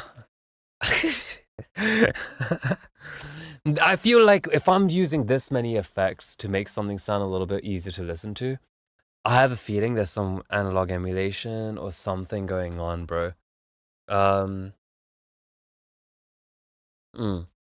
That's totally fair. As a work in progress, this is like the best work in progress I've ever heard in my life. Then this is gorgeous. The track is amazing. The arrangements are gorgeous. The instrument choices are impeccable. They're perfect. Like, you've done an amazing job. Vox, love you, bro. Honestly, good job. You're an amazing producer. You know, like as an artist, you're incredible. Let's see what we can do. So that was that. Now, is there another one? Let me see. I think this will probably be my last one, so I don't know which one to take a look at. I'll probably see if I can eliminate white space real quick. Let me see. How long have I been streaming? Why do I get the most random things? Okay, Aussie's fine, but then what is that? Live. It doesn't tell you how long you've been going for, does it? Okay, I guess that's fine. Oh my gosh, there's a major latency, yo. Oh my god, this latency is huge. Whatever. Okay, I think we've done about 4 hours. So what I'm gonna do is quickly just start, you know, start closing off a little bit. Okay. Let's see what we have over here. What am I drinking? Apple juice. Okay. Let's see. No, I've been taking it a little bit easy. It's just like just a little beer. You know, trying to keep it as a tradition for these streams, but I feel like I can't keep up a lot of the time. So, yeah, we'll have to see. Of course, we've seen this. You could have whatever you like. Said, yeah, I remember this one. What were the lyrics to this? White space. So then, you could have others all night, and baby, you could have whatever you like. Said that you could have whatever you like, yeah. Stacks on deck, patron on ice. We can pop bottles all night, and baby, you could have whatever you like. Said that you could have whatever you like, yeah. Jet for you tonight, and baby, you can have whatever you like. Yeah, that's why. For you, on you, want it, you get it. Yeah, it literally sounds like that song. So I'm gonna skip this one because we already listened to this one a little while back. I think that wait, you know this guy?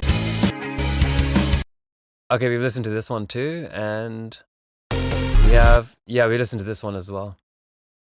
If I can tell what we've listened to already by just like listening to like 200 milliseconds, come on, I must be good.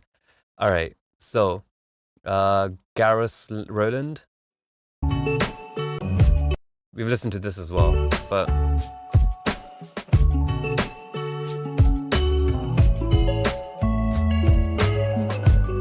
yeah, see, remember that one? Next artist, Living Puff. He's done like 2 submissions. Let's see. All right, DHMP, has he done? We've done this one. Yeah, I know this one because I remember that guitar. Let Loose. Have you heard this one? Yeah, feel free to submit another one, Voxday. And anyone who is on the stream right now. Just let me know in the chat if you have submitted one.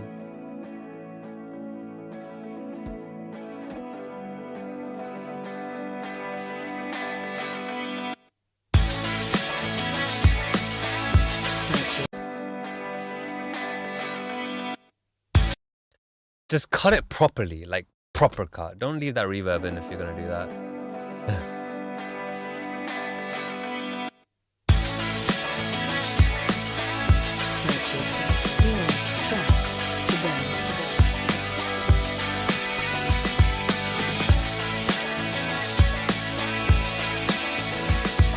I'm listening to the quiet elements over there.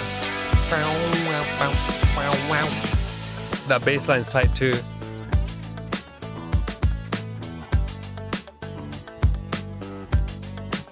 Okay, DHMP, I'm going to stop this one right here because I'm going to be real quick with it. Feel encouraged to submit this one again next week as well, if you'd like to. I'm going to try to get through all of these as fast as I can. Oh my god, there's so many. I think I've done this one. This was the Resurrected, I think. Yeah, I've done this one. We're going to take a look at the next one, which is this one here. All right. Toward future without light. Sweet. Okay. But DHMP, I just want to say one thing is that like your songs are really good. I enjoy them a lot. You're really good at freaking writing. I really enjoy them. But same feedback that I gave before. Make sure those basses come up. The feedback I gave you for the first 2 tracks, just use them for the first track. I mean, use them for the next one. I'm not going to repeat advice, right? Because I don't want to bore you with it. Yeah, Voxday, I'm going to take a look at your one right after this When We Cared.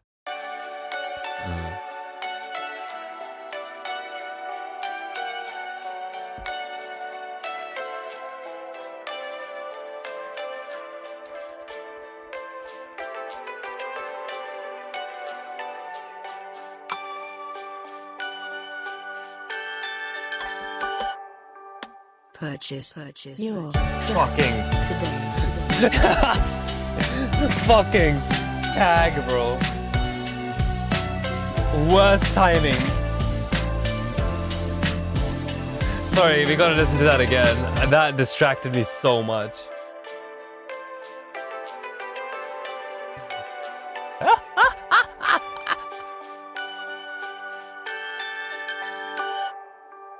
Purchase your tracks today.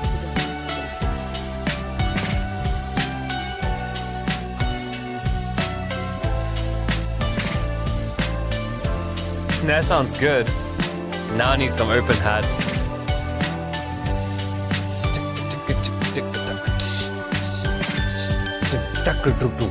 Some drum fill over there.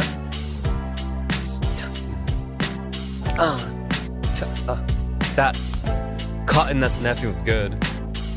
Because you brought the fundamental out, I'm not caring too much about that reverb. And it sounds intentional, and it sounds sampled. It sounds cool.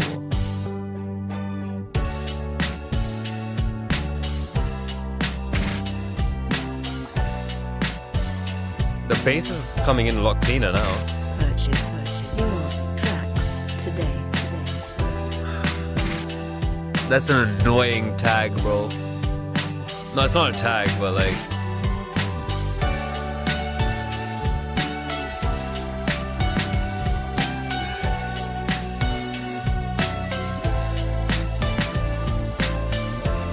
Hey, JMC, bro. I'm gonna stop this. JMC, thank you so much for joining. Thank you for so much for like, you know, having a good time with me and contributing your thoughts, where you feel. Please, and also for like submitting your tracks. Please feel encouraged in the next week too, homie. I'm always looking forward to listening to your tracks. I love the R&B stuff, man. Like, especially the Afrobeat stuff that you've been doing. You know, it gets me to move. It always got me to move, bro. Every time I played one of your tracks. So, good job. Take a look at the feedback that I've given. Take a look at the VOD on YouTube and see where you feel. See how you feel, right? All right. Peace, bro.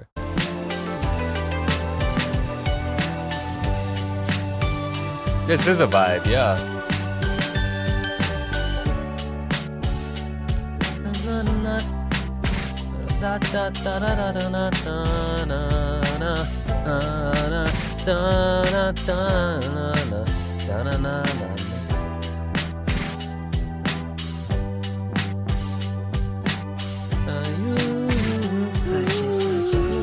Tracks today.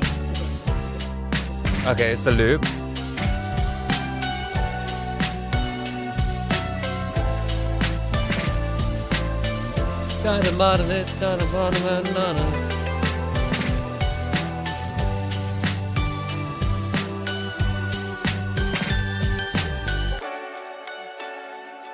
That cut a little bit. I think there's just look at those 150 milliseconds of that transition. Just check what's going on there. Your tracks today. Da-dum. Yeah. You could have anything that you wanna. All you need is a couple of watermelon daughters. Water bottles full of water thing you thought of. That's the kind of dish you get for watermelon dollars. Living all of my life with some kind of misery. I don't need to be the one to get you out of sympathy. Oh yeah. It's a beautiful track. It's a beautiful track. I'm gonna just fade it out actually.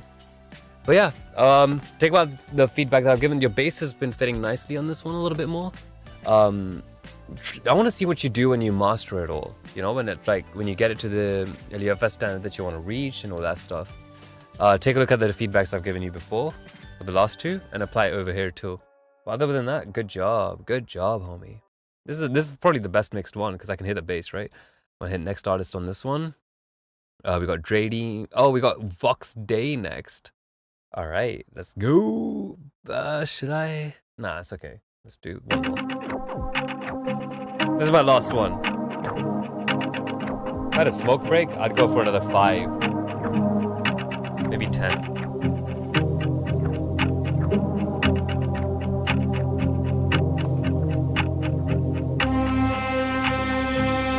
That's a bit harsh. Too heavy, I mean.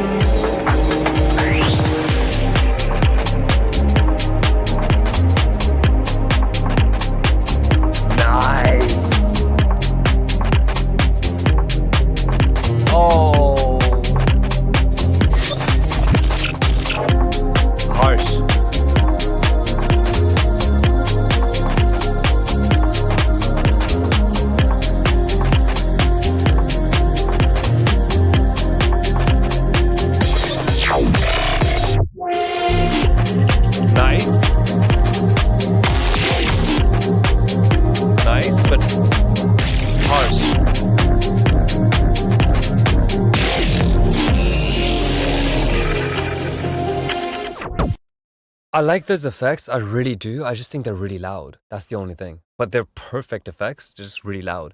Gorgeous effects, but really loud. And, you know, like up there.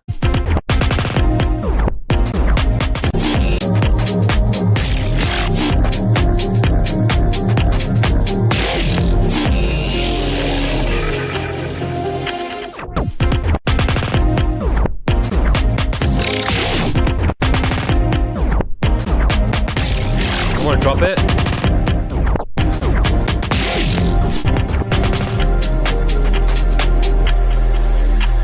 Okay, that wasn't necessary. I thought after that point, like this little thing, it's gonna drop. No. And okay, maybe after the next one. And then it didn't.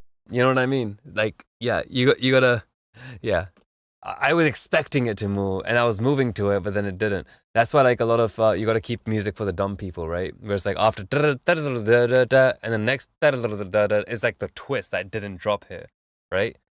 So make sure that you're, you know, remembering when to actually release the beat. But if that's what you're making as like the main thing. Here's the thing, it's misleading, right? If you have over here.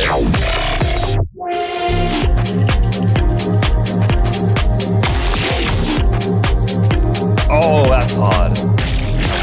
Whoa, whoa.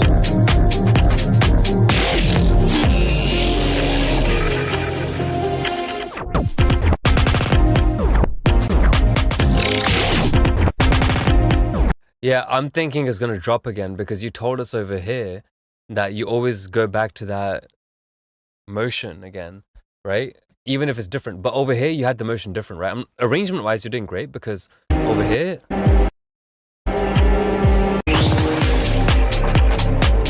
going into house thing. But what I would say for this bit, actually, before I go into this thing, I just want to quickly, because this has been in my mind for a while.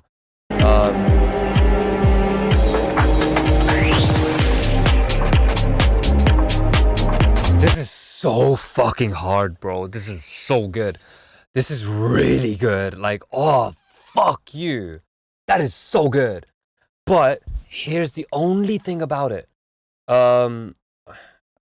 For the people that stayed, I'm just gonna do this for them. All right, there we go. Because I did this to prove a point. Anyways, and also, here we go. All right, so here's the thing that you've got going for you, bro. Because you have all of this stuff going on, but then the reverb kind of just like this is the downbeat, right? Like this little line here. But as soon as the freaking like the downbeat comes, you know how you have reverbs and tails just kind of floating around area like that. Well, bro, what I'm saying is that you might have all of this floating reverb and stuff, but just like show a dip in that reverb. Just as soon as that downbeat hits, I'm talking about over here. So think about all the reverbs that are happening. One sec. One sec.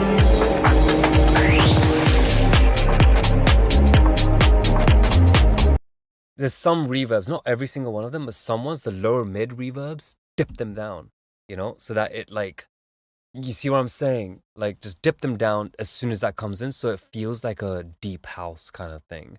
It feels a little bit more deeper house, deeper everything. Let me see if I can like actually demonstrate that with just frequency response.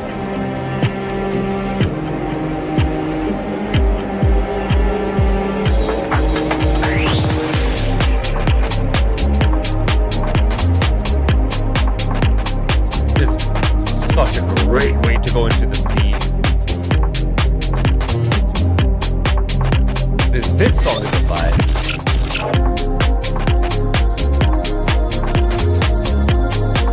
Oh,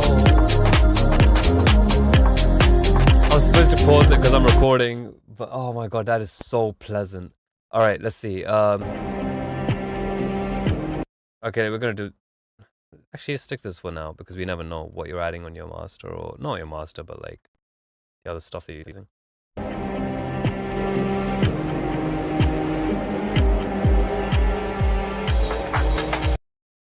Let's do this for a second and just do something like this. Maybe I'm just doing guesswork, and because I'm just gonna do like a little bit of a automation where it's like.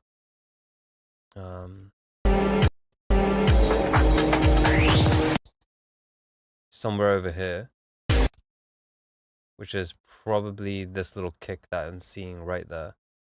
I'm just gonna put this to over here and just kind of make it a little bit easier, just so that we kind of get it. Maybe.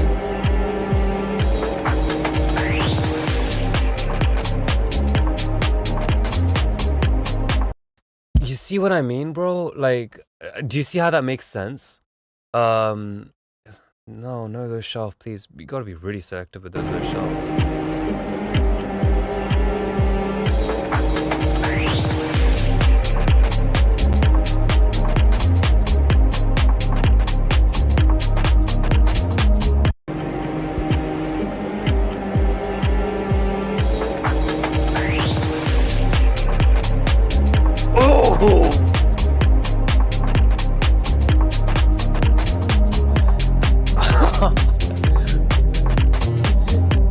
You see how fucking different that is compared to...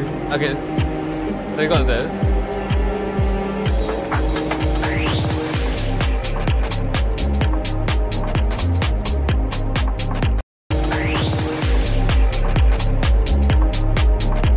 Versus...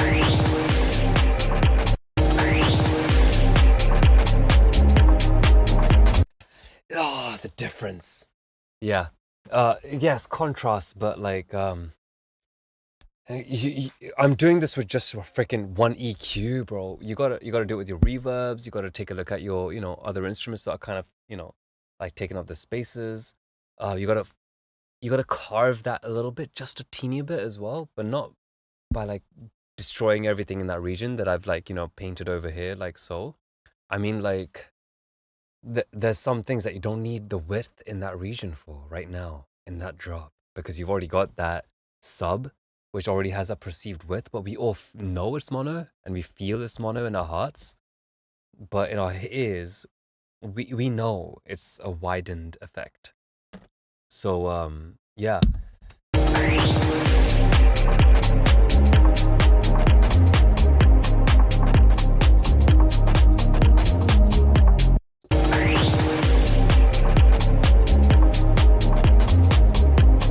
also boosted the bass's subs just in that region.